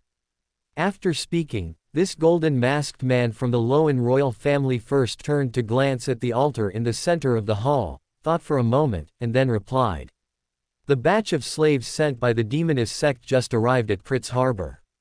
It will take some time to secretly transport them back to Backland without attracting attention. Does Mr. A not even have that much time to wait?" A hoarse, crazed laughter rang out. Mr. A glanced at the golden-masked man and said coldly, "Although I don't mind bearing all the infamy and incurring the greatest hatred from the military and the 3 churches, if you want me to trust you, shouldn't you show some sincerity? After all, I can't pretend that what happened with Lanier didn't happen." The golden-masked man was silent for a few seconds, seemingly communicating with an unknown entity, and finally said in a low tone, I will give you an explanation for this matter, and I will send the promised slaves as soon as possible." Then he looked at Ince Zangwil, who was standing at the entrance, and said in a deep voice, "A cardinal from the Night Darkness Church's tranquil cathedral has arrived and may reach Backland very soon. I need you to temporarily leave Backland, show your traces elsewhere to divert this trouble, and then return to Backland. During this time, that Trissa Cheek will be left to the demoness sect to guard themselves." The light in Ince Zangwil's sole remaining eye flickered, and he let out a chilling laugh. His single arm unconsciously tightened around the pure white quill of Alzuhad, and he nodded silently. In the deepest part of the inverted mausoleum, the sarcophagus that the angel hater, from the man-made death faction, originally used to repair himself had long since vanished. In its place was a coffin adorned with patterns of strange birds, long snakes, and feathers, appearing ancient and mysterious, possessing a strong style reminiscent of the ancient Highland kingdom. This was precisely the pharaoh's sarcophagus gifted by Rynette Tinaker, while the original owner of the coffin had just been borrowed by Marich to advance to demigod. Dunn Smith, clad in a hooded black robe, sat cross-legged beside the coffin, his gray eyes completely consumed by wraiths, and a layer of white frost even covered his body. Even so, a look of relief appeared on his sharply defined face. A spirit warlock could seal natural spirits and wraith shadows within their body, and Manuel happened to possess various strange spiritual entities. The overload of accommodating spirits, which were considered extremely rare even in the records of the Church of the Evernight, pushed Dunn Smith's body to its limits time and again, but it was precisely this madness of walking on the edge of losing control that allowed him to completely digest the spirit warlock potion within just a few months. "Well done, even faster than I expected," a familiar and gentle voice echoed in his ears. Dunn was startled, and to his horror, he found that the surrounding environment had instantly changed. The coffin, which had been within arm's reach, had vanished, replaced by 5 figures that made his spiritual body tremble. Without the protection of the mausoleum, and focused upon by several extremely oppressive gazes, Dunn, though somewhat disheveled, still drew a standard crimson moon on his chest and murmured in a low voice, "That helpless feeling of powerlessness, I don't want to experience it again." Aaron nodded in satisfaction, reined in his oppressive aura, and after confirming that Dunn had completely digested his potion, he made a few grasping motions with his right hand in front of him. The ring of concealment rippled with faint light, and after several attempts, Aaron finally dragged a slightly illusory figure from the historical fog. "When we were in Tingen, I told you that if you could advance from Sequence 7 to being able to withstand the Undying Potion within a year, I would give you a chance to advance to demigod. Now, it's my turn to fulfill my promise." Aaron withdrew his gaze from Dunn, whose body suddenly began to tremble. Feeling the sudden increase in his spiritual burden, he looked at the historical projection he had summoned with a smile. The illusory figure had solidified considerably, and its dull, hollow expression had vanished. Although he lacked the authority of concealment, by leveraging the ability of the Trojan Horse of Destiny to graft his consciousness onto the historical projection, Pales Zoroast glanced at the many angels surrounding him in a circle and couldn't help but exclaim in wonder, "There are quite a few old friends." Waving his hand to interrupt the fellow's meaningless sentiments, Aaron pointed at Dunn and succinctly added, "You can return his destiny now." Amon's true body had already left the forsaken land of the gods and was now whereabouts unknown. Prolonged use of the Trojan Horse of Destiny's ability could easily lead to being reverse-located by that blasphemer. Pales Zoroast smiled and nodded, and behind him, a massive, ancient, mottled clock immediately appeared. Its gray-white hands rotated counterclockwise, and a certain tributary, which had been isolated from the River of Destiny, remerged with the long River of Destiny. The moment his destiny returned, Dunn let out a pained grunt, a palm-sized gap abruptly appearing in his chest, and his life force rapidly fading. Azek slightly raised his hand, and specks of pale light immediately appeared on Dunn's body and quickly converged towards his glabella, which was the area corresponding to the underworld within his body. The ritual for a spirit guide to advance to Gatekeeper was essentially to use the body as a cage, opening a door to the underworld within oneself and constructing one's own underworld, which was also the foundation for advancing to an undying. Dunn still needed to open his own door to the underworld to directly advance from Spirit Warlock to Undying, but this was not difficult for a Death Console. The pale light converged and solidified into a light cocoon, which was propelled by an invisible force towards the inverted black mausoleum, entering the pharaoh's sarcophagus, which was continuously gathering death intent. This mausoleum was specifically built by Hader to repair himself, and its effect will be much better than simply building a mausoleum according to the advancement ritual. Feeling Aaron's gaze, Azek waved his hand, allowing the death intent in the river of the underworld to continue gathering, and explained with a smile. Aaron nodded in understanding, primarily thanking Pale's Zoroast, then ceased maintaining the historical void image. Glancing at the many members of the Numinous Episcopate and the Temperance faction isolated by Rainet Tinakare nearby, Aaron nodded and looked at Azek, speaking in a deep voice. Since you have awakened, the reconstruction of the Barum Kingdom can be carried out as quickly as possible, striving to integrate those indigenous areas that still believe in death with the fastest speed.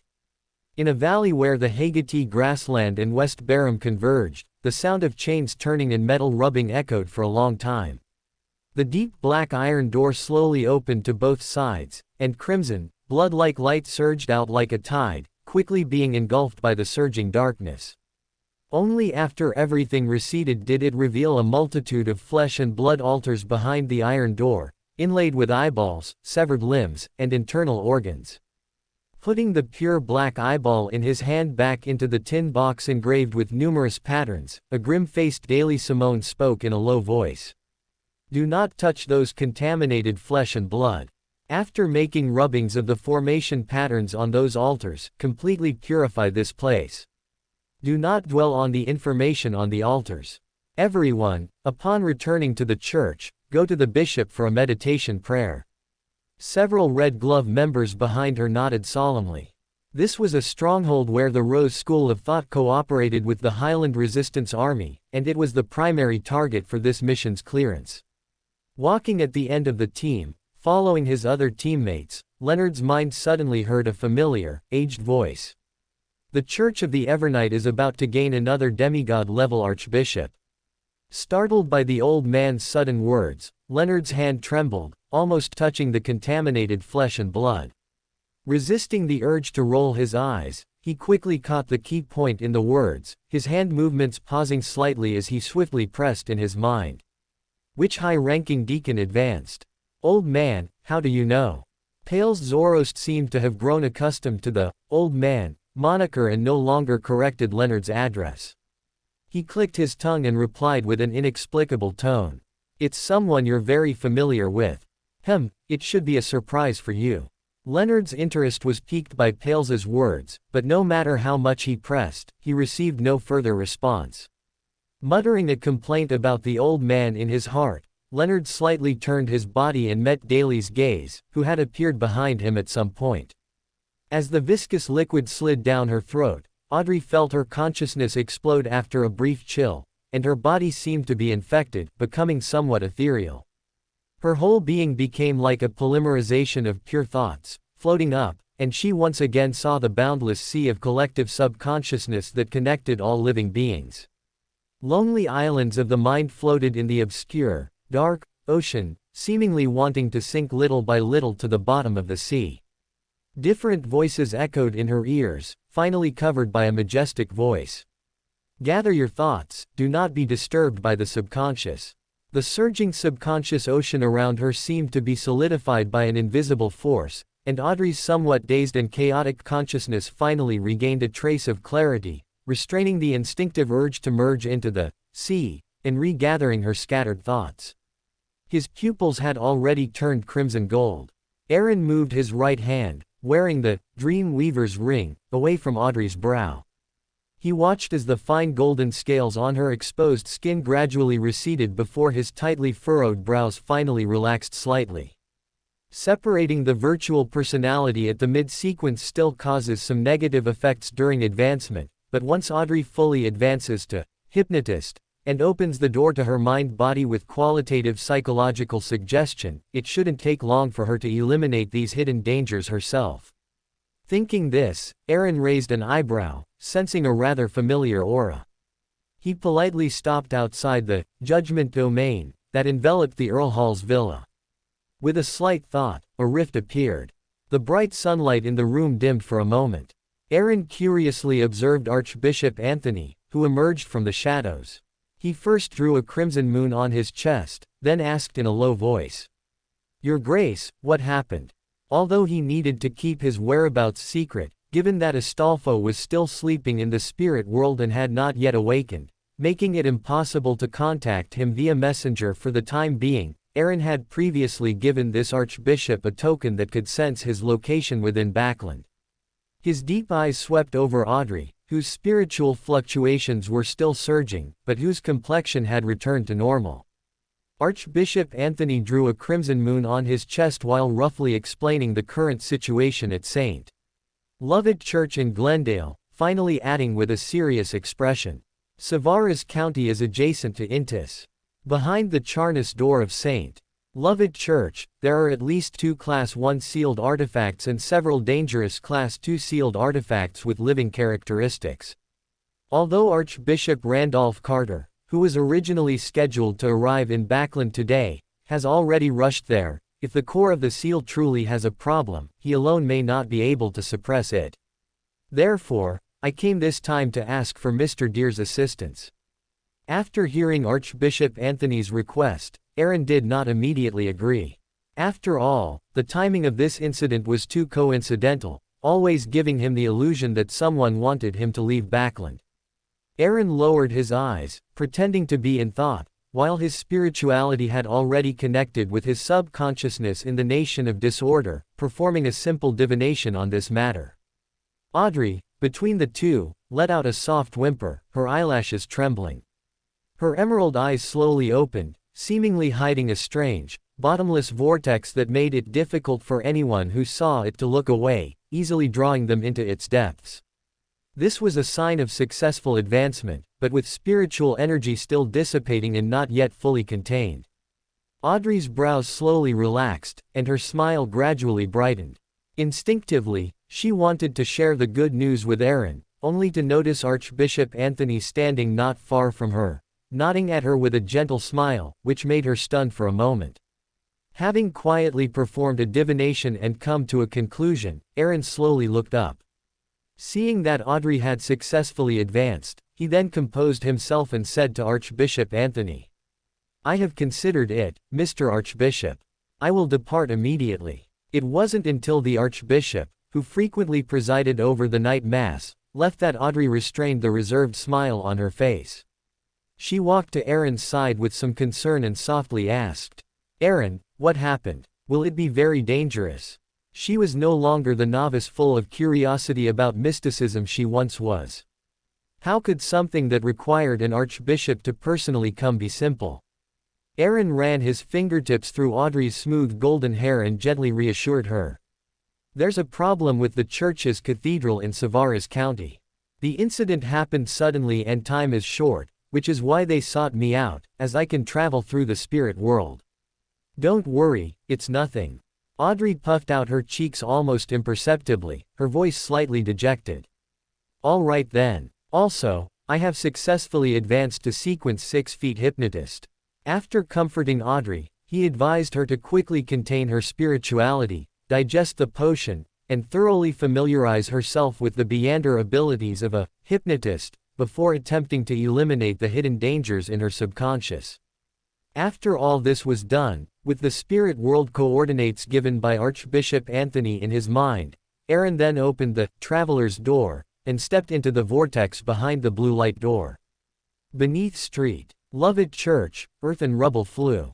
Although the Charnus door, standing at the deepest part, was not damaged, behind the door, the sound of chains being dragged, grating and chilling, occasionally echoed.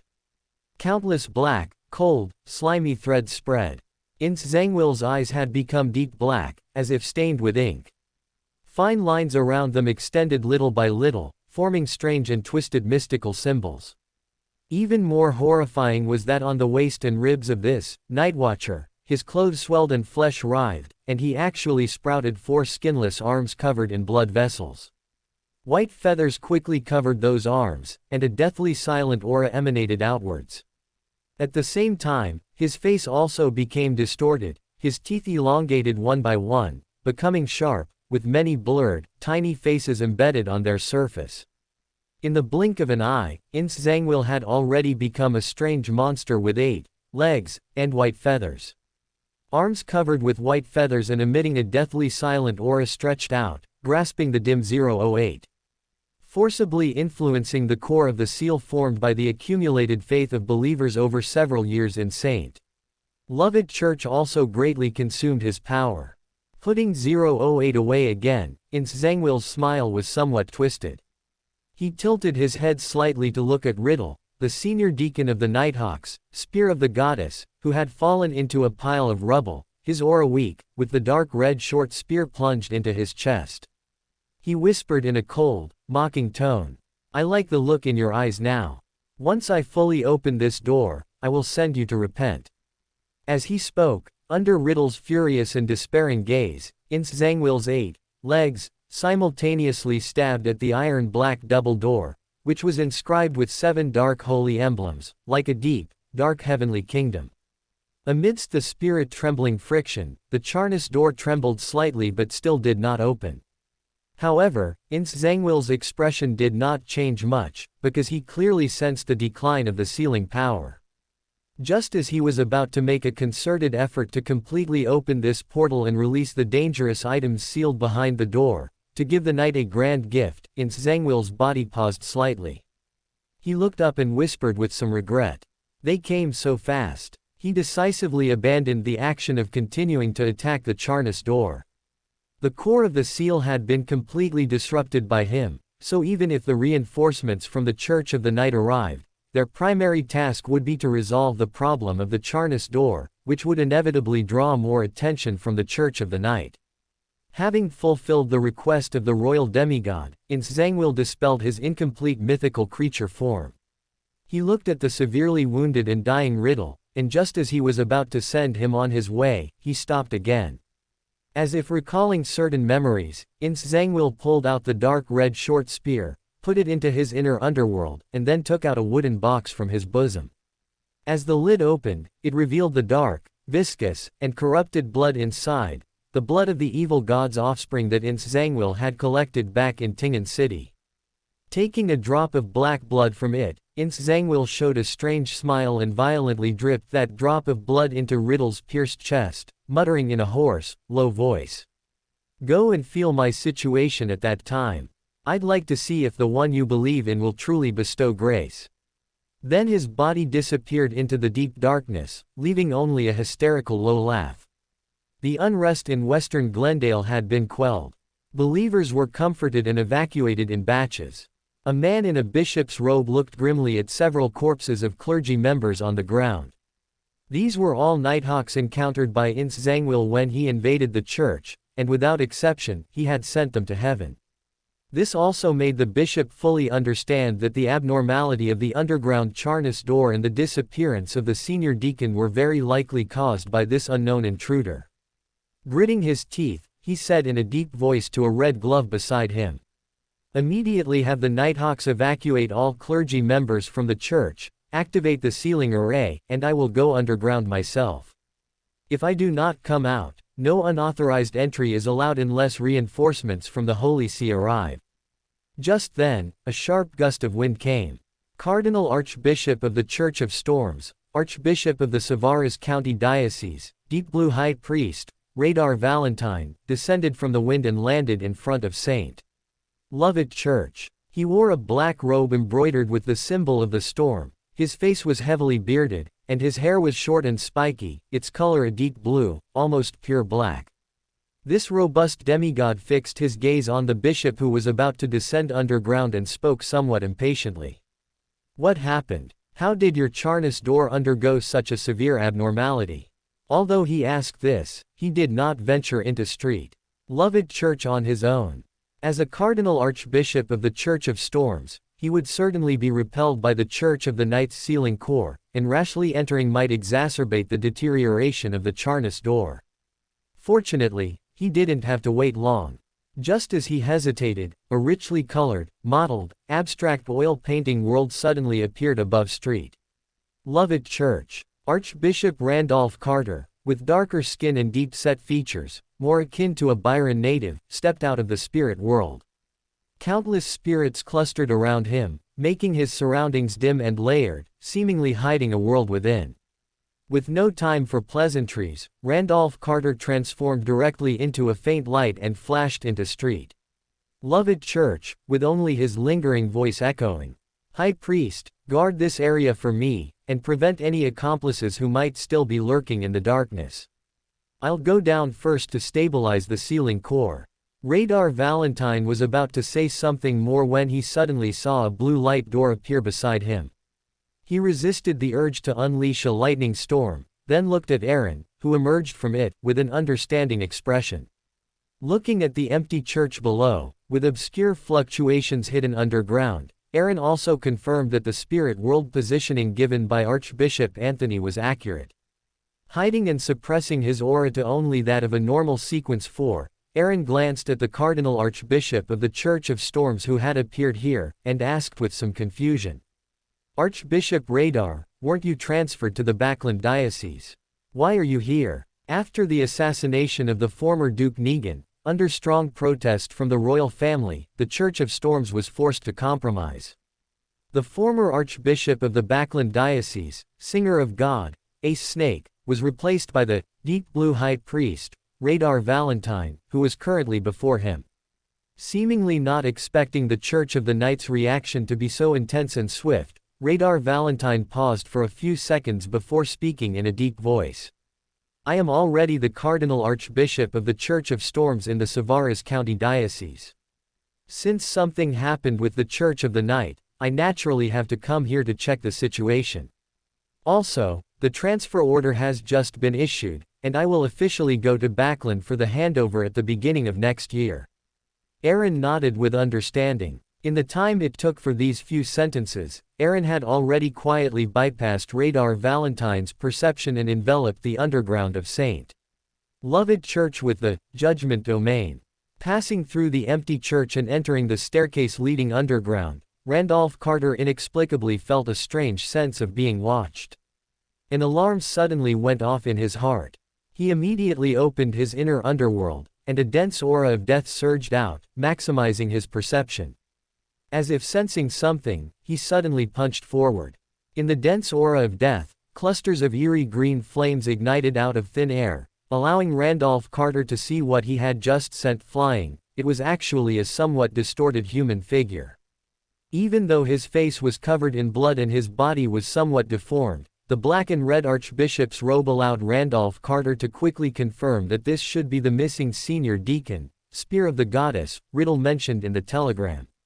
Looking at the crimson, madness-revealing eyes, Randolph Carter directly gave up on the idea of asking Riddle what had happened here. He took a step forward, intending to knock him unconscious first, but deep within his spirituality, the feeling of being watched grew even stronger. The dark, layered world rippled.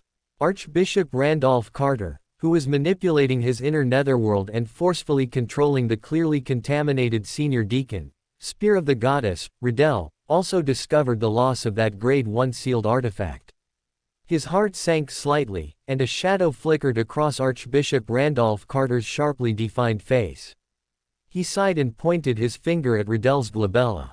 A quiet green nether flame then emerged from his fingertip, drawing a complex and strange rune on the blood-stained glabella, subtly echoing the dark, layered world surrounding Archbishop Randolph Carter. As an undying, he could already use his inner netherworld and the mysterious door between life and death to borrow the power of the netherworld for sealing. Just as Archbishop Randolph Carter was dealing with Riddell, a man wearing a night church priest's robe and a very punchable smile appeared in the damaged and collapsed passage behind him. Randolph Carter's inner netherworld seemed to be interfered with by some power, unable to sense this strange figure, allowing him to approach silently. A faint banner mark also subtly appeared on his glabella. The golden flame that suddenly rose ignited the priest's robe, and the scorching light instantly illuminated the underground passage, which only had some faint green flames.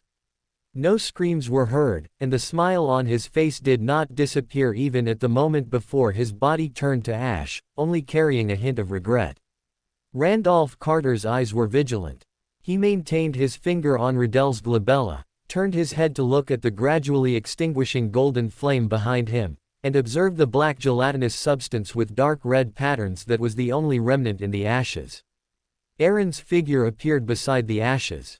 He frowned as he picked up that sleepless Beander characteristic, and then greeted the still somewhat vigilant Randolph Carter, taking out Ariana's night emblem from his pregnant. More than a month ago, Aaron had already met this newly promoted archbishop when he went to the Church of Tranquility to find Pallas Zoroast, who was parasitizing Leonard.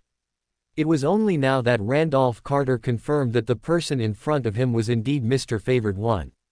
He no longer secretly mobilized the power of the netherworld, and immediately turned sideways to reveal the dying Riddell behind him. Quietly putting away that characteristic with its unique contamination, Aaron raised an eyebrow, then looked at the miserable-looking Nighthawk's senior deacon, as the domain of judgment quietly contracted. After sensing it for a while, the ring of concealment rippled with faint light. The historical projection of the scepter of the sun appeared in Aaron's hand. Without destroying the complex incantation that had already formed on the glabella, he directly pressed the scepter of the sun against Riddell's chest. His originally tightly closed eyes suddenly opened, his crimson eyeballs seemed about to pop out of their sockets, and a sharp, infant-like cry came from Riddell's chest. A blurred human face growing on his heart slowly melted away. Looking at the unconscious Riddell, Aaron sighed and shook his head. Even if this senior deacon could be saved, after being contaminated by the true Creator's divinity, he would probably be stuck at this level for the rest of his life.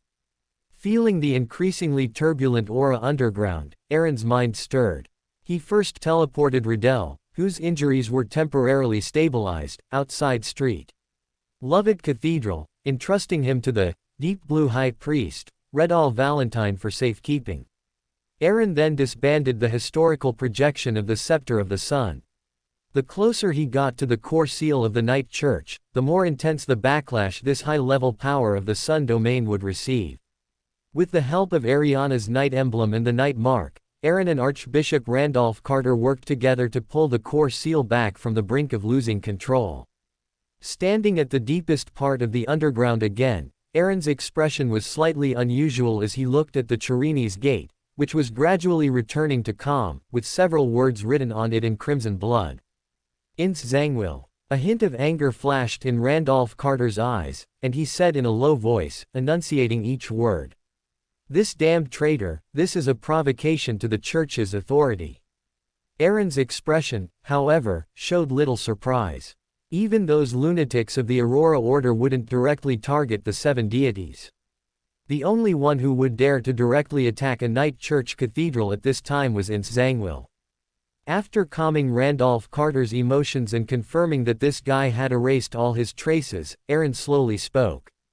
"You can report Ince Zangwill's matter to the Sacred Hall later. For now, let's open the Chirini's gate and enter together to reinforce the seals on those dangerous items." Taking advantage of this gap, Aaron quietly retreated 2 steps and sacrificed the sleepless Beander characteristic he had acquired to the Nation of Disorder. As soon as this black gelatinous substance covered with dark red patterns appeared, it was enveloped by surging dark gold mist. The subconsciousness remaining within the Sephira formed an unreal human figure on the throne and took out the Red Priest card from the pile of miscellaneous items. Before Aaron could do anything, Russell Gustav, sitting in the chariot and wearing a crimson robe in the center of the tarot card, suddenly became vivid. A rich, iron-blooded aura surged out, attempting to merge with the sleepless Beander characteristic covered in dark red patterns. With a slight thought, Aaron completely isolated these 2 items, confirming his guess. That red angel evil spirit from the underground ruins was actually brought out by Ince Zangwill. Looking at the iron-black door, inscribed with 7 dark holy emblems, opening slowly like a deep, dark heaven, Aaron's expression was somewhat uncertain. It was then that he belatedly realized that, after making the deal with Adam last time, he seemed to have deliberately ignored the Blood Emperor's ruins in Backland and the Red Angel evil spirit that Ms. Ariana had resealed. Lowen Kingdom, Backland, Dr. Aaron's house. Klein handed the gift to the maid and was led into the living room by the smiling Dr. Aaron. The room had been arranged beforehand, with tables placed against the walls and plates of food scattered on them, mainly cold dishes such as ham, bacon, cakes, and puddings. There was even ice cream, even though it was already December. Leading Klein towards the inner room, Dr. Aaron clearly noticed his surprise and explained with a mix of indulgence and helplessness. Haha, pregnant ladies always get some special privileges, don't they? Although she always says it's our baby who wants to eat. At this point, Dr. Aaron's steps paused slightly. He looked at the lady leaning on a lounge chair in the small garden, her abdomen already bulging, and introduced with a smile. Sherlock, this is my wife, Wilma Gladys. As a polite gentleman, Klein certainly wouldn't stare at Aaron's wife. He merely glanced, and his gaze moved away from Ms. Wilma Gladys, only to discover an extremely terrifying scene. Dr. Aaron walked ahead with a gentle smile, occasionally turning his head to say something to the empty air beside him. The maid who had been following behind, ready to be summoned at any moment, also seemed not to see Klein, who was still standing in place, and walked straight past him. Klein was about to speak when he saw the boundless deep darkness, and within it, an exceptionally lonely oval light sphere. His spirituality unconsciously extended, touching that illusory and hazy object. The surrounding world suddenly twisted. Klein unknowingly found himself in a desolate plain, with paint-black stones under his feet and not even a single weed. In the center of the plain stood a black spire, around which a giant silver-white long snake coiled. Its head was already raised, and its crimson eyes coldly watched this direction. The silver-white giant snake had no substantial scales, its body was covered with dense patterns and symbols. They formed interconnected wheels, and around each wheel were different markings. Klein, who had regained consciousness, his pupils suddenly contracted. When the marionettist Rosago died violently earlier, he had seen almost identical patterns and symbols on the Wheel of Fortune card. Hesitating for a moment, unable to determine his current situation, Klein had no choice but to brace himself and, under the gaze of the silver-white giant snake, approached the paint-black spire step by step. It could be confirmed that Dr. Aaron did indeed conceal a snake of fortune. Klein quickly made a judgment and began to wonder what such a prominent figure wanted from him. The seemingly extremely distant journey, Klein had only taken a few steps, and the destination was already before him. The silver-white giant snake lowered its upper body, seemingly contemplating how to enjoy the dessert delivered to its mouth. Its mouth was wide open, yet no fishy smell emanated. Its red eyes were cold and ruthless, viewing everything as prey, yet without the slightest hint of slaughter or cruelty. Before it, everything seemed insignificant, and equally so because of its insignificance. A pressure originating from the life level made Klein's calves tremble slightly. Using his clown abilities to control his body, he bowed slightly under the gaze of those crimson eyes, then spoke in a deep voice. "Respected Will Osepton, I merely wished to visit my friend and had no intention of offending you." Klein maintained this posture for only a few seconds, then the terrifying pressure suddenly vanished, and the door at the base of the black spire opened with a roar. He instinctively looked up and found that the white giant snake wrapped around the black spire had disappeared. He took a deep breath and stepped directly into the interior of the black spire. The layout here was unusually chaotic. The stairs spiraled upwards, then slanted downwards, passing through doors and walls. Klein no longer knew where he was within the black spire. As he turned a corner, Klein's steps paused slightly. On the wall of the corridor ahead, there appeared a series of comic strips, as if a segment from the River of Destiny had been intercepted and pasted on the wall frame by frame. Klein slowly walked through the corridor, his gaze sweeping over the comic strips, stopping at the last frame. A dilapidated church, the solemn Duke Aaron, the blood-stained Chirini's gate, and the crimson words, "Ins Zangwil," on the door. Before Klein could figure out what this scene meant, a strange rustling sound attracted his attention, like the sound of an object rubbing against the ground. He instinctively took a few steps forward and found a pile of tarot cards scattered on the ground in the darkness. All the card faces were facing down, with only the topmost one revealing the silver wheel pattern on its face. Klein stared intently. Below this, Wheel of Fortune, card, a few other words seemed to be written. Sherwood Borough, Sapphira Street, number 44. Whoosh! The surrounding scenery instantly shattered. Klein found himself still standing in place. Dr. Aaron and the others seemed to have not noticed the anomaly just now. His thoughts were chaotic, but Klein also pretended that nothing had happened. After lunch, he left Dr. Aaron's house. It wasn't until he returned to 15 Minsk Street that Klein finally relaxed his tense nerves. He hurried back to his bedroom, eagerly took out paper and pen, and drew a complex symbol that blended peeking and concealment. On the surface of the full-length mirror in the bedroom, ripples suddenly spread out in circles, and silver light formed Loan characters. Most High, Great Master, your loyal, humble servant Erodes answers your summons. After the familiar fawning and flattery, the silver light on the mirror's surface suddenly flowed more swiftly, forming new words. Great Master, what are your commands? Klein had regained his fool's dignity. His eyes flickered, and he spoke in a deep voice. I want to know if Ince Zangwill has left Backland now. The scene that the Snake of Fortune showed him could not have been in Backland, as such a large commotion could not be concealed. Due to the existence of 008, Rhodes could not directly locate Ince Zangwill's whereabouts, but also because of the limitations of 008's ability range, Rhodes could inversely sense whether the power affecting his ability still existed in Backland. The surging silver text shifted and twisted, finally forming a brief sentence. Yes, Great Master, do you have any other questions? Looking at the affirmative answer, Klein controlled the change in his facial expression, suppressing the question he had originally wanted to blurt out: how to successfully escape Backland. At this moment, he had suppressed his initial surprise and realized a new problem. Even in the best-case scenario, if he really left Backland without much hindrance, when Ince Zangwill returned to Backland and wielded 008, he would definitely discover this anomaly in himself. This would certainly shift Ince Zangwill's and the royal family's attention to Dr. Aaron, and how could that Snake of Fortune, whose state was not right, agree? His eyes flickered, and Klein changed the topic, speaking in a deep voice. If I leave Backland in the future, pay attention to the situation at Dr. Aaron Chris's house. Once his wife gives birth, remember to inform me actively when I summon you. After careful consideration, Klein believed that entrusting this matter to Magic Mirror, Rhodes was more appropriate, as others could not monitor Dr. Aaron's residence 24 hours a day. Okay, Master. The text on the mirror fully expressed Rhodes's mood. I have a question.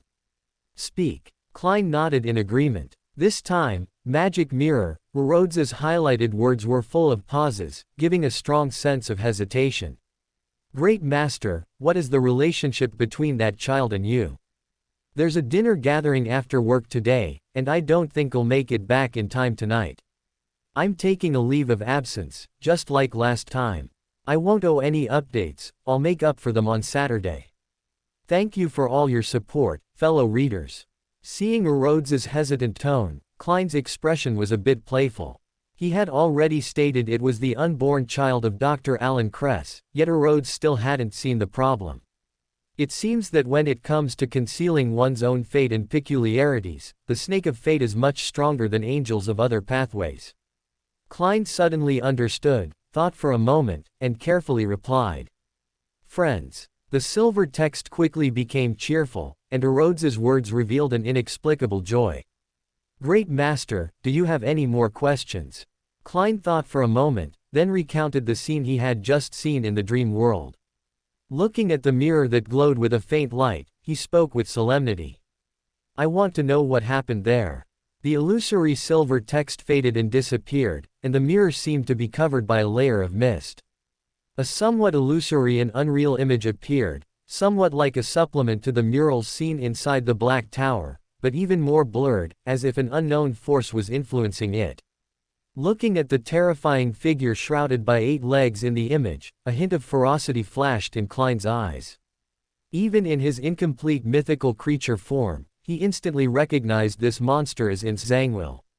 After the unclear image disappeared, silver text intertwined and reorganized on the smooth mirror surface, seemingly providing further explanation. Ins Zangwil used that sealed artifact to ambush Street Lovett Church in Glendore, the capital of Civilis County, severely injuring Nighthawk's senior deacon, Spear of the Goddess, Riddell, and stealing the Grade 1 sealed artifact he was in charge of, which caused a riot in Channy's Gate. After waiting for a moment and seeing no reaction from Klein, Rhodes added a sentence at the end of the long text, somewhat nervously. Great Master, do you have any more questions you wish to test Rhodes with? Taking a deep breath, Klein's expression grew even colder. He nodded slightly and finally asked, "What is inside 44 Siffield Street, Sherwood Borough?" This was the address Will Ossepton deliberately left in that dream. Combined with his previous conjectures, Klein suspected that it was once the residence of this Snake of Fate in Backland. Although he wasn't entirely clear about what this important figure was planning, at least for now, he seemed to maintain goodwill towards him. The original text quickly disappeared, and the mirror rippled like a constantly flowing river. After a long while, Rhodes finally appeared on the mirror with a hint of embarrassment, displaying a few words. "Sorry, Great Master, I cannot see the scene there." Klein raised an eyebrow, pondered for a moment, then waved his hand and said, "All right, that's all for now. If I encounter any more problems later, I will summon you again." "Yes, Master, your humble and loyal servant Rhodes is always at your command." "Goodbye, Great Master." On the mirror's surface, a stick figure waving a handkerchief quickly appeared. Klein watched silently until everything returned to normal. He stood up, walked to the door, picked up his black top hat, opened the door, and walked out. Backland, East Borough, a gathering place for the poor. Bernadette, wearing a black veil, silently watched the vagrants wandering the streets like zombies, and the numb women standing on the street corners or inside bars. An invisible radiance rose around her, blocking the drifting yellow-green haze. She was like a ghost walking the world, no one could discover her. For the true creator to fully descend, a large amount of pessimism, despair, numbness, hatred, and primal evil are needed. In Backland, only the East Borough, the factory district, and the dock area can meet the Aurora Order's requirements. However, this does not mean that the Aurora Order's ritual to summon the true creator will truly take place in these 3 areas. It is more likely to be in the suburbs near Backland. Therefore, the Aurora Order can only transmit the vast negative emotions accumulated in the East Borough, factory district, and dock area to the location of the true altar through a certain directional sacrifice ritual. Bernadette stopped, looking at the section of shriveled, blood-stained umbilical cord with burn marks, sealed and enveloped by starlight, in her hand. Her eyes were deep blue, as if a condensed ocean.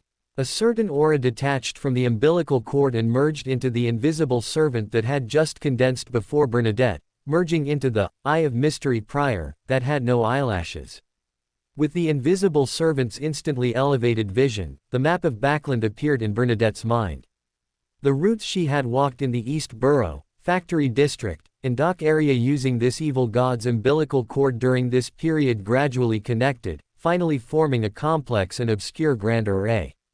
With an imperceptible curve of her lips, Bernadette imprinted every detail of this grand array into her mind before waving her hand to dismiss the somewhat distorted invisible servant, which had been eroded and polluted by the true creator's aura. As a sequence 3 clairvoyant of the mystery prior pathway, after learning the specific grand array, Bernadette could deduce the location the array pointed to, which was the ultimate destination of those accumulated vast negative emotions. This Queen Mystic's eyes, as blue as a condensed ocean, instantly became even deeper, briefly losing focus, as if peering into the torrent of fate. After a few seconds, Bernadette suddenly opened her eyes, her tall eyebrows slightly furrowed. After thinking for a moment, she still extended her right hand and swiftly outlined one star-infused word after another in midair. These words, completely different from the hermit language commonly used in current mysticism, quickly intertwined into strange symbols, opening a secret door leading to the depths of the spirit world.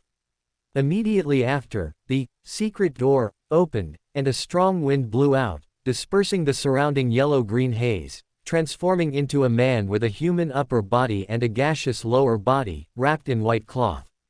After resealing and isolating the evil god's offspring's umbilical cord in her hand, Bernadette directly threw it to her messenger.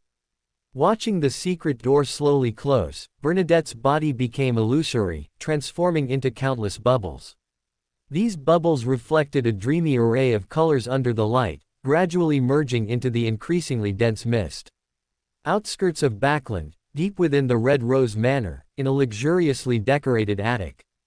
After the disappointed Prince Edsac left, Trissa slumped onto the sofa in silence, a hint of pain and despair flashing across her delicate and pretty face. At this moment, a soft female voice, difficult to pinpoint the location of, sounded, seemingly from left or right, front or back. "We are all children of the primordial one. Suffer in agony, this might be a good thing for you." A figure slowly outlined itself beside Trissa. She wore a simple, holy white robe, with high slits on both sides revealing her flawless legs, her skin like snow, as tender as a young girl's. This woman had black hair and blue eyes, pure, ethereal, and beautiful, possessing an indescribable charm. She was none other than Saintess of White, Katerina.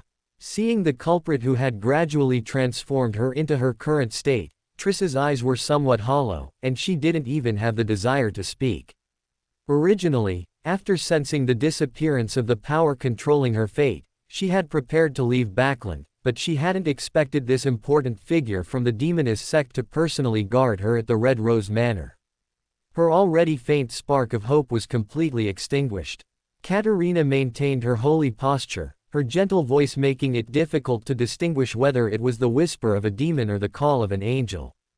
"Suffer. The more you suffer, the more you will feel your own weakness. Only when suffering reaches its extreme will the desire to change oneself be strong enough to help you bear the primordial one's blessing." Looking at Trissa, whose expression had once again become bewildered, Katerina Pelli's face showed a smile. Her gaze swept over the sapphire ring on Trissa's hand, and her voice became even more ethereal. "We must all draw closer to the primordial one, this is our destiny."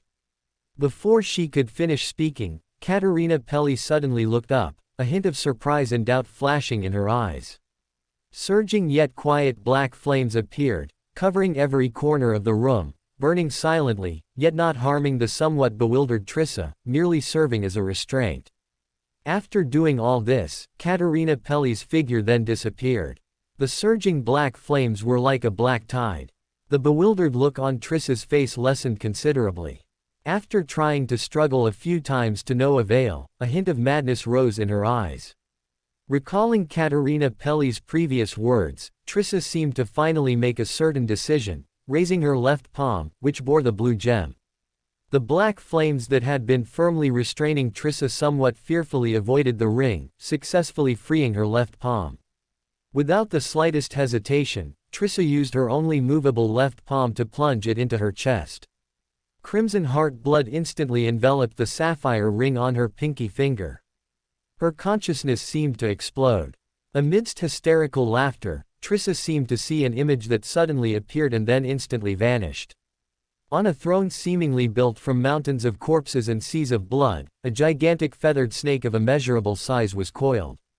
Below the throne was an entire continent, devoid of life and turned pale, as if the boundary between life and death had been blurred. To the side of the feathered snake were black tentacles, like pythons, directly breaking through space and extending from the astral world. The tip of each of these tentacles had an eye, either closed or open. Anything they saw, even those undead who had long lost their lives, would instantly turn into gray-white stone. And anything directly touched by the tentacles would twist, sprout limbs and a head, and transform into women, either large or small, all with very good looks. Her consciousness seemed to rise continuously. Trissa seemed to pass beyond the feathered snake and the tentacles, and her gaze met the indescribable eyes behind the torn rift in the astral world. A piercing laugh escaped Triss's lips. The surging black flames began to tremble, but they did not extinguish. Instead, they gradually entered her body until they completely vanished. Civilis County, beneath Street. Lovett Church. Channy's gate slowly closed. Archbishop Randolph Carter, his aura somewhat chaotic, walked out behind Aaron. The layers of shadowy underworld space that had previously enveloped him had been reabsorbed into his body. The newly appointed archbishop looked with some apprehension at the item in Aaron's hand, which was mostly covered by the Ariana crest. From its outline alone, it appeared to be a blood-stained eyeball. Randolph Carter's previous diocese was in the southern continent, and he had been promoted to undying in the cathedral for less than 2 months, so he was not familiar with the sealed artifacts behind the Channy's Gate of St. Lovett Church. He only knew its name was Eye of Rusco, a Grade 1 sealed artifact with living characteristics, said to have originated from the War of 4 Emperors that swept across the continent at the end of the Fourth Epoch. Compared to Randolph Carter, Aaron's expression was somewhat playful. When the two of them entered Channy's Gate to stabilize the core of the seal, although the sealed artifacts behind the door had already shown signs of losing control, they ultimately couldn't cause much trouble against 2 demigods. After appeasing and stabilizing the seal's core, just as Aaron was about to reseal the 2 Grade 1 sealed artifacts, the Ariana crest, which had originally been treated as a mascot, suddenly attached itself to the most dangerous one, the Eye of Rusco. To be honest, compared to spending time appeasing and stabilizing the seal's core, Aaron most liked sealed artifacts with living characteristics. Intimidating them into submission and taking them as pets was an incredibly simple, assembly line operation. But this sudden turn of events made Aaron indecisive. Additionally, St. Lovett Church had been damaged, and the senior deacon who originally guarded it was severely injured. 2 Grade 1 sealed artifacts were somewhat beyond the current load capacity of Channy's Gate. After a brief discussion with Archbishop Randolph Carter, Aaron first sent this Grade 1 sealed artifact and the unconscious senior deacon, Spear of the Goddess, Riddell to the Church of Serenity. Randolph Carter would remain at St. Lovett Church, responsible for guarding and organizing the corresponding reconstruction work, awaiting further arrangements from the cathedral. Waving his hand to erase the blood-ridden name on Channy's Gate, Aaron put away the Eye of Rusco, then softly asked Archbishop Randolph Carter. "You mean that Grade 1 sealed artifact of Riddell's, which Ince Zangwill stole, is of the Hunter pathway?" Archbishop Randolph Carter did not detect the peculiar tone in Aaron's somewhat low voice. His face was gloomy, and he slowly nodded. "Yes, that was obtained when the church killed an iron-blooded knight of the Sauron family from Intis during the War of the Apostates. Counting that holy relic from St.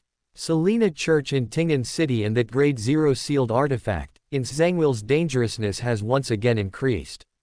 It seems this characteristic should now be in the hands of the Red Angel." Aaron nodded lightly, already understanding the hidden meaning in the Archbishop's words, and calmly replied, "I will report this situation to the cathedral and provide you with corresponding assistance." As they spoke, both figures disappeared together, returning to the surface. After Aaron thanked Archpriest Redall Valentine of the Church of Storms, he took the unconscious Spear of the Goddess, Riddell, and stepped into the Traveler's Door. Watching the Duke disappear behind the light blue door, Deep Blue Archpriest Radar Valentine no longer lingered and immediately rode the strong winds away. A golden halo enveloped Riddell, turning into a translucent film to prevent prying from the strange creatures of the spirit world. Guided by the 7 clear lights suspended at the highest point of the spirit world, Aaron shuttled towards a certain direction. The essence of the Traveler's Door is spirit world travel that can sense the outside world and self-locate. Therefore, Beyonders of different sequences, due to the varying strength of their spiritual bodies, can endure different transmission times, and the effect and distance of spirit world travel also vary significantly. Even with Aaron's current sequence, crossing half of Loan to the Church of Tranquility in the easternmost Winter County would take some time, not to mention bringing an unconscious senior deacon. If he were to summon the historical projection of the Crown of Stars, and use the recorded scene of the Church of Tranquility, he could directly self-exile and arrive in an instant. However, that was, after all, a holy hall, and the sudden arrival of high-level power could easily be mistaken for an invasion, triggering an unknown counterattack from the Church. The passage of time in the spirit world is extremely blurred. Aaron finally stopped before a vague, deep area, like an abstract night sky. Without entering directly, Aaron chanted the honorific name of the Evernight goddess in ancient Hermes, until ripples appeared in that deep, abstract night sky before he slowly stepped in. What came into view was a black Gothic church with a spire, standing solitarily in the snow-covered mountains, occupying a vast area. After leaving the spirit world, Aaron appeared on the broken cliff in front of the church, quiet and empty, a vast expanse of white, without a sound. This was the headquarters of the Evernight Goddess Church, the Church of Tranquility, commonly known as the Holy Hall among the Nighthawks. Senior Deacon Crest Sesima, with his collar raised high, covering his chin and lips, walked out. He carefully took the unconscious and dying Riddell, checked his injuries, and then drew a crimson moon on his chest, speaking in a low voice. "Praise the goddess, Mr. Chosen. Ms. Ariana is waiting for you." Aaron took out the Eye of Rusco, enveloped by Ariana's emblem, having already sensed the anchor's aura. He nodded in response. "The matter at St. Lovett Church has been investigated. It was Ince Zangwill's sneak attack using that sealed artifact 008. Not only did he steal Riddell's sealed artifact Sequence 1, but he also corrupted him with the evil god's blood tainted with the true creator's pollution. I only removed the surface pollution to prevent the injuries from worsening. The rest is up to the pontiff." Crest Sesima had only received a message from Ms. Ariana to wait here, and only now did he know what exactly happened in Severus County. His expression quickly turned grim. After thanking Aaron again, he immediately rushed deeper into the church with Riddell. Looking at the black monastery with its wide-open door, Aaron did not linger. He passed through the corridor adorned with various religious murals and arrived at the innermost hall. His spirituality was stirred, and he unconsciously raised his head. The hall was shrouded in darkness, blurring distance and boundaries, silent and peaceful. The only light came from the magnificent statue in the very center, as if from a high-hanging red moon or stars. She wore a layered yet uncomplex dark gown, adorned with countless brilliant points, as if the cosmos night sky was draped upon her. Her head was indistinct, as if veiled by the night, difficult to see clearly, only confirming that she was female. Unlike other churches of the Evernight Church, which usually used the Evernight holy emblem to represent the deity, as the Holy Hall, the deepest part of the Church of Tranquility contained a complete statue of the deity in human form. Below the statue knelt a female figure wearing a simple linen robe, a bark belt, long black hair, and no shoes or socks. The leader of the Evernight Church's ascetics, the terrestrial angel Ariana. This servant of concealment knelt in the quietly rippling darkness, giving a very unreal feeling. Even though she sensed Aaron's arrival, her posture did not change at all. As soon as he entered the hall, Aaron felt a power reviving on the statue, accompanied by a gradual settling and tranquility of body and mind, as if entering a semi-dreamlike state. Already somewhat enlightened, Aaron bowed slightly towards the statue with a more devout posture, drew a crimson moon on his chest, and said respectfully in a soft voice, "Praise you, great Lord of Crimson." A faint glow appeared on the statue's face, as if endowing it with life, and a soft voice, like a lullaby, sounded. "Hand this sealed artifact to Klein Moretti." The Ariana emblem originally attached to the Eye of Rusco, automatically detached and disappeared, along with an invisible restraint. The blood-stained eyeball instantly deepened, and even Aaron's thoughts were slightly sluggish for a moment. Recovering, he looked at the deep eyeball with a strange gaze, feeling that the aura of this sealed artifact was much stronger than when he first took it from outside Channy's gate. He instinctively reached out and grasped it. Flegre. Layers of murmuring sounds suddenly echoed, and obscure images flashed by. Aaron looked at the Evernight goddess's projection, somewhat speechless, and whispered, "Wouldn't it be too risky?" The soft voice dispelled the layered murmuring, and dense darkness surged with it. That is merely Phlegrae's remnant body after her fall. In the third epoch, it fell into Antigonus's hands along with the fool's uniqueness. The contained mad will has been completely worn away. Although it does not contain the corresponding Beander characteristic, its inherent Beander sequence is high enough, and in the hands of a specific person, it will play a far greater role than an ordinary sealed artifact sequence 1. After the complete destruction of the Kingdom of Night, this ancient god's eye was stored in Sivira's county, and those believers gave it a new name. Phlegrae's eyeball. Such a big background. According to the Beander characteristic conservation, the eyeball must have originally contained Beander characteristics, but it was probably inherited and digested by Antigonus. However, even so, besides being unable to divine the corresponding potion formula from it, it is at least equivalent to an enhanced, fool, card, and perhaps even has other uses. Aaron's thoughts churned. Speaking of ancient god remnants, he himself had one. The head of the giant King Ormir was now in his hands. And unlike this, Eye of Rusko, which was only a shell, that head contained a Beander characteristic of sequence 2, glory. It was a pity that Ormir's resentment at the time of his death was too deeply integrated with that characteristic, and it would take some time to completely separate the two. Quickly suppressing the thoughts in his mind, Aaron released the Eye of Rusko, and asked cautiously. What about the church then? At least for now, this sealed artifact sequence 1 was temporarily under his supervision.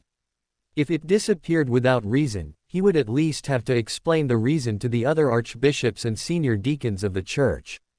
The Evernight goddess's projection said in a calm tone.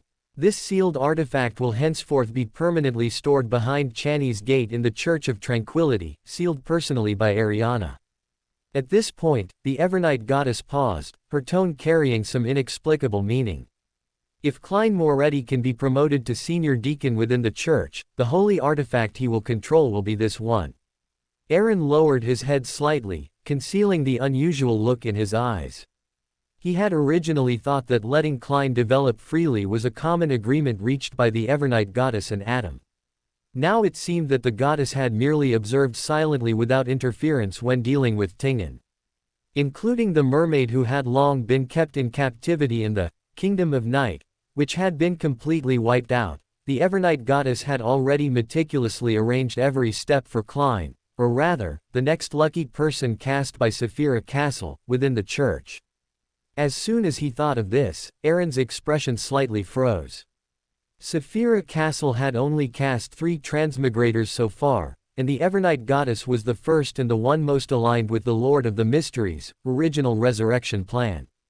It was a pity that under the interference of God Almighty's hidden moves, although she descended as a demonic wolf, she did not obtain the full pathway wielded by Destroyer Demonic Wolf, Phlegrae, but rather the darkness pathway corresponding to the River of Eternal Darkness.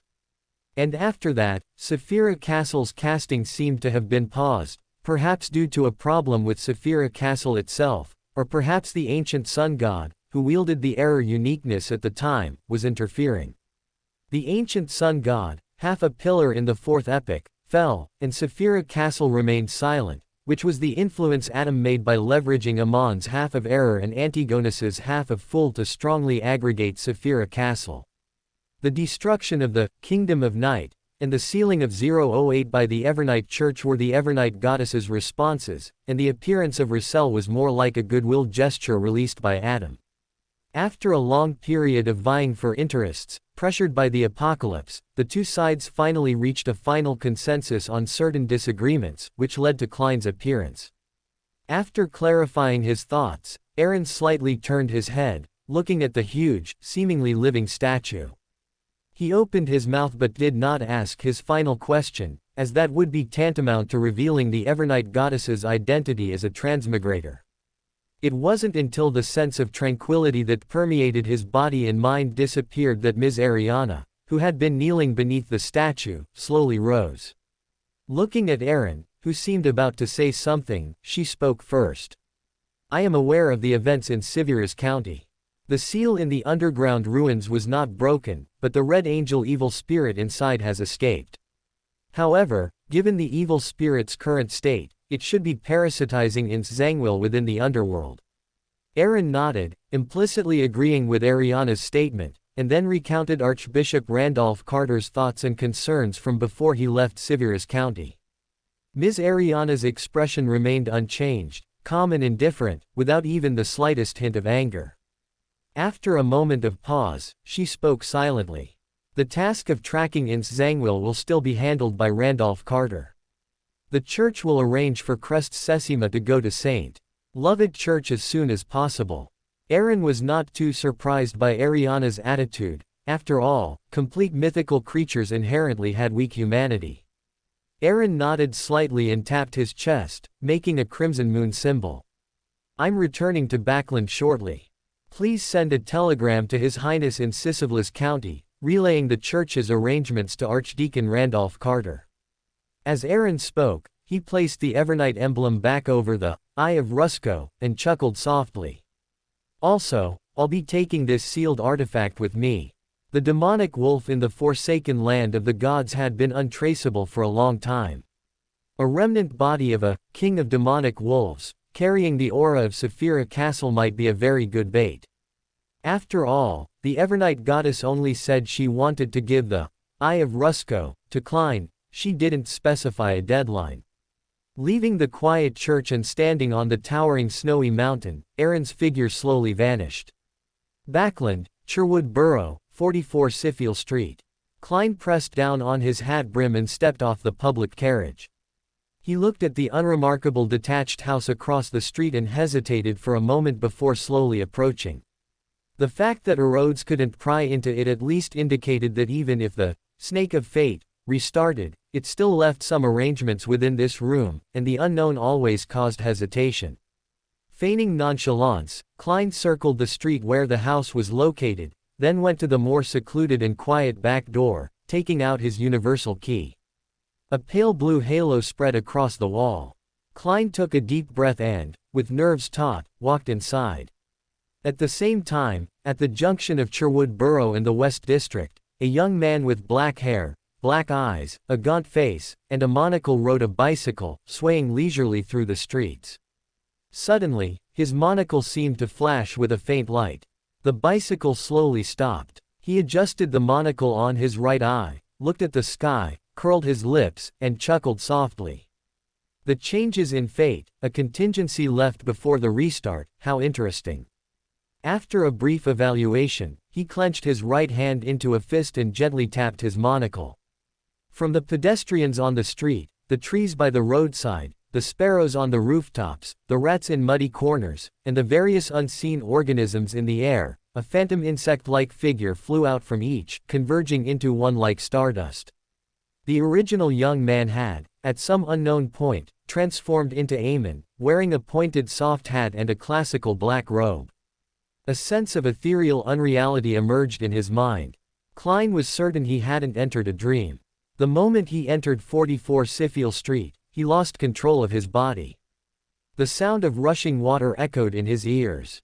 Klein's somewhat bewildered consciousness saw a shimmering river, and a gigantic silvery white snake, seemingly composed of countless wheels, flashed past. A thin, grayish-white mist quickly rose above the river. A strange sense of restraint came over him, followed by a somewhat familiar sensation of falling. Klein suddenly opened his eyes and saw the clean, dust-free living room, and the paper crane placed in the most prominent position in the living room. Klein cautiously looked around. He felt that something inexplicable had changed in the room. Recalling the peculiar feeling from just now, he instinctively touched his chest, his expression freezing slightly. The Wheel of Fortune card, which he had kept close to his body, had completely disappeared. After taking off his overcoat and checking it repeatedly, Klein finally turned his gaze to the paper crane. Both its shape and size were identical to the one Dr. Aaron had shown him previously. He raised and lowered his hand. Klein still meticulously searched the entire small building inside and out first. After confirming there were no other discoveries, he picked up the paper crane and examined it closely. As expected, he found no abnormalities. With a sigh in his heart, Klein put away the paper crane and quietly left with the help of the universal key. On the outskirts of Backland, Bernadette, wearing a fine black veil, looked at the mirror world that quietly surrounded her. She showed no panic, and her clear, cold voice echoed in the empty world. I didn't expect the Saintess of White, of the demoness sect to be lurking in Backland. Aren't you afraid of being encircled by the Evernight and Storm churches? A pleasant and charming soft voice emanated from various corners of the mirror world. Katerina Pell, dressed in a simple, holy white robe, slowly emerged from the mirror surface. It's been a long time, hasn't it? The little girl who used to follow Russell has now become the renowned Queen Mystic. I must say, your temperament is nothing like his. Can you tell me how you found this place? Bernadette's expression was calm, as if they were just chatting. Neither party had any intention of fighting, creating a strange harmony.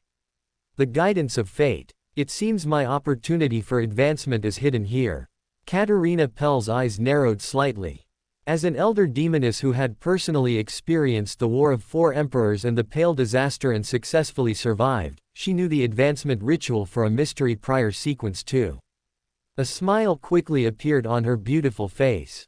My demoness sect has no intention of being your enemy. Instead of competing with me and suffering mutual losses, why don't I choose a more suitable opportunity for you?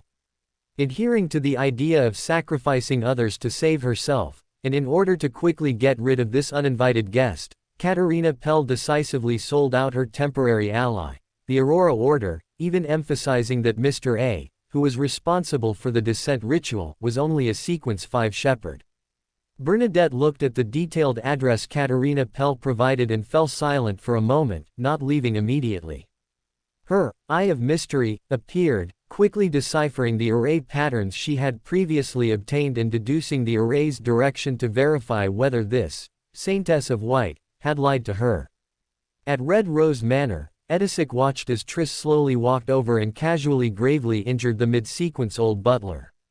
His expression was inexplicably horrified, unable to imagine how Triss could have suddenly changed so much in such a short time. Triss looked at Edisic with an indifferent expression, black flames seemingly burning in her eyes. She seemed to think of something, then revealed a playful smile. Now, no one can stop me. Hey, to be frank, I am actually a demoness. Prince Edisic's expression had returned to calm. He slowly exhaled. I know you are a demoness. All those potion ingredients you got were provided by me. I don't mind if my queen is a witch or a demoness. I've even seen your wanted poster. Triss was startled at first, the black flames in her eyes no longer violent, but then she sneered. You know a lot, don't you? Then do you know that I used to be a man? My real name is Triss. What? Edisic's eyes widened, and he tilted his head slightly, seemingly unable to believe what he had just heard. For more thrilling fanfiction stories like this, check out my channel Fanfic Audiobook. Dive into epic adventures, mysterious realms, and legendary journeys brought to life through immersive storytelling. Don't forget to like, share, and subscribe for more amazing audiobooks.